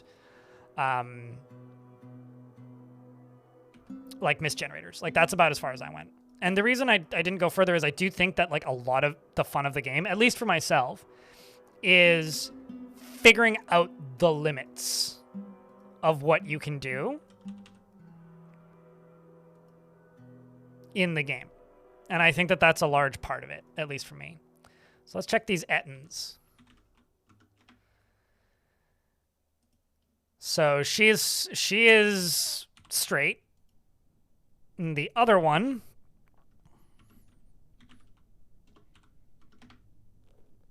he is straight. Yay.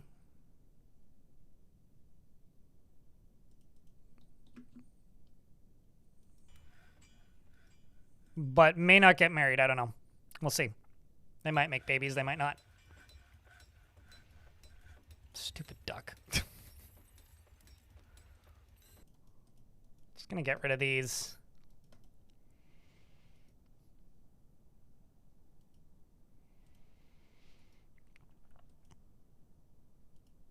And they're not both in there just yet.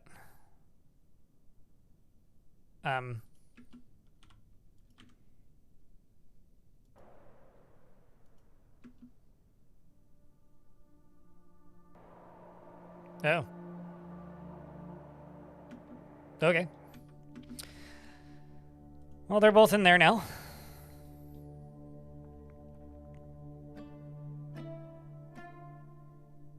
A zoo is what we're in now. I don't think the Ettins are gonna have, or I don't think that the rocks are gonna have a great double date with the ducks. I feel like the ducks might just have a surprise snack at some point.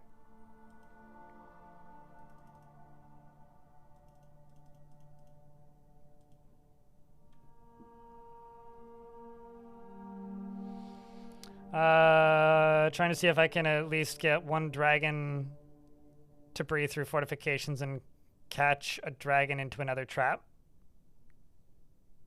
Yeah, getting them to breathe through fortifications is weird. They're not quite like dwarves in the way they go after things, but they don't necessarily operate in ways that we expect them to. I'm just gonna go prospect a little bit for a little bit more coal.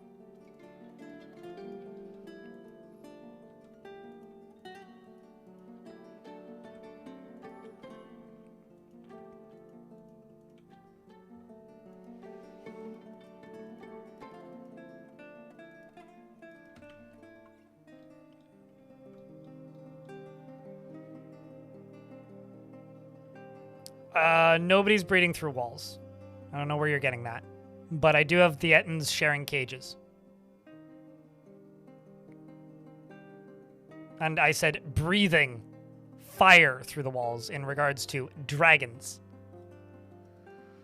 Nobody's breeding through walls. I mean, maybe spiders.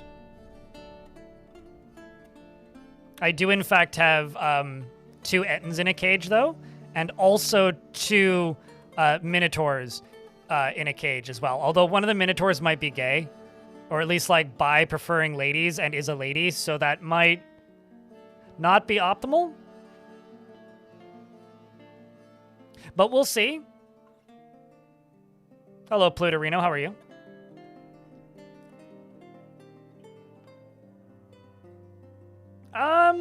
No. No, dwarves can still get pregnant without really occupying the same space as their partner.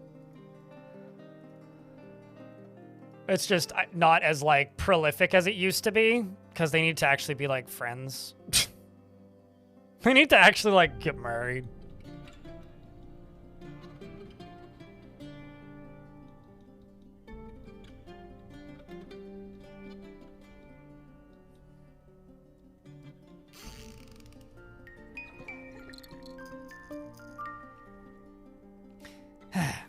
One of my herbalists has given birth to a girl. I got excited for a second there.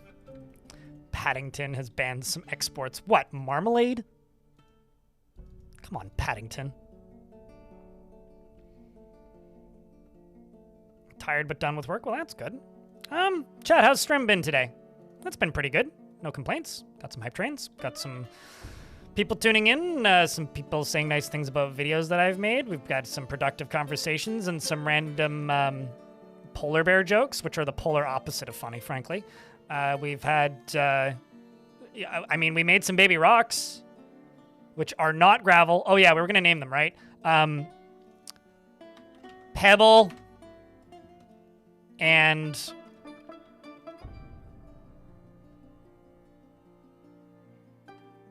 what should we name the other one? We've got Pebble and just maybe Rock.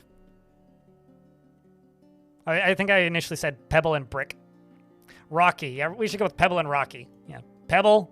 So Pebble is our baby lady, and Rocky is our baby boy.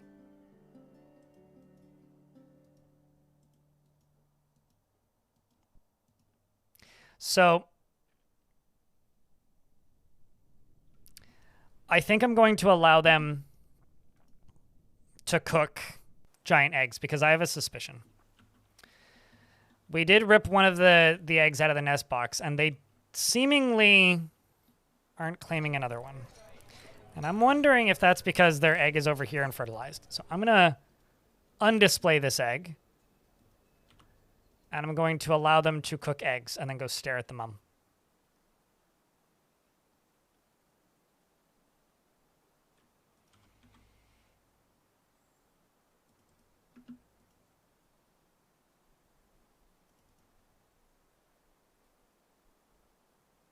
I could lock the door, but they're not tame, so they could lose their training, and then I would have a wild rock in the room. Oh yeah, you're right, it is rotten. Well, that's interesting that they rot now. Well, now they can just go throw it into the trash pile, so that's good. Schmelly. It's a very heavy rotten egg.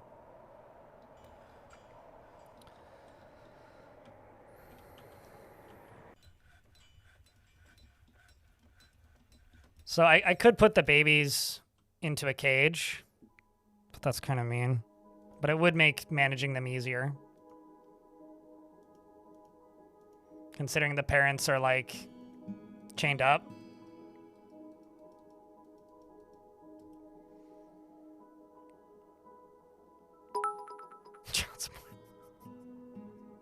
What, for the rock? Or for the minotaurs? 1,000. Child support. But thank you. Appreciate you.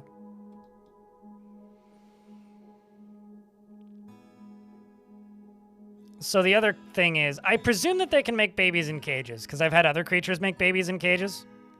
I could also just chain them up and then catch their babies periodically in cage traps, but that's maybe meaner. All right, so Pebble and Rocky gonna go live in that cage until they grow up.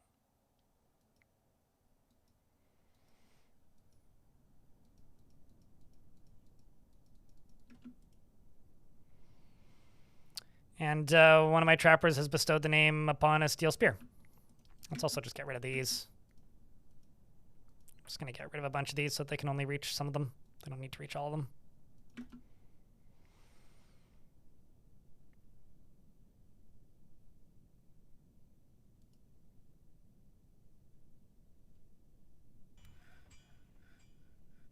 It kind of bugs me that deconstructing those have a missing asset.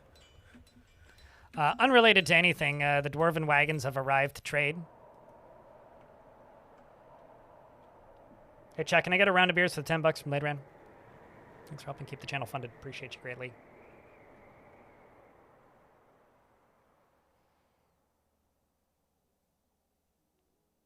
We'll consider it. First, we need to wait for them to make babies, and then we'll think about it. Gavros.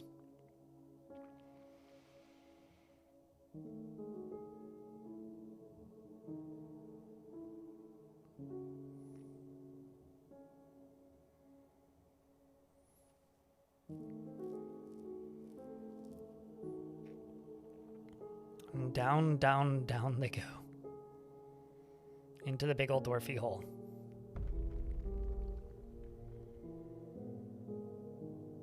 There's this sound effect, which is like a big boom, crackle sound. And it's called a giant step. And I use it in my videos as like a Foley audio piece every now and again. And it amazes me how often I hear it randomly while playing Dwarf Fort, like just in the background. Because like really, I don't know why it plays so often.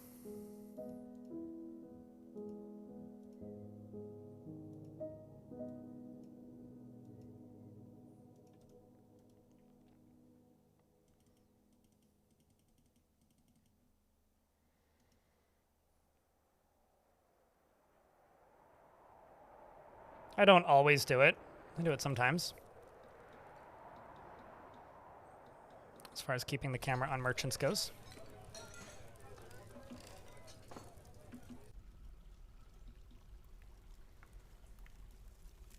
Well, what I can do now is I can lock this. So hopefully we'll have less luck.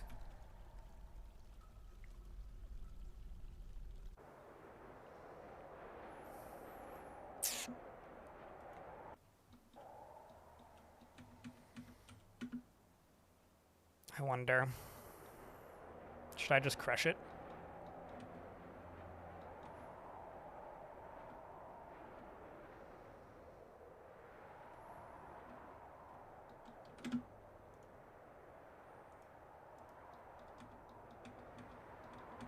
Maybe I should just crush it to speed the process up, you know?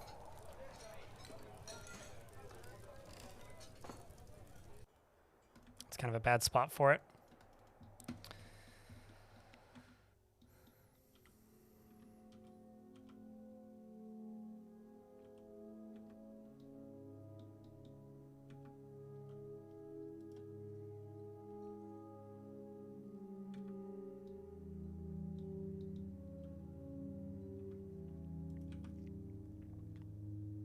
Cage trap's still pretty good. They haven't changed.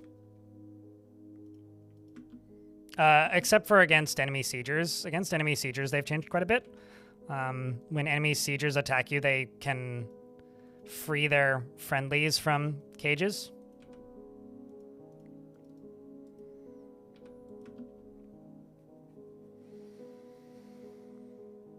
So they're less effective against enemy sieges, but they're pretty much the same outside of that. I mean, I never really used them against enemy siegers, so they're basically the same for me. But if whether or not they're still as good strictly is related to using them against siegers, they kind of suck now. That's not true, Gavros. So Gavros says in Werebeasts, avoid traps now. They've always avoided traps, but only if they know the trap is there. So if they visited your fortress before, they'll know that the trap is there. Or if they were one of your dwarves that got converted before the trap, or after, like before the trap was built, or that was converted after the trap was built, rather, they'll know it's there and they'll walk over it. So, yeah. And it's been that way for a very long time.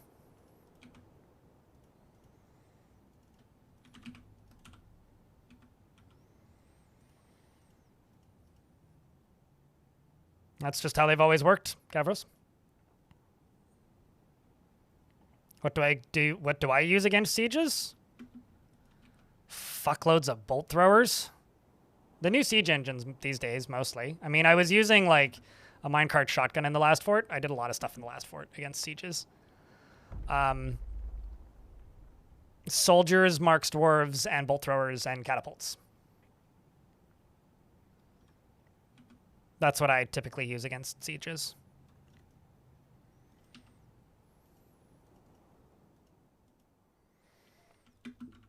We're also about to get hit by ads, so I will pause the game when the ads start. I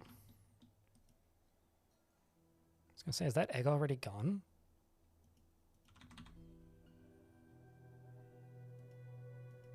I guess so.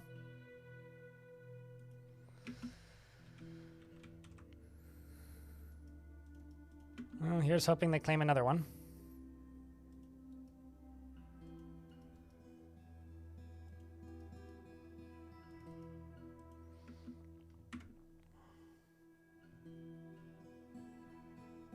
I don't generally do hallways. I tend to put them at the tops of walls. Or like near the entrances in walls. They avoid everything, Drusta.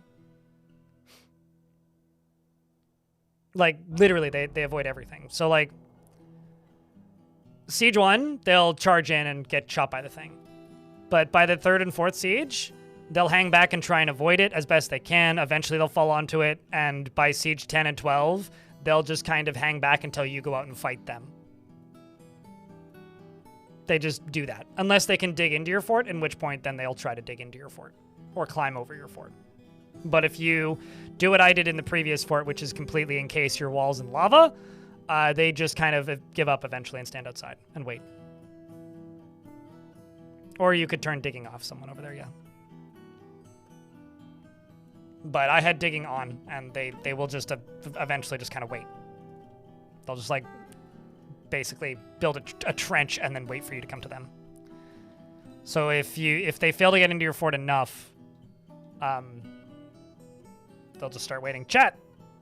Darius, can I get a round? Chat, can I get a round of beers for Darius, who just threw a 5-pack of subscriptions into the chat. Thanks for helping keep the channel funded, dude. Hey, you hit Aiden Knott, who got a dwarf earlier.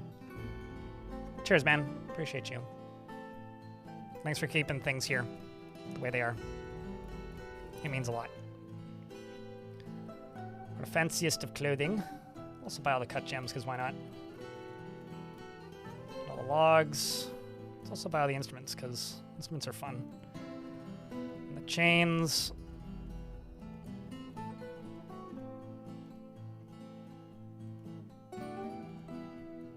And those, why not?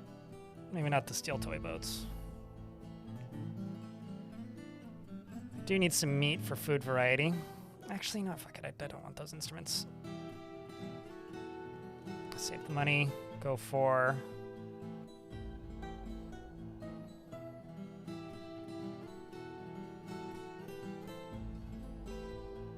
fuckload of anvils, holy shit.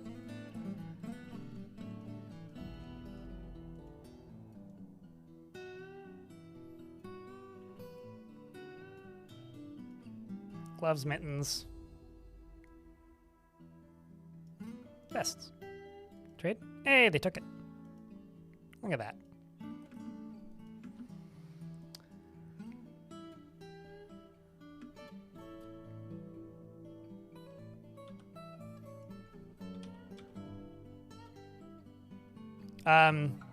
I have 2 people with the word lead in their last name.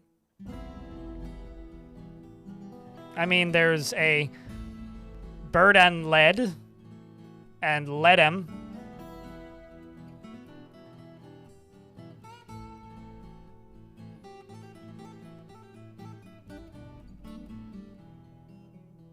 If you flip the last name backwards, then it becomes a Maddle. That's not how you spell Lee, but you want the metalsmith?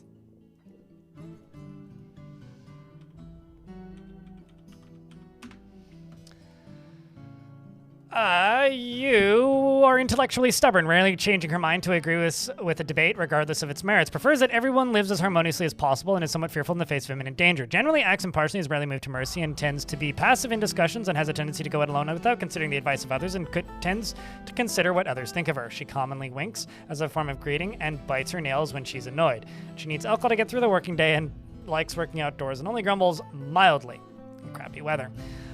She dreams of raising a family and personally values tranquility and a peaceful day and doesn't care about nature one way or another. She likes chalk, iron, turquoise, ibex hoof, alpaca wool, the color chartreuse, and leather armor, as well as hatch covers, and llamas for their long necks, and snails for their shells. And the words, and she prefers to consume giant olm, quinoa beer, and absolutely hates spiders. You're friends with an evil zombie, which means you're probably a criminal now. And you're friends with some woodcrafter. I saw Dwarf tell the story of the ascension of Cyril, spearbent to the position of Baron of the Bolt of Contests in the year 97 at the Eternal Burn. It is interesting. I mean, there's worse colors.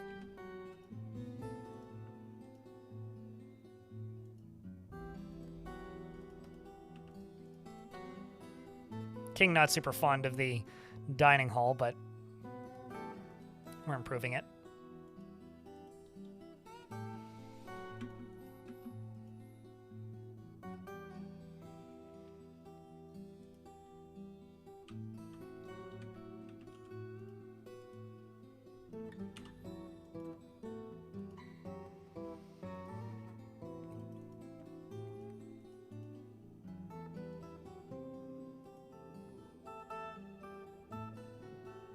Got a diplomat visiting.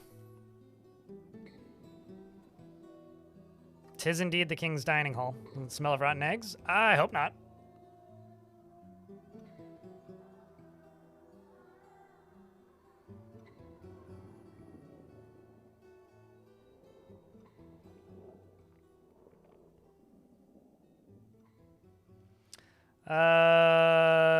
So you caught a male and female Gorlak. What should I do? The cage method for more little potatoes? Sure, but if they're wild, then you won't be able to actually make them do anything in your fort. So that might be kind of disappointing. Unless you force them to join using DF hack.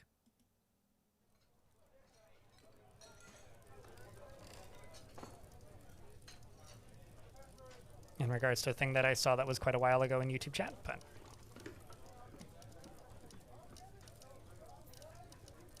for now, yeah, because like I don't really want to talk about this too much, so I will be as brisk as I possibly can.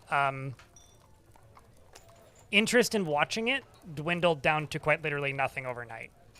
I will play it again. I'm not sure if I'll play it again on stream or not. Depends on how I feel.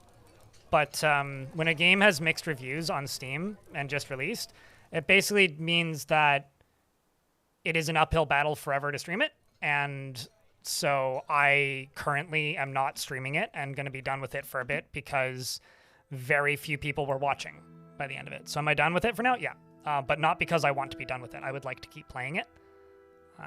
But I'm done with it because there wasn't an audience for it, which is a bummer. So, not sure what else you want me to say about it at this point, Drosta. Just kind of bummed me out more than anything. I think that game's far from perfect, but there's a lot of charm there. But I got 2 days out of it, so happy to a point for the minute. I'm just going to fill in everything that doesn't have moss on it. I quite like the look of that moss.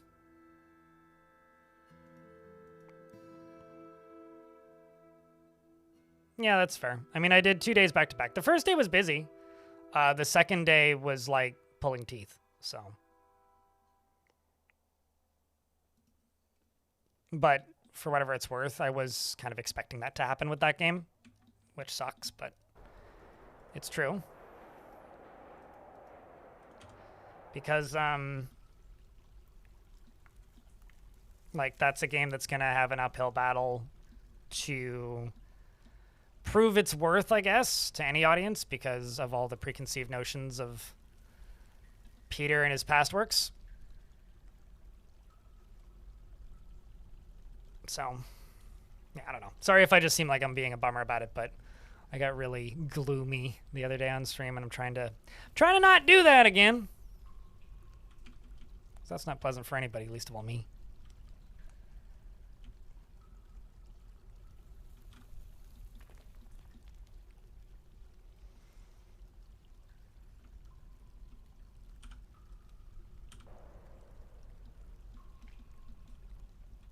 Okay, so this, you need you, and you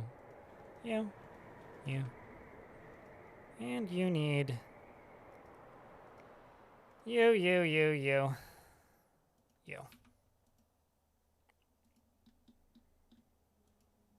King can have more of his traction benches. And you can have some of these.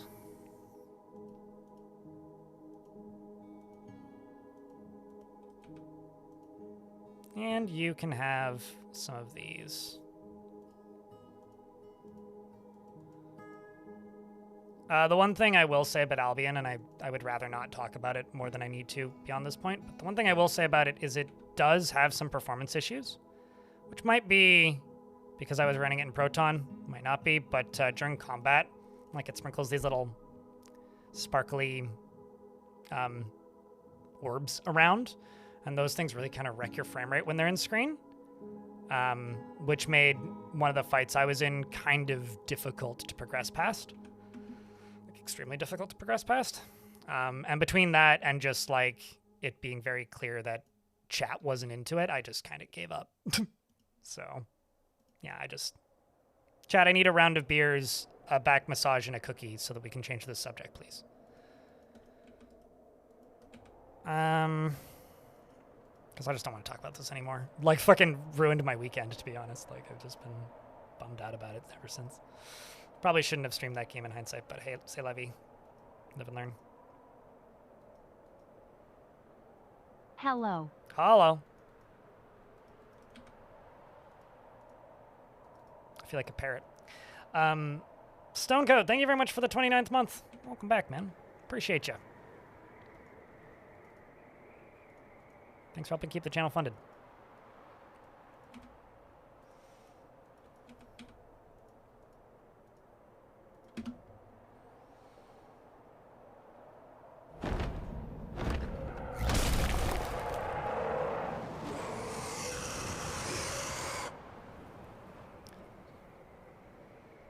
We have another Minotaur to add to the cuddle pile. A Minotaur named Ulspa has come, a great humanoid monster with the head of a bull. This one is also a lady. And is not gay. So that's nice. She's eaten a whole family of kobolds and an elf. So a kobold in training. And a human. It's basically the intelligence of a kobold. I would know. I am one. Alright, so we got that.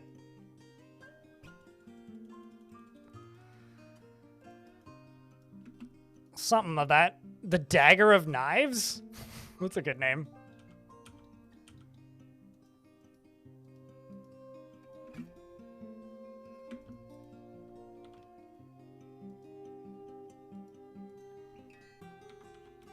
I said basically the intelligence of a kobold. I would know I am one.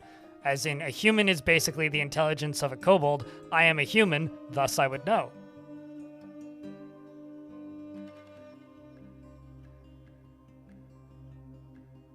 So I intended that the inverse of the way you interpreted it? Or Thunk.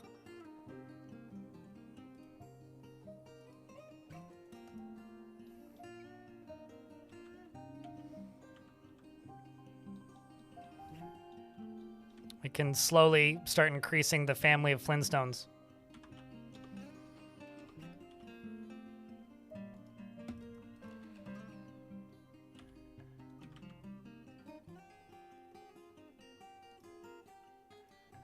Let's see if Wolf can do this task.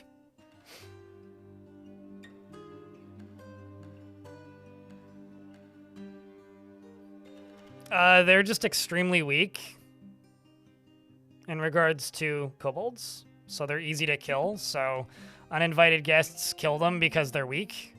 Like if they happen upon them, all those kobolds is dead now. Like it's one of the few critters in Dwarf that you can kill with like a fully untrained adventurer. I mean, you'd have to ask Tarn. I clearly don't speak kobold.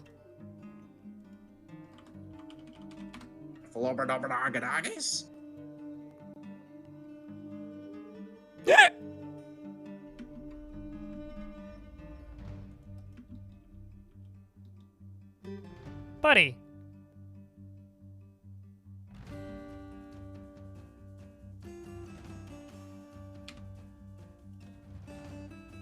Bruh.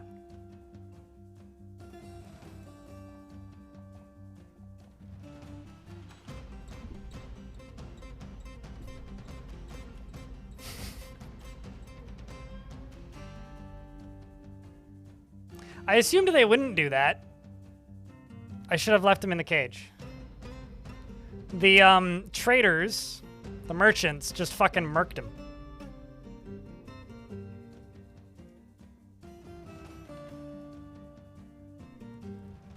They beheaded him. Well, rip that dream, I guess.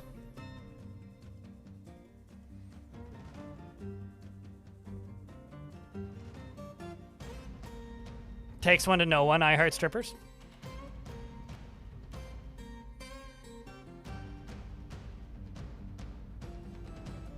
Honestly, uninvited guest might be one of my favorite pieces of text in Dwarf Fortress. Spells for cheap. Hello? I'm going into battle, and I'm going to need your finest spells.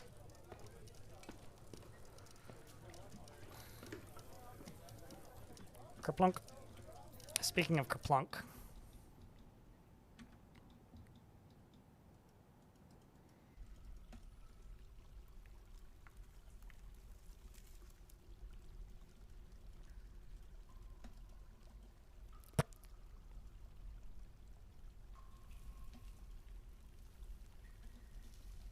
All right, miss.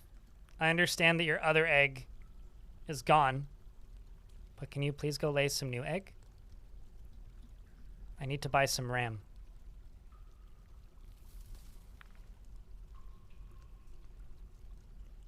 Did you guys know that the you can't handle my spells guy, like the potion seller dude,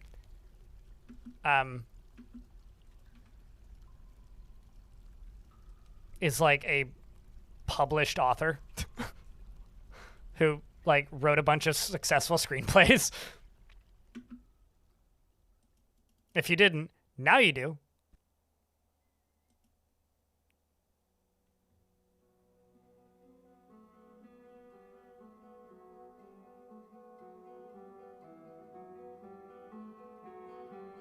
Lancer mini vids? What the fuck is a Lancer mini vid?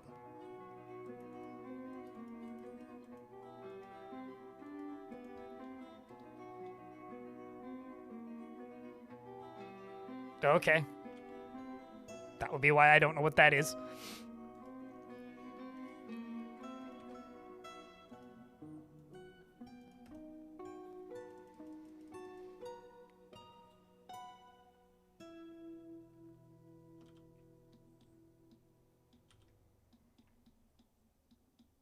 Wait, as in you're giving me a discount spells for cheap in YouTube chat? Or does that mean that you won't give me your finest spells? Because if so, I'm offended. Otherwise, thank you. I'm broke. I need the discount.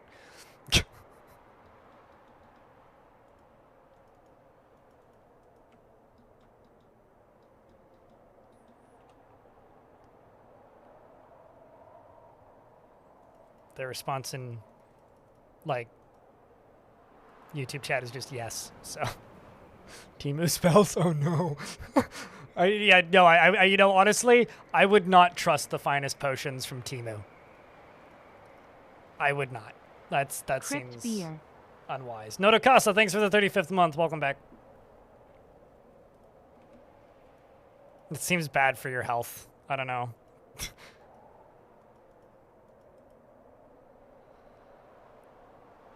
I feel like I couldn't actually handle Temu's strongest potions.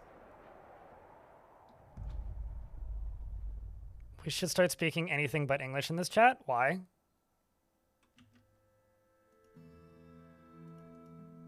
Like, I don't actually care, personally, if people want to speak other languages. But the reason, like, people enact that as a rule is because it is difficult to moderate.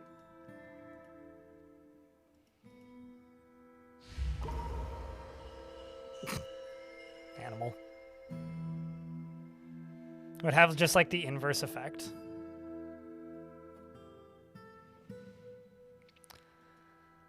We've got an armorer entering into a strange mood. We got too many dwarves. Not enough bedrooms.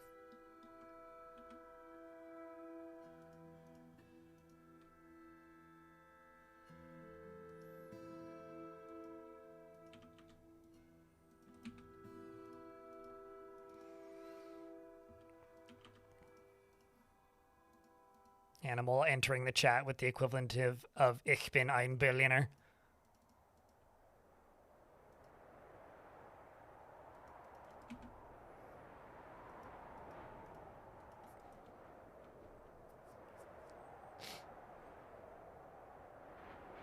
I was, when you said potion of healing as in it just makes dogs follow you, some people would really like that, actually. Like the Can I Pet Your Dog crowd would fucking fawn all over that.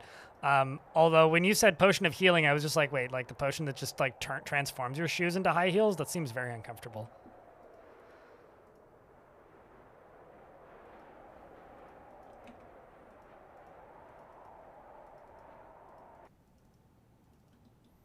Or the potion of drag, it either puts you in drag or slows you down when it's windy, and it's up to you to find out.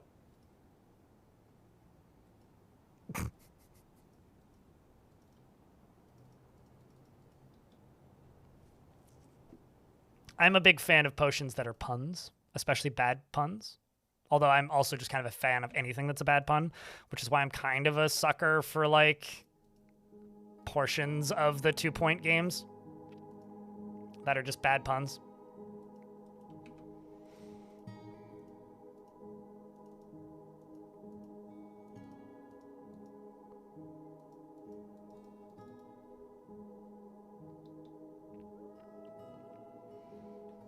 Potion of invisibility. The potion of invisibility. It's just a potion that you can't see. It's just like, you know, you can touch it if you happen to put your hand there. It's just really difficult to find it. So don't put it down or you'll lose it. It's like actually a really powerful shield. Abrax claims No Mold was here XD and grabs gold bars. We're going to get some gold armor.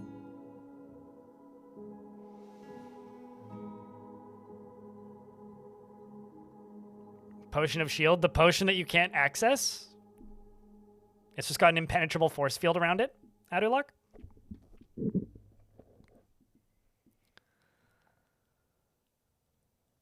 So the vexed one in YouTube chat says this, and I'm going to pretend that this is not about Dwarf Fortress and completely unrelated, because they say, one time my manager went into a strange mood and stopped assigning drink, making, and killed half my fortress before I noticed. That's very funny. Gold bars, gems. I need rough gems, I think. Cut gems, cut gems. Skeletons. Oh, I need skeletons. Never mind.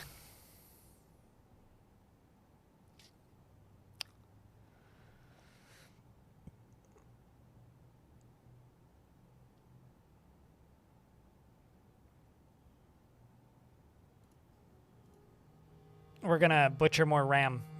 It's a very expensive butchery session.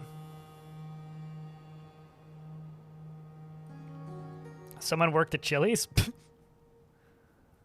There's a lot of different jokes that could be made out of that.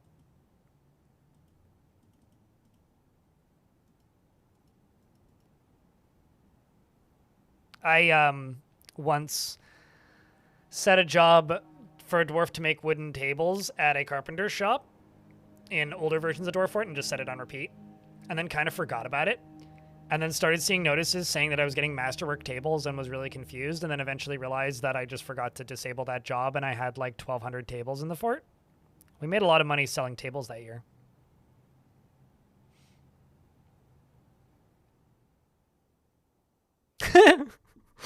Exeter the llama says, reminds me of the glasses of Detect Magic. It detects the nearest magic item itself. It's the glasses that detect the glasses. That's funny.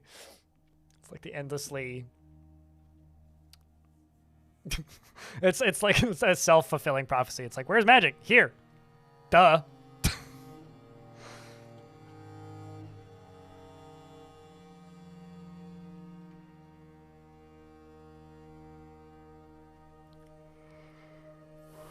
This is a fortress where I do actually need to be really careful about who I butcher. So if I butcher the wrong thing, we're just going to end up with no more dragon, and that would suck.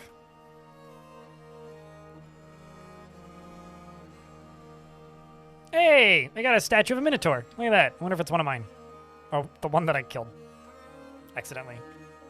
Magical, malicious compliance. Yeah, it's kind of like the monkey's paw, but less grim, you know?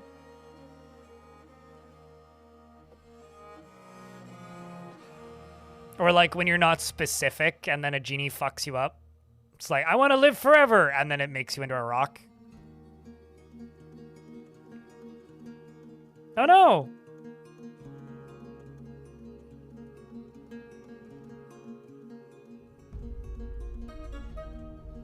I would honestly state to chat, pour one out for that. Although, hold up. You said that you shattered it, right?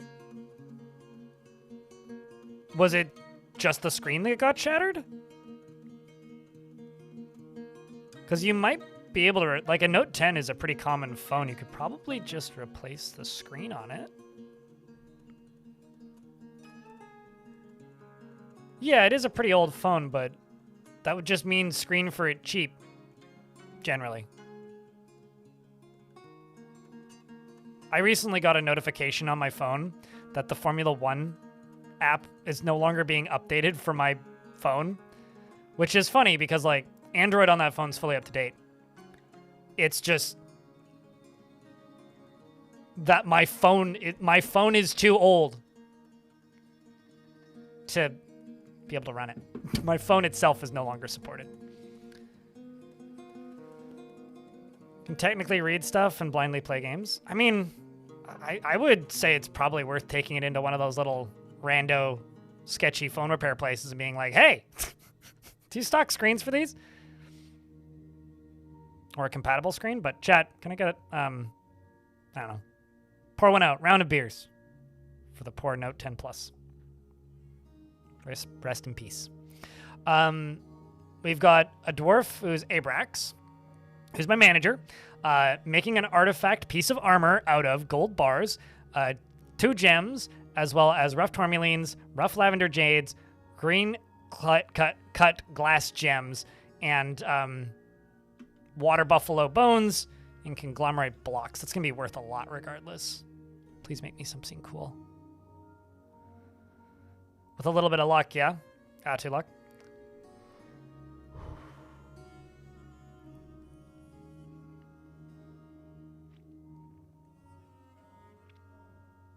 Here's another magical pun. Would be like a bag of infinite holding, which means you can't put it down. You have to hold it infinitely.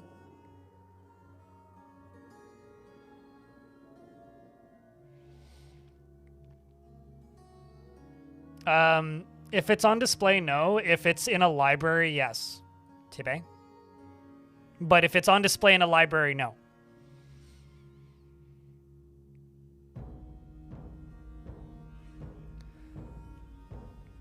You just have to be slow and methodical about doing stuff on the surface, Enigma Gum, because if you do lots of stuff quickly on the surface, then you'll agitate the wilderness and it'll attack you. So you have to build up a little bit before you can do a lot of stuff on the surface. You need to have like a relatively built up fort before you can start doing much of that.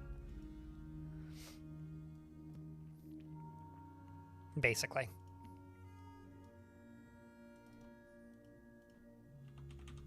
Apparently we have got platinum ore.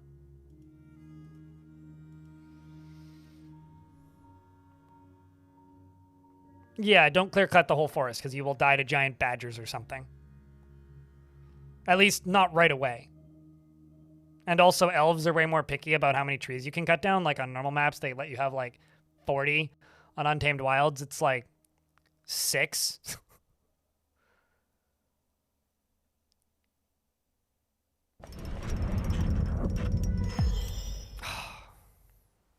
Abrax, the manager, has created Rimanguvom, a thin right gold gauntlet. God damn it, why is it thin?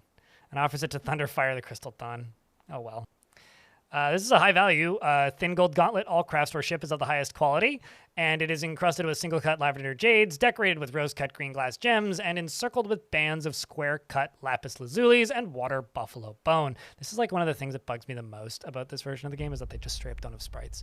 Even if they were generic, I would take it. On the item is an image of Ablil holy gems, the dwarf and dwarves in gold. Ablail holy gems are surrounded by the dwarves. The artwork relates to the ascension of the dwarf Ablail holy gems to the position of queen of the bolt of contests in the year 1. On the item is an image of Bukza Fang Tempest, the disemboweled banners, the bronze colossus, and the dwarves in green tourmaline. Fang Tempest is surrounded by the dwarves. The artwork relates to the rise of the bronze colossus Bukza Fang Tempest, the disemboweled banners, as an enemy of the Bolt of Contests in the early blah blah blah on the during their rampage and all that. An artifact add? Yes. Atilak.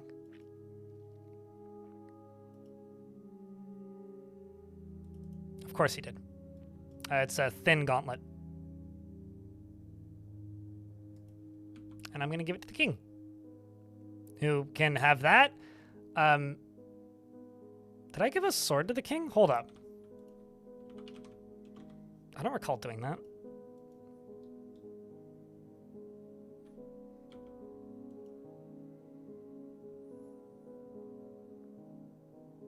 I don't recall doing that.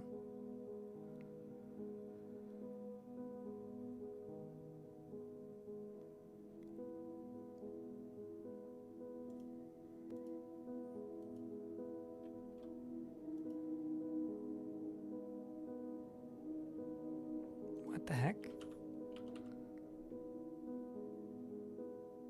Yeah, it's not on the map. We'll see you later, Drosta. Thanks for swinging by today, dude. Take care of yourself.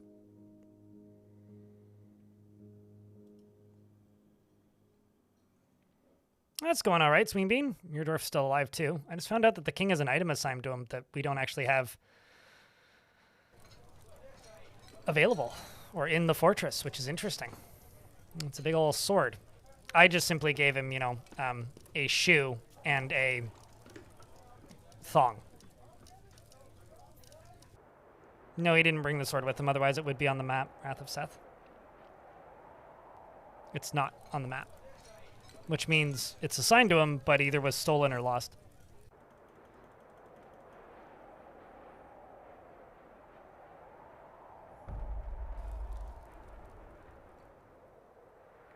It could be a family heirloom, but I'd have to just like comb through this and actually find the name of it to be able to actually spot it, which may take a very, very, very, very, very, very, very long time.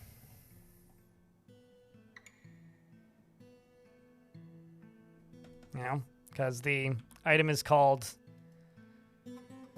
Kalakazavzin Arbin something.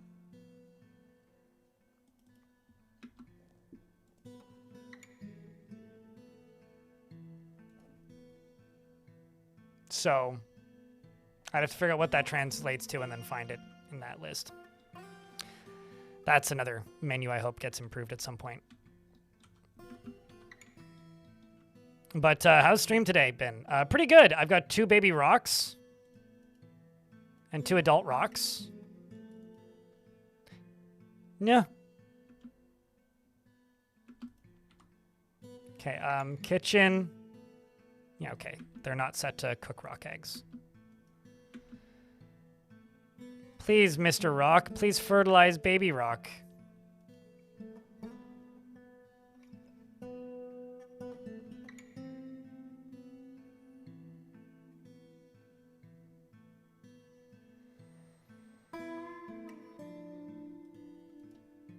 I also have breeding pairs of both giant Ettins and Minotaurs, but they haven't made any babies yet. We do, in fact, have 2 baby rocks, though. But they're all male, which is actually a little bit annoying. Pebble and Rocky.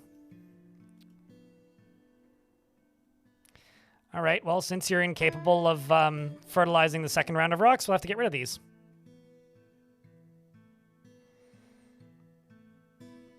Yes. I mean, the advantage of Untamed Wilds is that you could potentially get a larger number of them, or a large number of larger animals in the fortress. That is, in fact, the purpose of it. Just seeing a giantist's dead body and became more altruistic and learned to disdain sacrifice. I wonder if they have enough baby rocks if we will re-enter the Age of Myth, because we've gone from the Age of Myth into the Age of Legends. Oh, man, the fucking duck. There's this duck, this dumbass duck is just claiming all of these eggs. Like, there's something about that that is supremely funny to me. Is that this duck is just claiming all of these nest boxes and getting its eggs stolen. Repeatedly. Rude-ass duck. Yeah, what a quacker. The duck? I can't because it's named. It's somebody's pet. Otherwise, I totally would eat it if I could, because duck is delicious.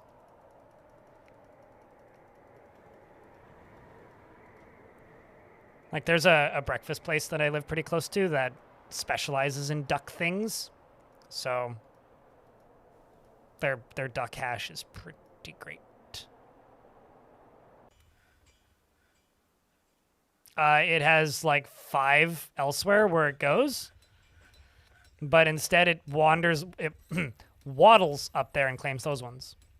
It's already in a pen that is full of nest boxes.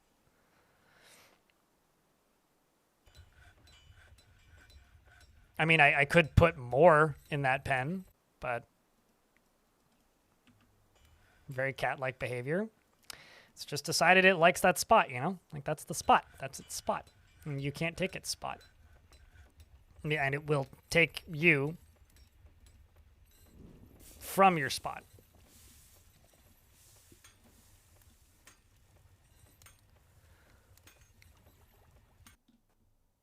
Lots of married couples.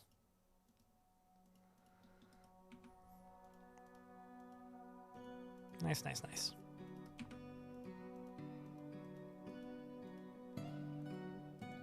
And I'm short 1 bed.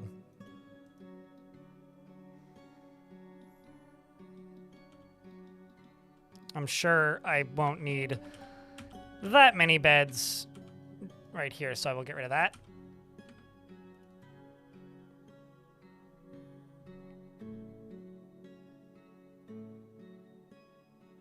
You had no heirs, so now you don't get any caravans. Will you get those back? Sure, if you get a new baron. It's very difficult to reacquire a baron if your baron died, if you don't have, like, the king yet. Although, I don't know why that would stop you from getting wagons.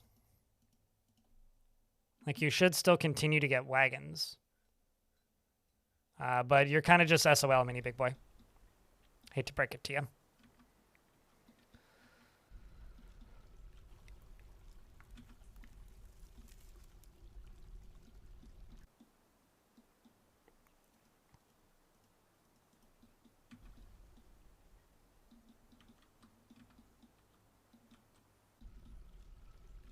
So there's magnetite all the way up there.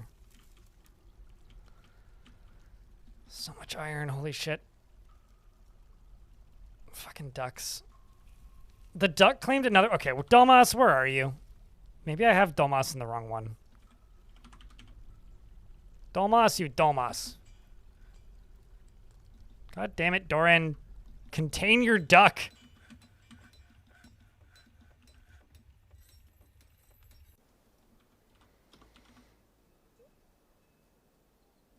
Okay, I stand corrected. Domas was in the wrong spot. But still, it shouldn't need to, like, claim all of them.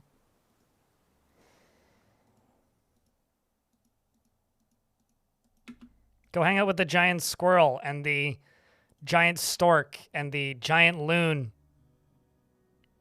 I'm starting to think that that thing might actually just be a giant loon.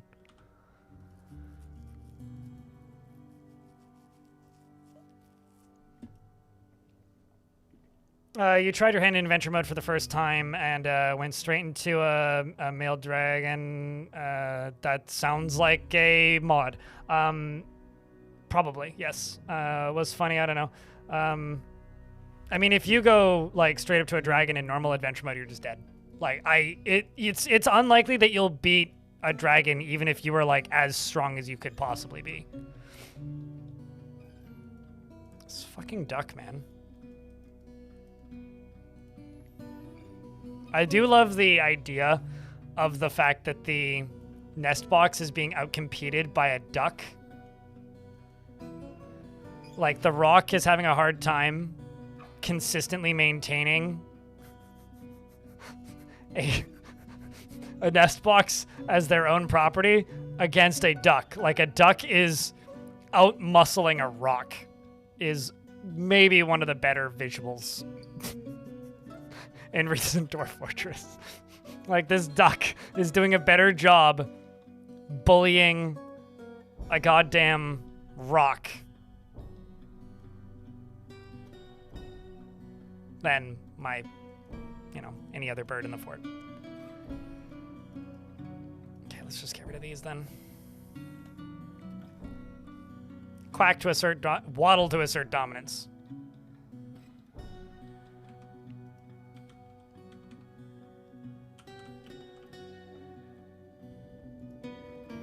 Although I feel like a goose, that would make sense, you know? They just honk to assert dominance.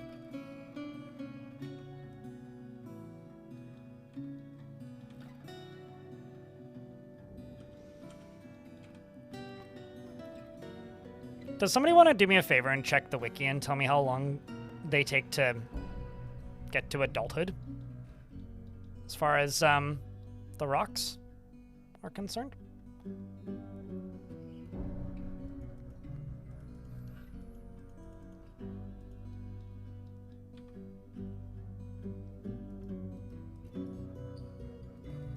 My God, still just claiming all of those nest boxes constantly. It's crazy. It's one horny duck.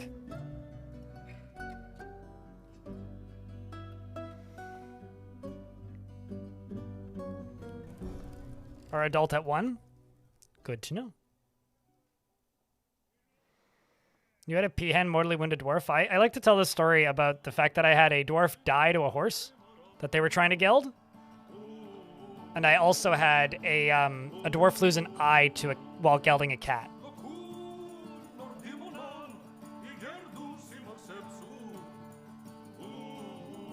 Max size of 20 years? Well, that doesn't matter as long as they can egg lay.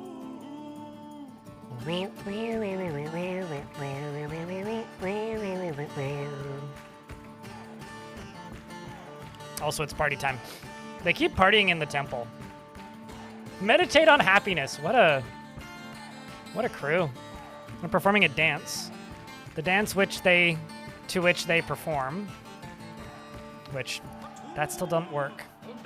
You have to get to it from this sign. So I can't tell you what dance they're doing because the button don't work. Oh, no, you're watching a dance. But you're not a visitor.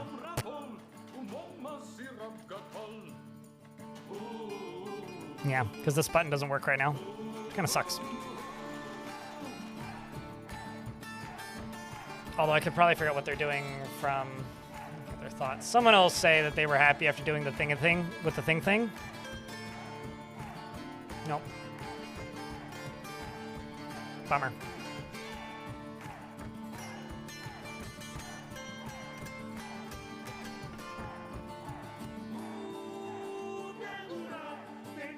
Yeah, I mean, like, I too, if I was a horse, would, like, roundhouse kick a dwarf in the head so far that their forehead went flying. How come your dwarves never party? You got instruments in the taverns and temples? Because you need a big enough dance floor and you need enough of them to be in the dance floor and they all need to know the same dance. So they either need to watch unrelated dances in small amounts, or you just need a lot of dwarves in a big dance floor. Married? We want some cubs roaming around. Thanks for your content. No bear couple marriages, no. But I do, in fact, have baby... This isn't going to stop being funny to say anytime soon. Rocks. The rock hatchlings.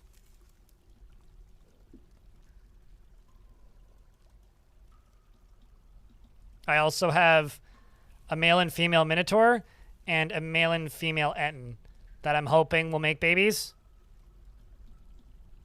See? Pebble! And, Rocky.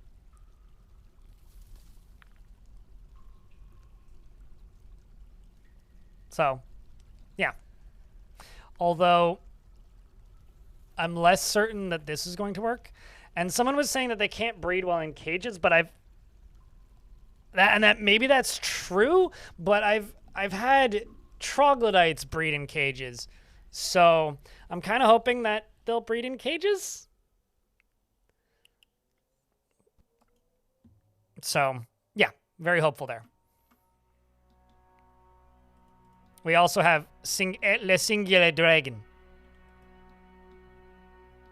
Also, in regards to instruments, they'll only use instruments if, because YouTube chat's asking, if they actually know how to use the instrument. So you need to look at what instruments they're simulating and then make those instruments. And if the instruments are in a container, they'll only use it if they're assigned as a performer. It's like annoyingly obtuse.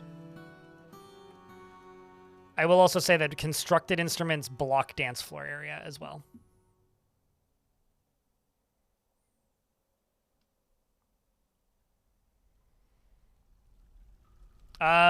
Assuming they don't encounter an enemy soldier, don't ask me how I know. Or an active on-duty soldier.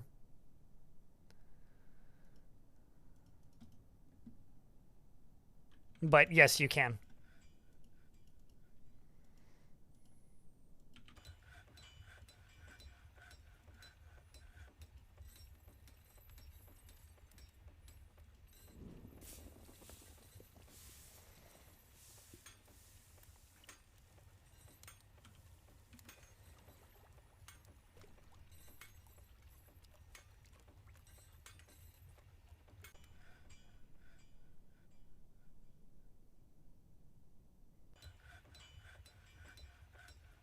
If they're pregnant already, they will give birth to a cage. Interesting.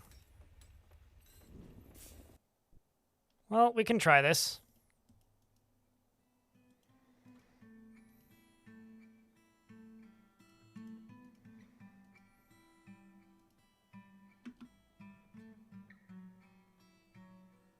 The splattered hegemons. Okay. Let's see if they can get this done successfully. If not, they'll just probably drop it on the ground.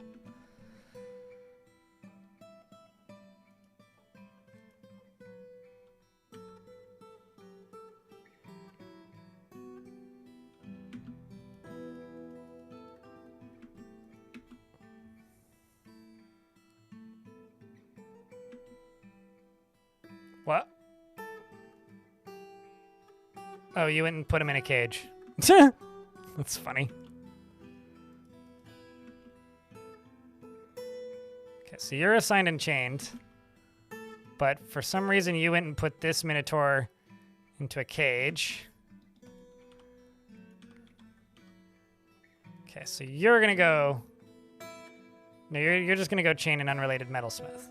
How the hell did that happen? It's odd behaviors.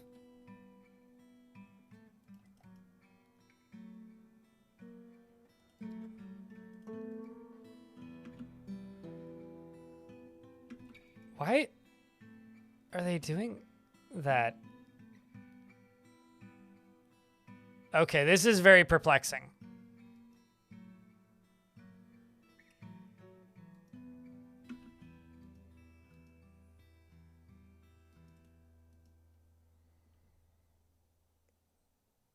This is very strange.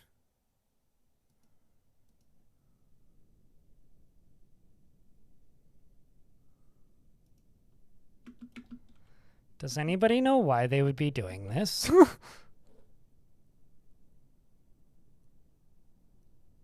This is going to end with me losing them, isn't it?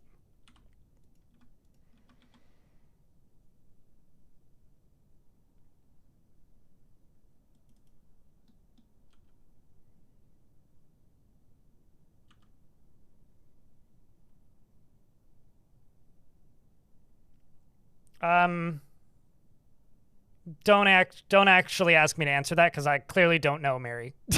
I am incredibly perplexed at what I'm seeing happen right now. So I have no idea. I wish I could give you an answer. I am incapable of it because I don't know. This is bizarre. This is truly bizarre. It's a miracle, I guess.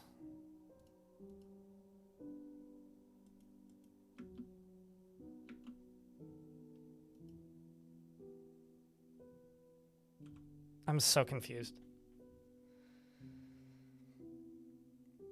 I guess I need to split them into separate cages and then, like, deconstruct them the old school way.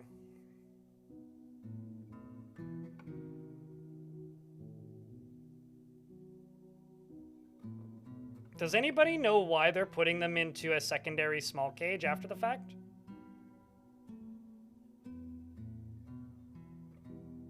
Please answer in the chat, because I'm bewildered and need answers and am confused. Like, nani the fuck. Like, according to this, they're unchained. They're chained up right now, but they're not. Clearly.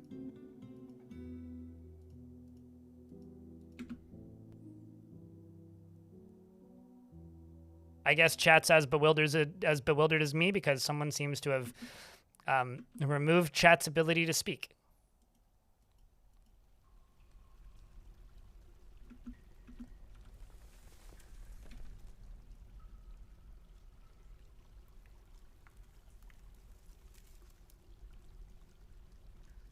A wizard did it, obviously.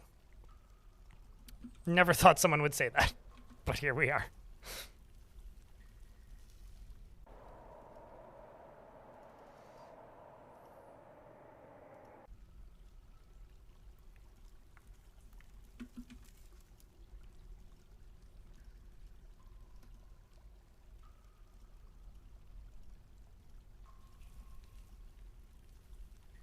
Bizarre. I don't know.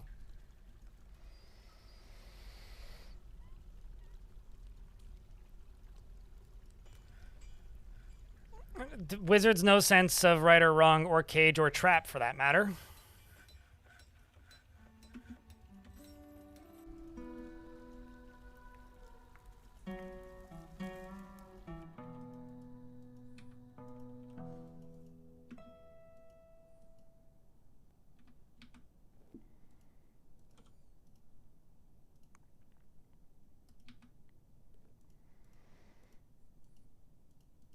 Something's changed, and I don't know what it is, but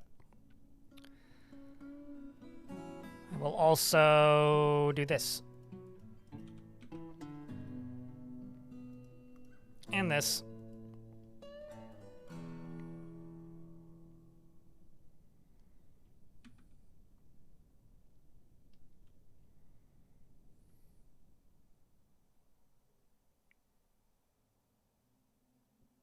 Did I build a looping? I don't know what a looping is. I built a chain, and I assigned the Minotaur from the cage that they're in onto the chain, and then they didn't put them on the chain. They instead simply assigned them to, like, a cage again while saying that they're on a chain. No, because they went into the cage. So, like, when a prisoner is released from prison, if they're not part of your faction, the dwarves put them in a cage and then stick them in a stockpile. And they seem to be doing that. So I guess I can't chain them, basically, is like what I've come to. But we'll just release them in here and test it this way.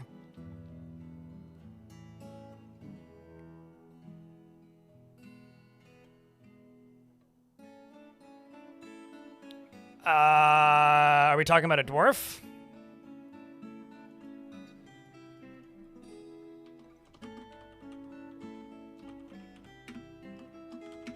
I feel like this reference is above my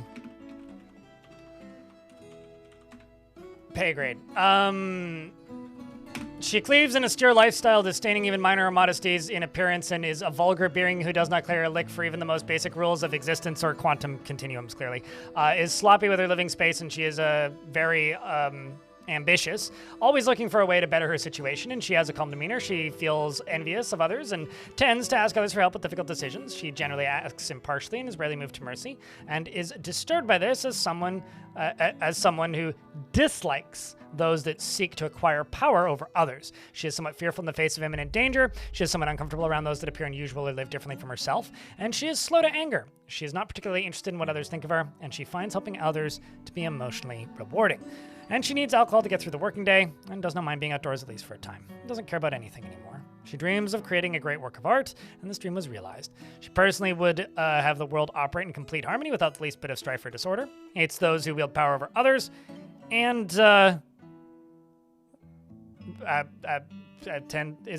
believes it is important to conceal her emotions and refrain from complaining. There we go. And finds friendship burdensome and values tradition. She likes andesite, steel, and yellow diamond, as well as the color amber and gems and gauntlets, and when possible prefers to consume wheat beer and single grain wheat flour, and absolutely hates mussels. She's friends with an evil zombie lady and several dwarves in the fort, and one of her passing acquaintances is dead. Welcome to the fort.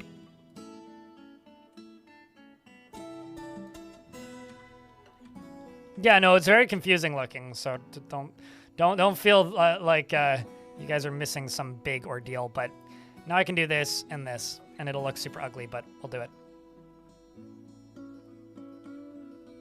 So they're going to go pull these levers, which is going to release them. And now we'll find out if they make baby.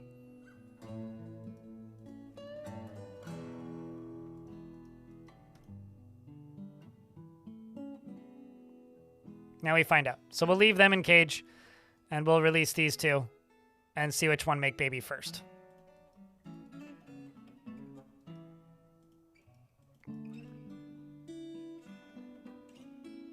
We'll see which one make baby first.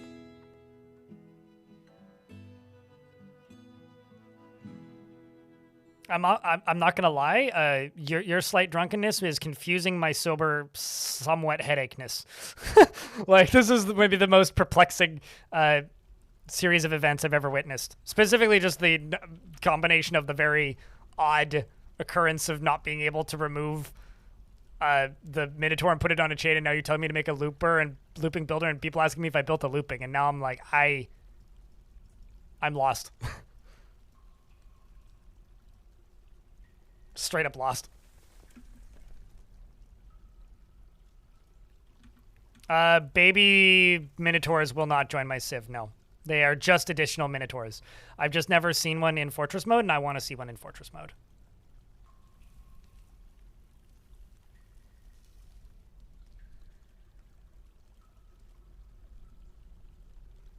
You are breaking the streamer? No, breaking the streamer requires throwing so much money at me, I don't know what to say.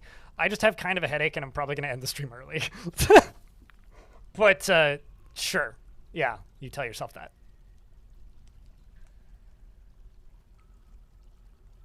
I could actually unconfine the parents, but then they could run away.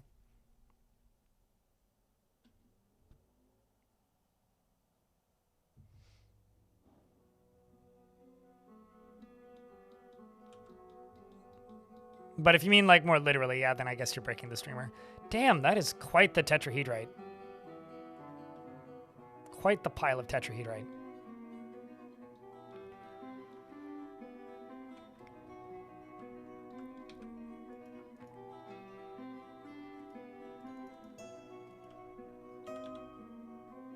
Why are the Minotaurs blinking? Because they're hostile. Things that are part of a hostile faction or is hostile with your faction that is not considered to be like an invader blink to indicate that they are hostile to your faction. So that's why they're blinking, because they are enemies of the state, basically.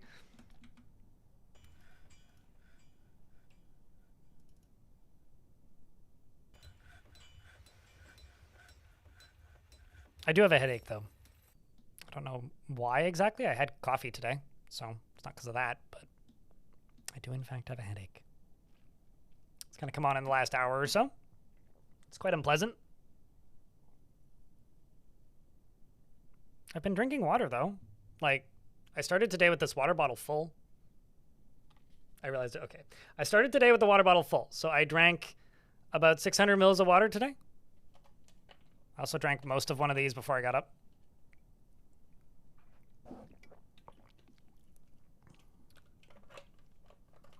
It's probably just the springtime, because we're kind of getting into allergy season. I got a little bit of a tickle.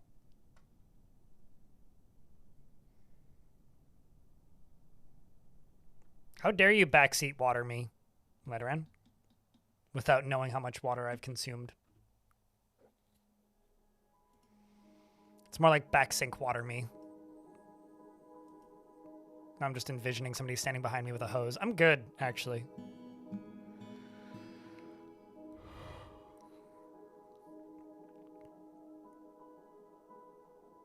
That I would agree. I'm very confused. No, I would not like you to backwash me. That's a little gross and seems like a good way to get a cold.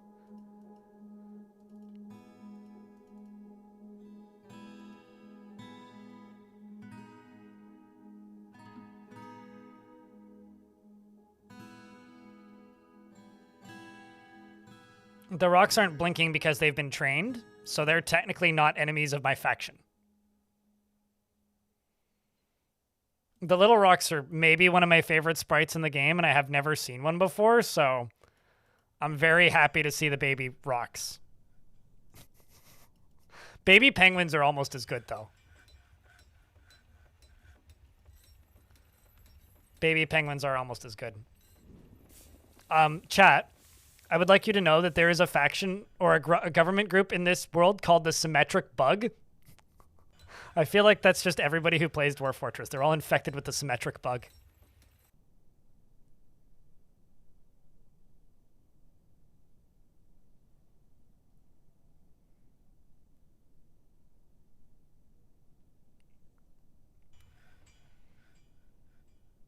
Well, I mean, that just allows you to like artificially inflate your water intake so you can claim to be more effectively hydrated than you actually are.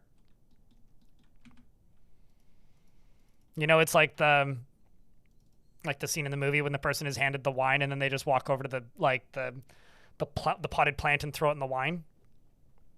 It's a bug. It's a glitch. You can fix this. It's inferior programming to my superior fuck symmetry. You know?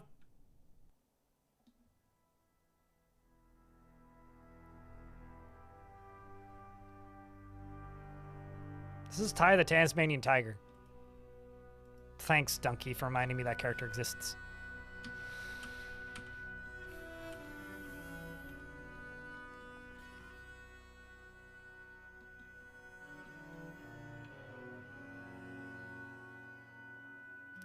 The Alliances of Torment.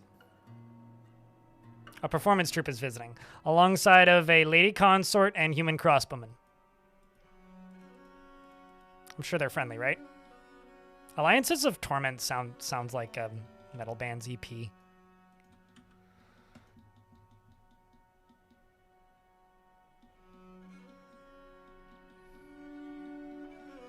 This song is called Alliances of Torment! Or whatever. Probably go something like that.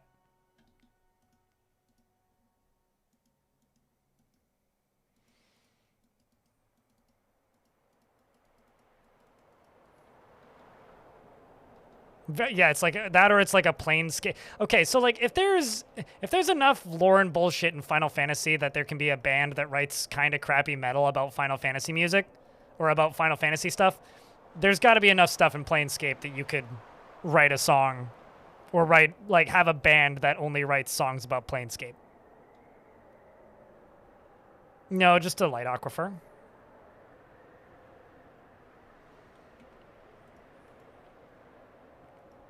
That's not a heavy aquifer, Miri.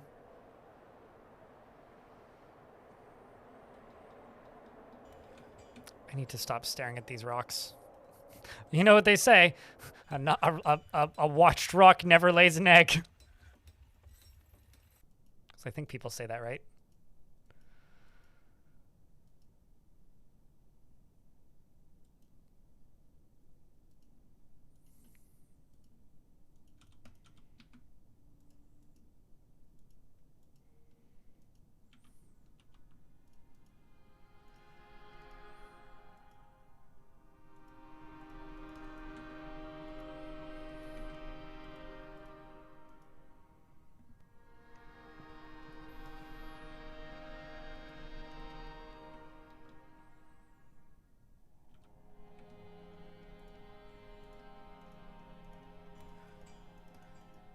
Let's deconstruct you, deconstruct you.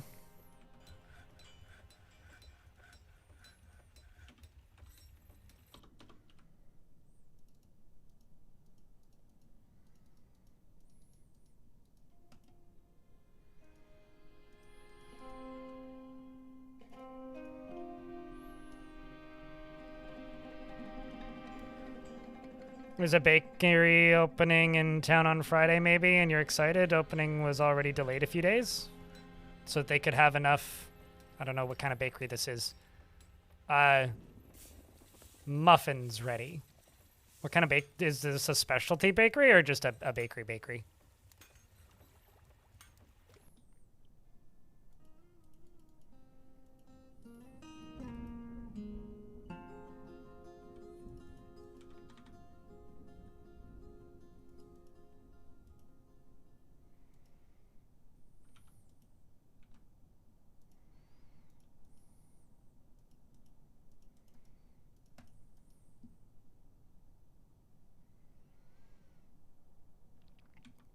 But yeah, I am also on the side of Team Cool New Bakery. Although tonight I'm going to, speaking of baking, make some banana bread. Ooh, a Cyclops! I don't have any Cyclops. Uh-oh, a dwarf went mad? A great horned owl man has gone berserk. Well, that's unfortunate.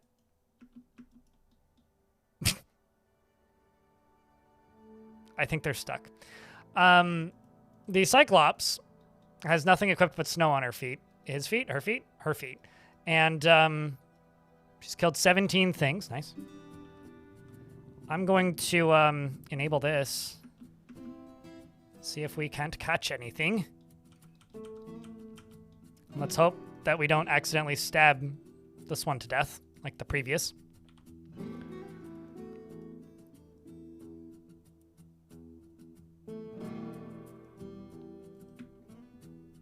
The Elder Controller?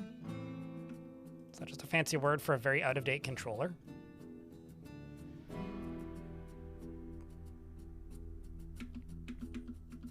No! No, it's Raging Piglet! Who's got a pickaxe? Okay, well. I feel very uneasy because Overseer is upset with your misdeeds, but he did hit him in the brain, which chipped the skull. and tore the... I'm impressed, I gotta admit. But, rip. Can I get around to F's to pay respects, chat?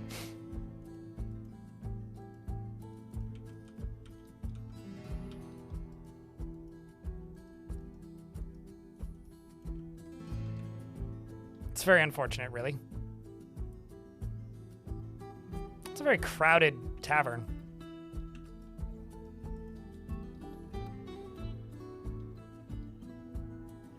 I feel like I should expand it out into here.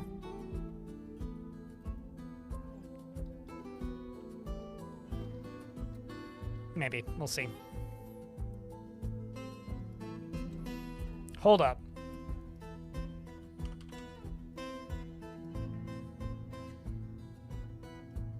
Bruh.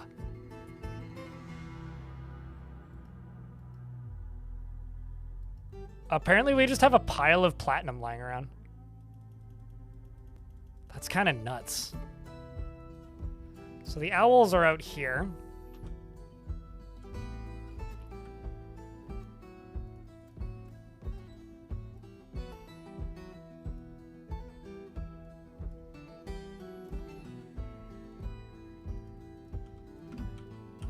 Let's just go shoot him.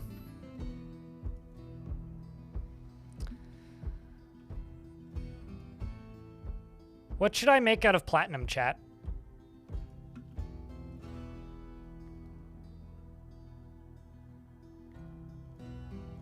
But respect to Michael joining the pack. Yeah, no, he absolutely dunked on him. 100%. Goblets, it would be. Because mugs are made out of boulder. So, since they're already bars, I would have to make goblets. But I could make goblets.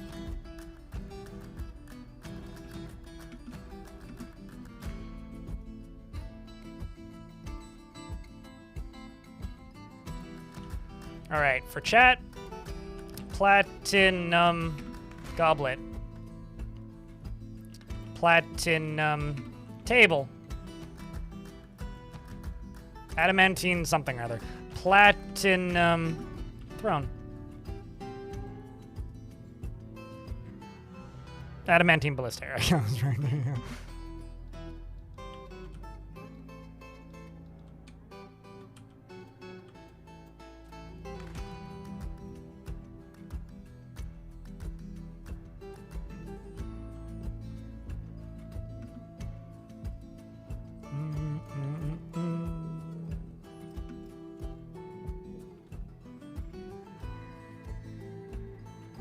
Oh, I didn't confirm it.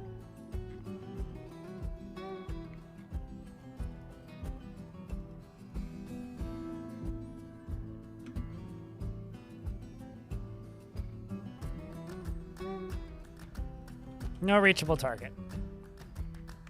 Telling me I need to build stairs up to them?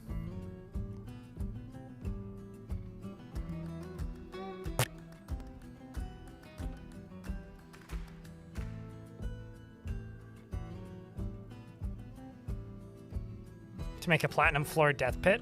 It's not really in the scope of this fort at the minute. Goblin Beast Hunter. Real flex would be a pipe section. Yeah, completely valueless in the grand scheme. Can I even build this here? No, I can.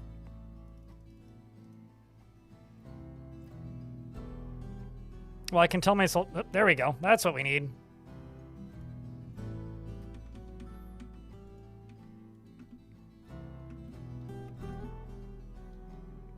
And they shoot bolts.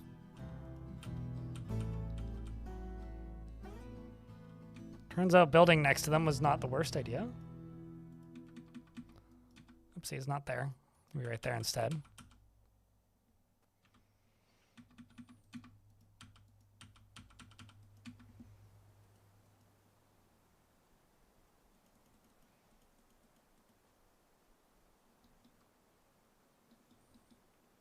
There's another one, and then they fall.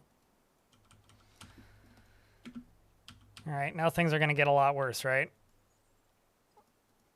I mean, there's some more that are all the way the hell over here. About as far away as you can get.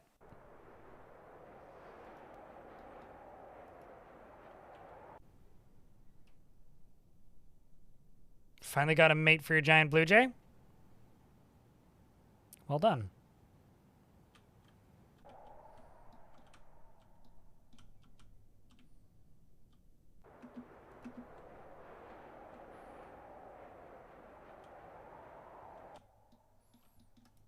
Where's the last of them?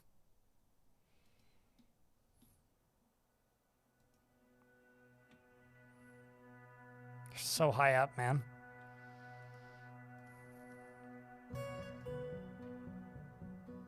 They are so high up.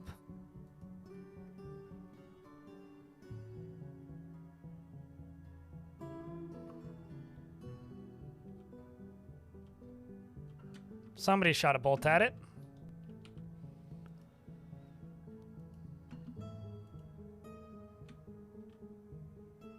I don't know if they hit it, but someone's trying. I'm killing these because it'll probably bring new wild animals in from the surface.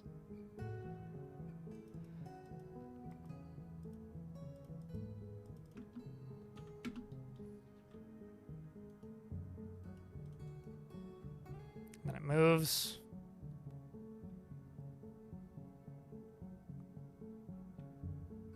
It's kind of funny that it moving in midair makes it tired. It's sitting still in midair doesn't. There's something about that I find truly funny.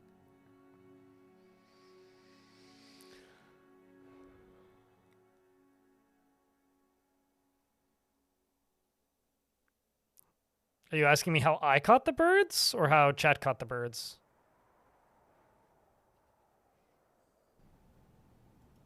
Because I don't know how chat did it.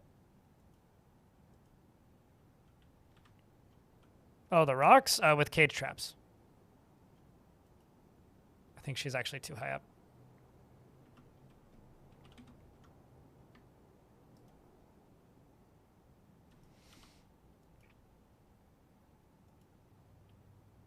So there's this. Yeah, they're so high up I can't even seemingly hit them.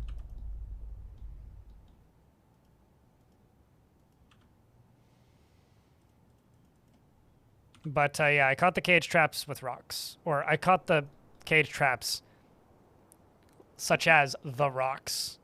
There we go. We got 2 more fertile ones. Look at that. Using cage traps.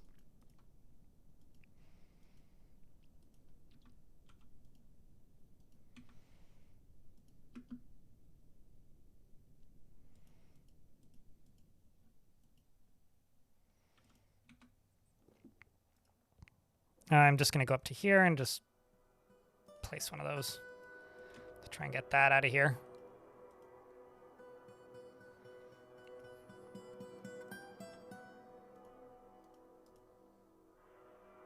Dragon reverted to a wild state. I now have a wild dragon again.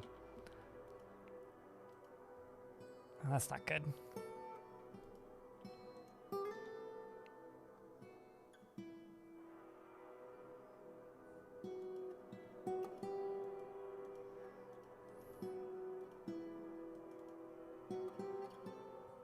So that getting pulled.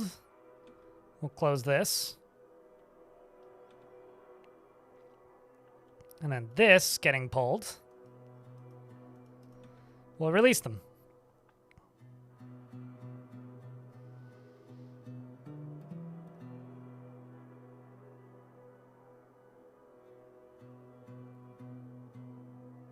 Tosit has been appointed to the position of the Bolt of Toes. It seems that Ingiz has been appointed to the position of the militia commander of the Bolt of Toes. And they've elected a mayor. Which is not in my map. If I go to news and rumors, where the hell is the Bolt of Toes?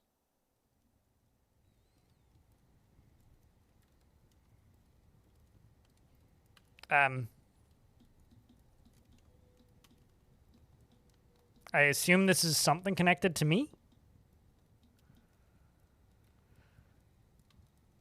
But as far as where, I don't know.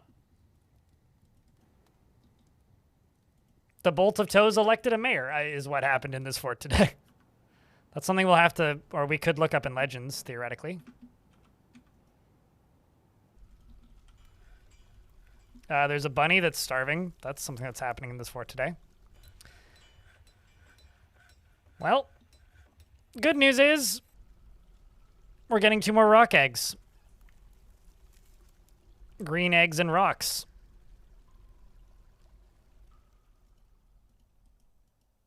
And we're gonna maybe get a baby minotaur? Also, my giant red squirrel was found dead, which is very traumatic and sad. I'm actually going to slaughter a bunch of my birds so that I can... I'm going to slaughter some of my birds so that I can have access to meat. So I can train my dragon once more. Because turns out, if you don't have meat, it's kind of hard to train a meat eater.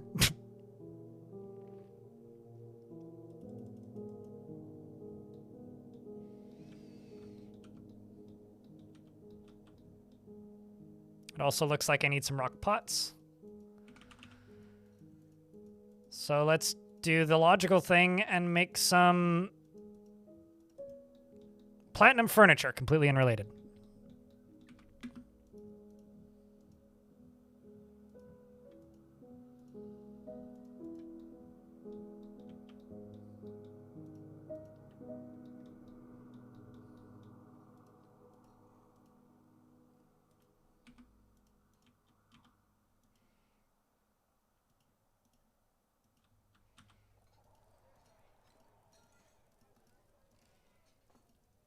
This will be an addition to the fort. Tavern. Which doesn't currently have a dining room attached to it, so I need to fix that.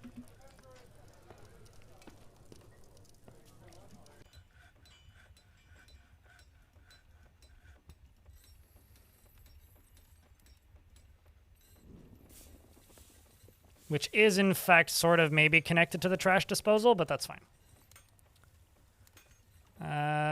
This is now part of the Eternal Burn, my tavern. Mr. Urist in the Eternal Burn.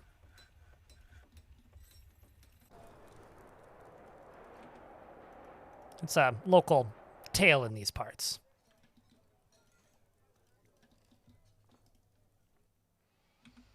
How are the dragons today? So I only have individual dragon, but I have baby rocks. I really, you know, saying that out loud makes it sound so much less impressive than it actually is. It's like, so I only in fact have 1 dragon, but I've bred rocks. Yeah, this is a non-GMO fortress. Very strictly non-GMO fortress, Mary. Only the finest locally grown harvested fortress was used to build this fortress. But thank you. Jokes aside. That's what I strive for.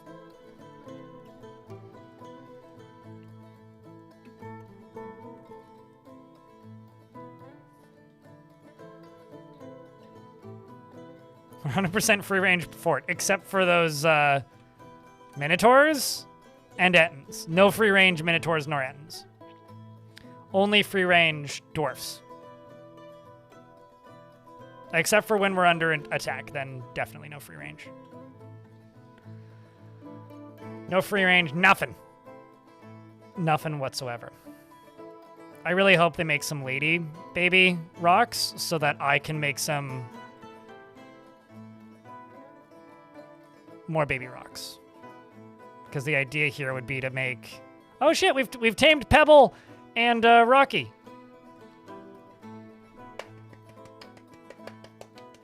They finally successfully tamed Pebble and Rocky. Pebble and Rocky, 100% organic, free-range Pebble and Rocky are 2 boys. Recently beforted.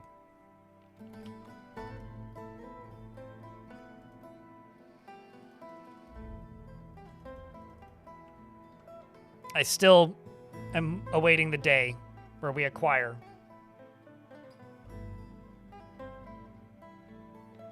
Oh yeah, no, I cage trapped them and locked them in there. And I'm just hoping that they'll make babies, because I think that'll be fun. I think they needed the expansion to the tavern. Could also easily expand it out into there.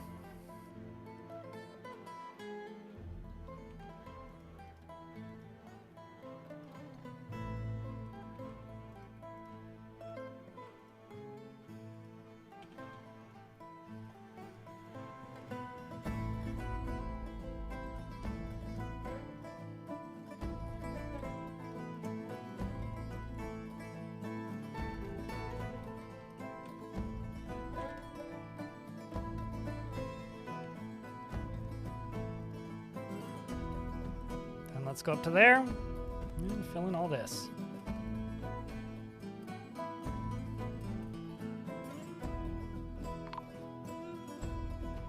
I mean, that's how you get inorganic rocks. We need, you know, I'm the board drink. That is almost a sentence. This elf and their name is almost a sentence.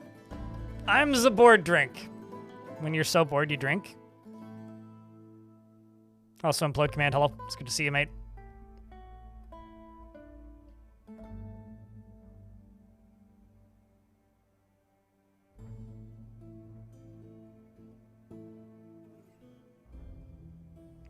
It's definitely a I'm the bored drink. It's definitely that.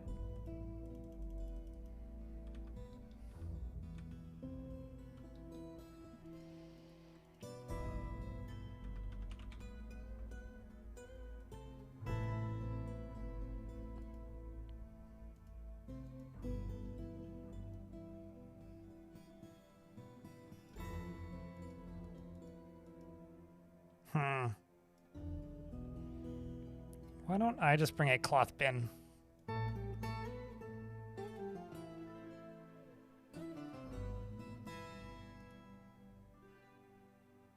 Because that'll be the easiest thing.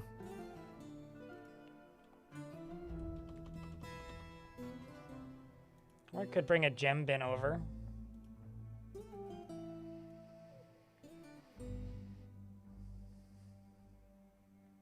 Could also bring the finished goods bin over. Just sell the shoes. This is the most valuable one because it's full of all of the goblets, but I can't sell those. Yeah, why don't we just bring you over? Bring you. And you. I just can't sell everything in them. I can only sell bits and pieces.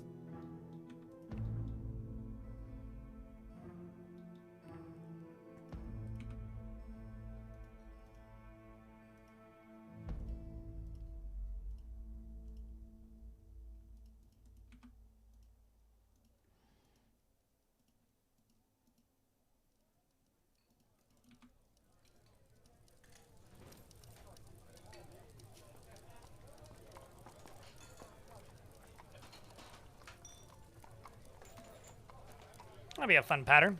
And we'll expand all that out into there.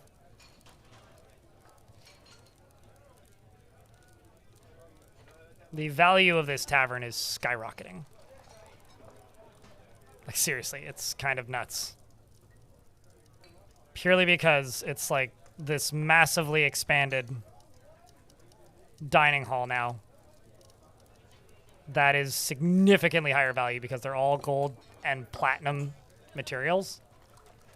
So we've got like 400 and 500 Dwarf buck platinum tables. We have much to discuss. Yada, yada, yada. 6 trees this year? Okay, fine. So I can't sell everything. But I can sell these shoes. And the pant.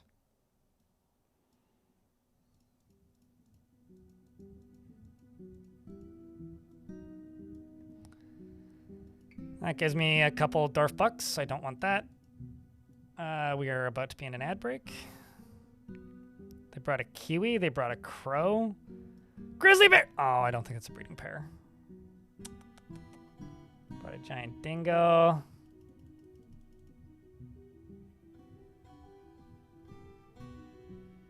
They did bring a giant pupper, but I kind of don't care. I just want the grizzly.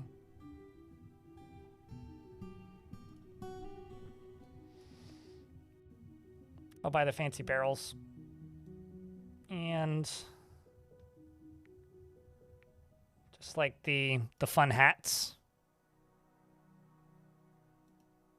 See if they'll trade. They will not. They'll do that, though. And that's plenty. And now my grizzly bear has a grizzly bear friend.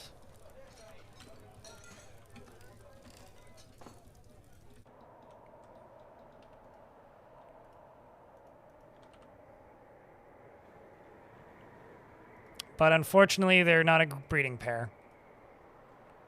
Just a bear pair.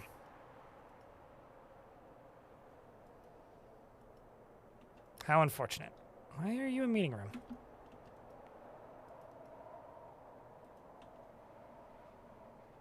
Should be a pen pasture.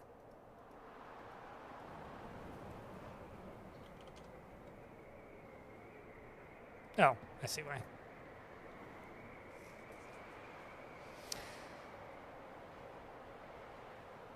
I mean, they barely know each other. That's all I got.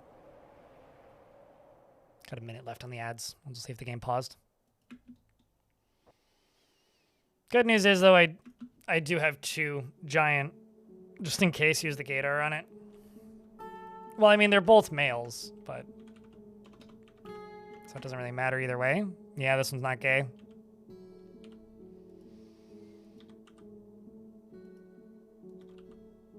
And also not gay.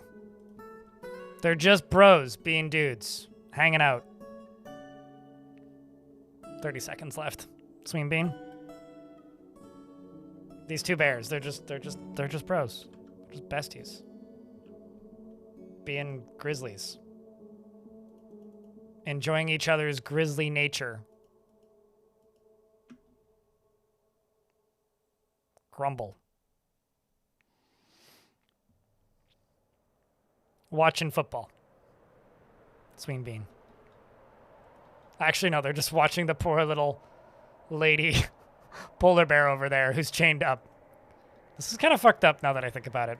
I shouldn't think about the dynamics of this pen too much, because there's a little female polar bear over here, and then just 2 giant grizzly bears. 5 tiles apart. It's got to be a fun group dynamic, that. Oh no is the correct response.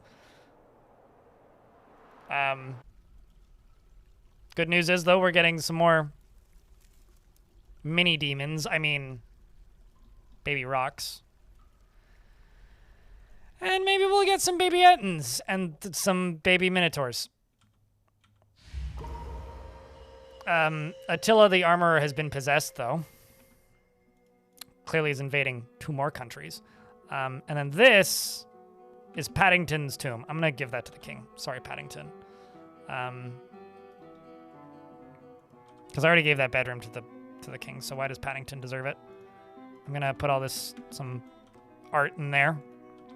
And go, all right, what else do you want? You need another cabinet and a buttload more chests. Okay.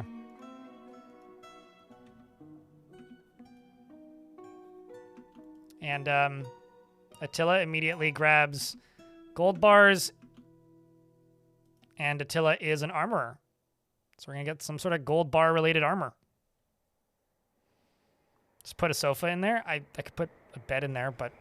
Or a nest box. In case the bears lay an egg. That got grim fast. Yeah! Yeah, I'm not going to think about it too hard. They probably are, though. We got llama leather. Okay, Attila. You go about your day. Where was I? Down here. My king loves traction benches. So I'll put 2 into his tomb. And a gold statue of beasts, which we forgot. And all of the chests.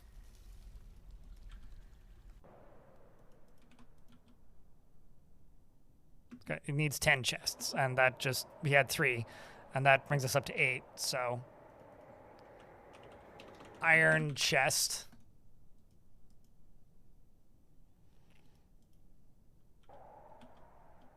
And his dining room is undervalued, so somehow, I mean, that's the dining room. I feel like the platinum tables should be worth quite a bit, but I suppose not. So instead, I will put the additional traction benches into here. About to cause the Germans to flee Italy? Yeah, something like that. Let's see how Attila's doing. Fungi wood?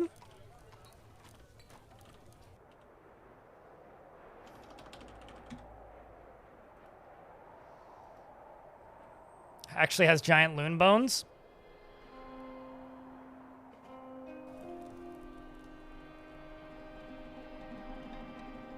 They're only like 500, 700-ish? It's still quite a bit. It's a pretty good-sized thing. So whatever it is, it's going to be made out of fungi wood, llama leather, pigtail cloth, and giant loon bones. Good luck, Attila. Make the Huns proud. I think this is pretty dope, though. It's making some good progress. Lots more elbow space in the tavern now. And down here, King's still not happy. What if I engrave the walls too? And put some sort of item on a pedestal in there?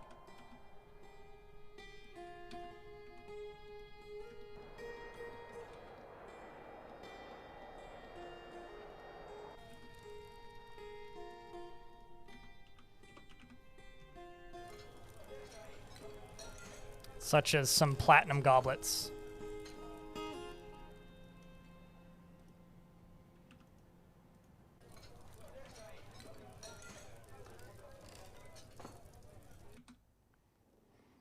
I'm also going to real quick go up to here and make some additional anvils into metalsmith shops.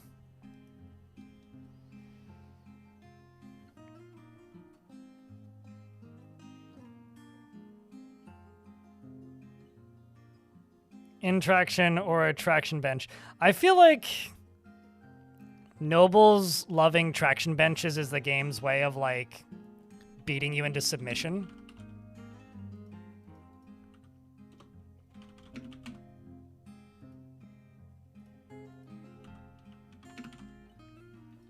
Because there's just like no way out. I just periodically have to make all 3 of those things. Well, that's pretty cool. Attila, the armorer, has created Tatloshiden Sankest Thur, a gold high boot. This is what you put the people you don't like into when you want to throw them in the ocean so they drown. She offers it to Thunderfire the Crystal Storm, and we are going to give it as a ceremonial item of great value to our king.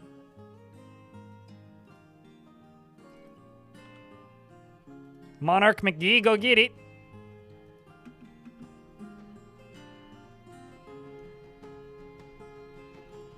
I mean, it would be a shame if the king were to move slowly.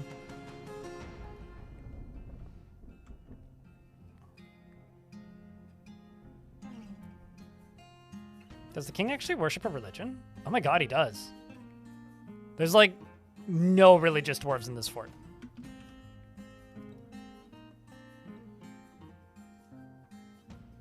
Holy shit.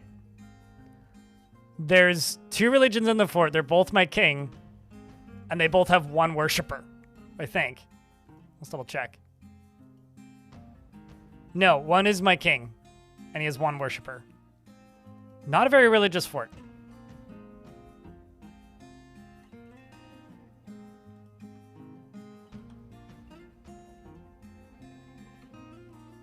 Still wants more anvils, though.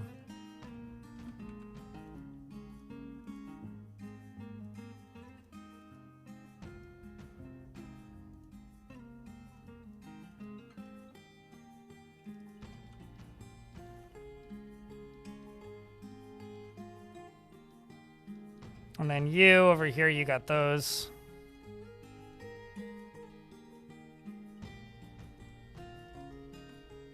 And I don't know what else.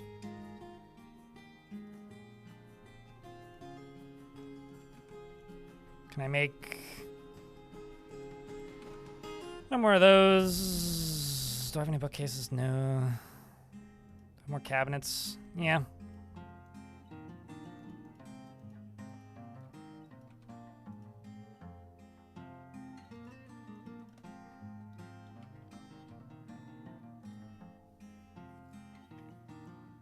To destroy a necromancer towers, see if successful, then pit full of raids, 25 zombies will end. If successful, then pit full of raids of 25 zombies will end. Wait, what do you mean? Oh, do you keep getting attacked by a couple zombies at a time? It's really funny that necromancer towers are like weak now.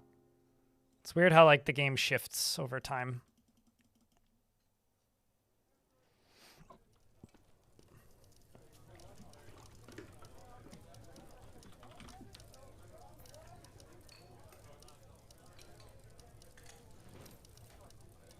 King hasn't been super keen to equip the artifact boot. Maybe he heard me talk too loudly about it being used to sink people.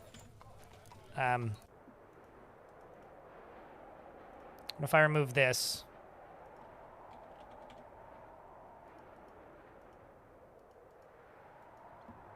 Put that there.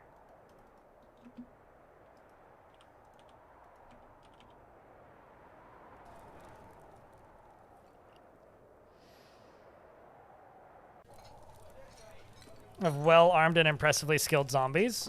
Certainly. But they don't have as many abilities as the other siegers do. Like, they can't dig through your walls and whatnot. There you go. Dining hall is now happy. This is a gold high boot. All craftsmanship is of the highest quality. It is decorated with fungi wood and giant loon bone and encircled with bands of pigtail, and on the item is an image of a forgotten beast. In gold, on the item is an image of Atir Roughwilt, the dwarf, and dwarves in fungi wood. Atir Roughwilt is surrounded by the dwarves. The artwork relates to the appointment of Atir Roughwilt to the position of General of the Bolt of Contests in the year 90. On the item is an image of a dwarf in llama leather.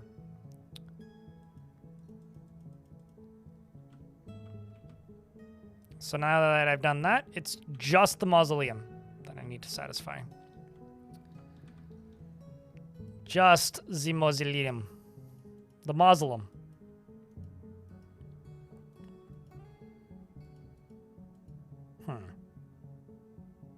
Oh. I apparently have a whole bunch of polar bear men in cages. A whole family of them, even. Well, ain't that fun? I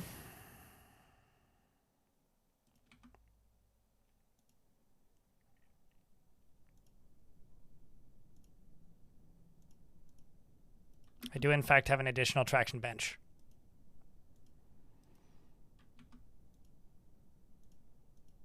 Don't have any more statues. Do have 2 more chests.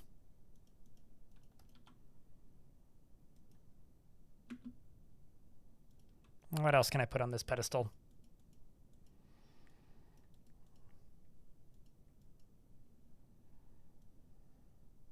How about a menacing spike?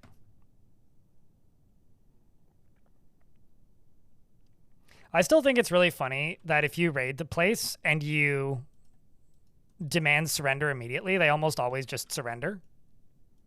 Truly, I think that's one of the funnier occurrences in Dwarf Fortress mechanics.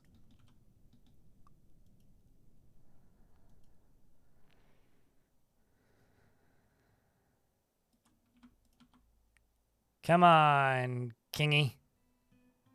Be happy with my beautiful artifact to you. Please.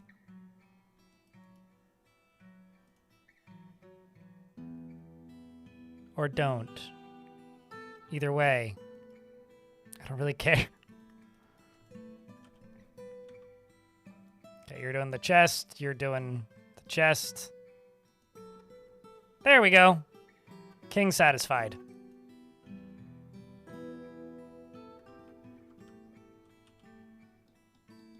Now I just got to do the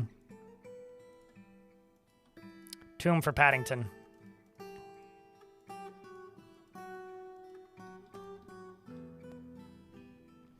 The King Reg is satisfied with their position here. Everything is properly royal and properly furnished, and yet a true mountain home must have a true throne.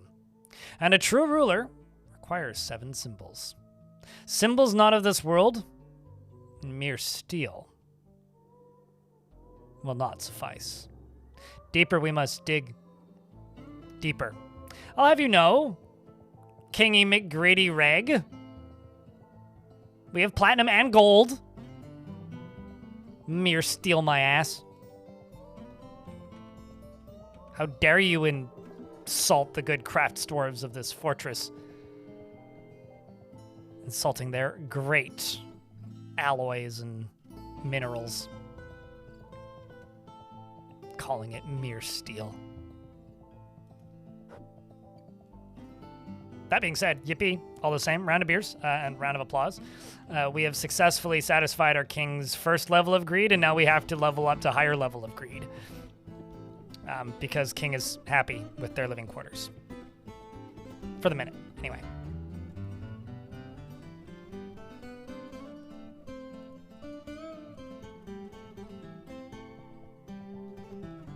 And we have a whole family of bear people.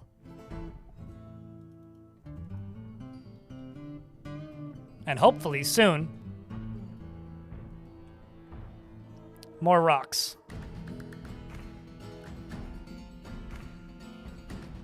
Did everything work out good there? Yep, still in the new place. Yeah, no, man, it has been a while then. Uh-oh.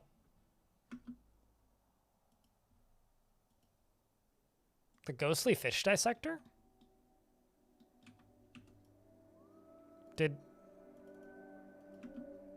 Uh-oh. Well, that's awkward. I had a dwarf die that I never buried.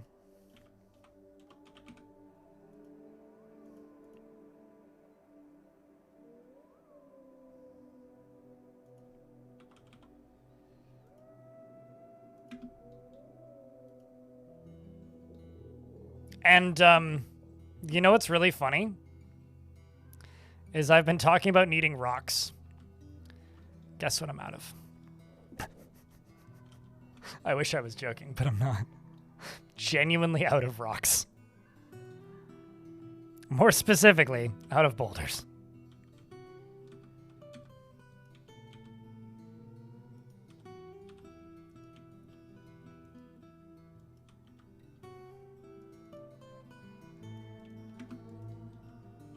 Time to strip mine. Oh, yeah. Oopsie Dorfsy.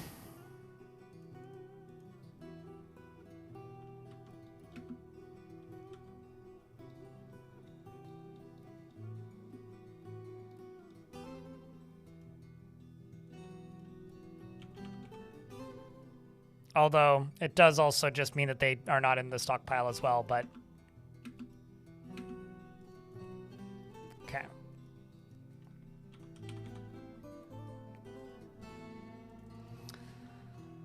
Well, now we can get that ghost de-ghosted.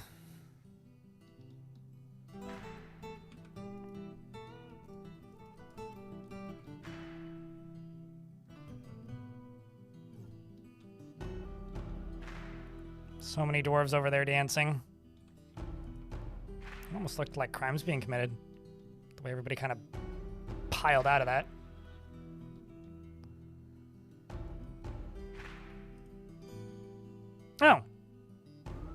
Nissa Skunk Cheris's wishes to join, but will auto accept joining requests.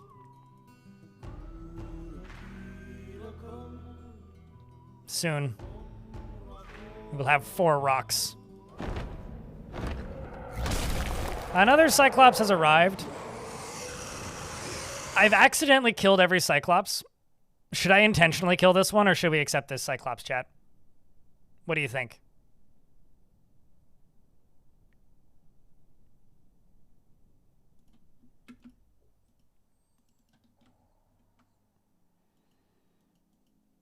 Has killed 6 things, is enemy with a lot of things, is a male, is covered in snow. Chat says try. Okay. Although let's make sure that this is enabled.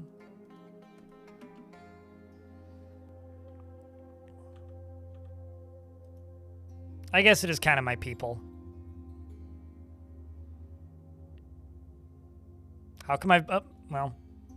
Clearly, he's got the depth perception problem and got stuck.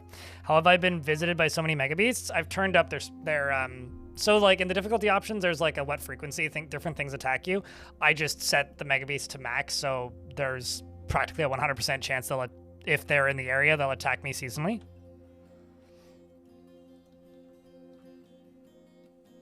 Basically, I increased the odds. I pulled a never tell me the odds in Dwarf Fortress, and now I know the odds, and they're likely.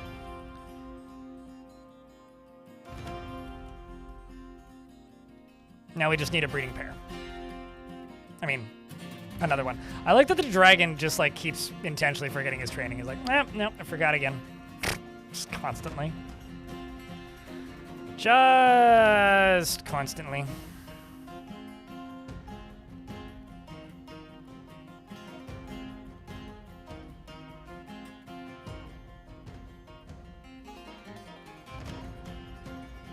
It's already retrained, but, you know.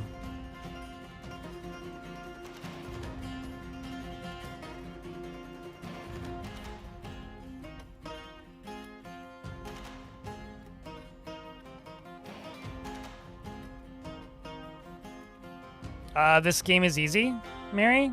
Remember, I didn't turn it up that high initially, for one thing, but, no, not really.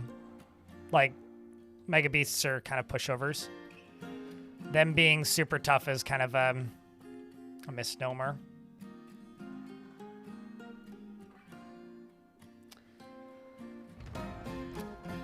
All right, well, that was quick that they dug that out.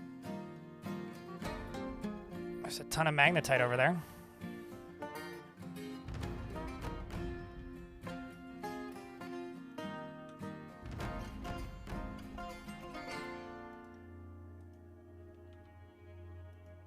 Oh, they're up here at this level, that's why. Oh well. More things to mine out for now.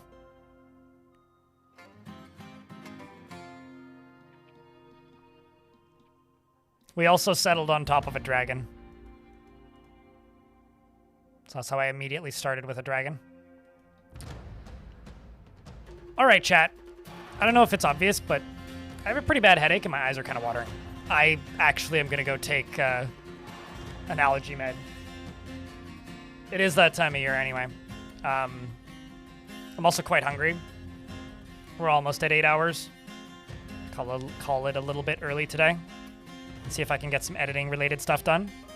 YouTube folks and Twitch folks, I will be on tomorrow. I'm going to try and do a Saturday stream this week because I got nothing going on this weekend. So there will be a stream this Saturday, unlike the last few Saturdays where I just kind of haven't been home. So, well, I was not feeling well and then I wasn't home. So I will be trying to get a stream in on this Saturday. So that is one thing. Second thing is don't run off because we are going to raid somebody. But before you run off before we raid somebody, because I know you will, I just wanted to say thanks for tuning in. Thanks for the bits. Thanks for the gifts. Thanks for the primes and the resubs and everything. Thanks for just hanging out and chatting. Thanks for helping keep the channel funded because I wouldn't be here without people tuning in. I've got some videos in the works. I've got a follow-up to that Mermaids video, so if you liked that format, there's another one like that one coming, which I filmed this past weekend. So keep an eye out for that. And YouTube folks, we will see you on the flip unless you want to come raid somebody with us. then you have to tune into Twitch. Otherwise, we will see you tomorrow. Same time, same Dwarf channel. Laters, YouTubes.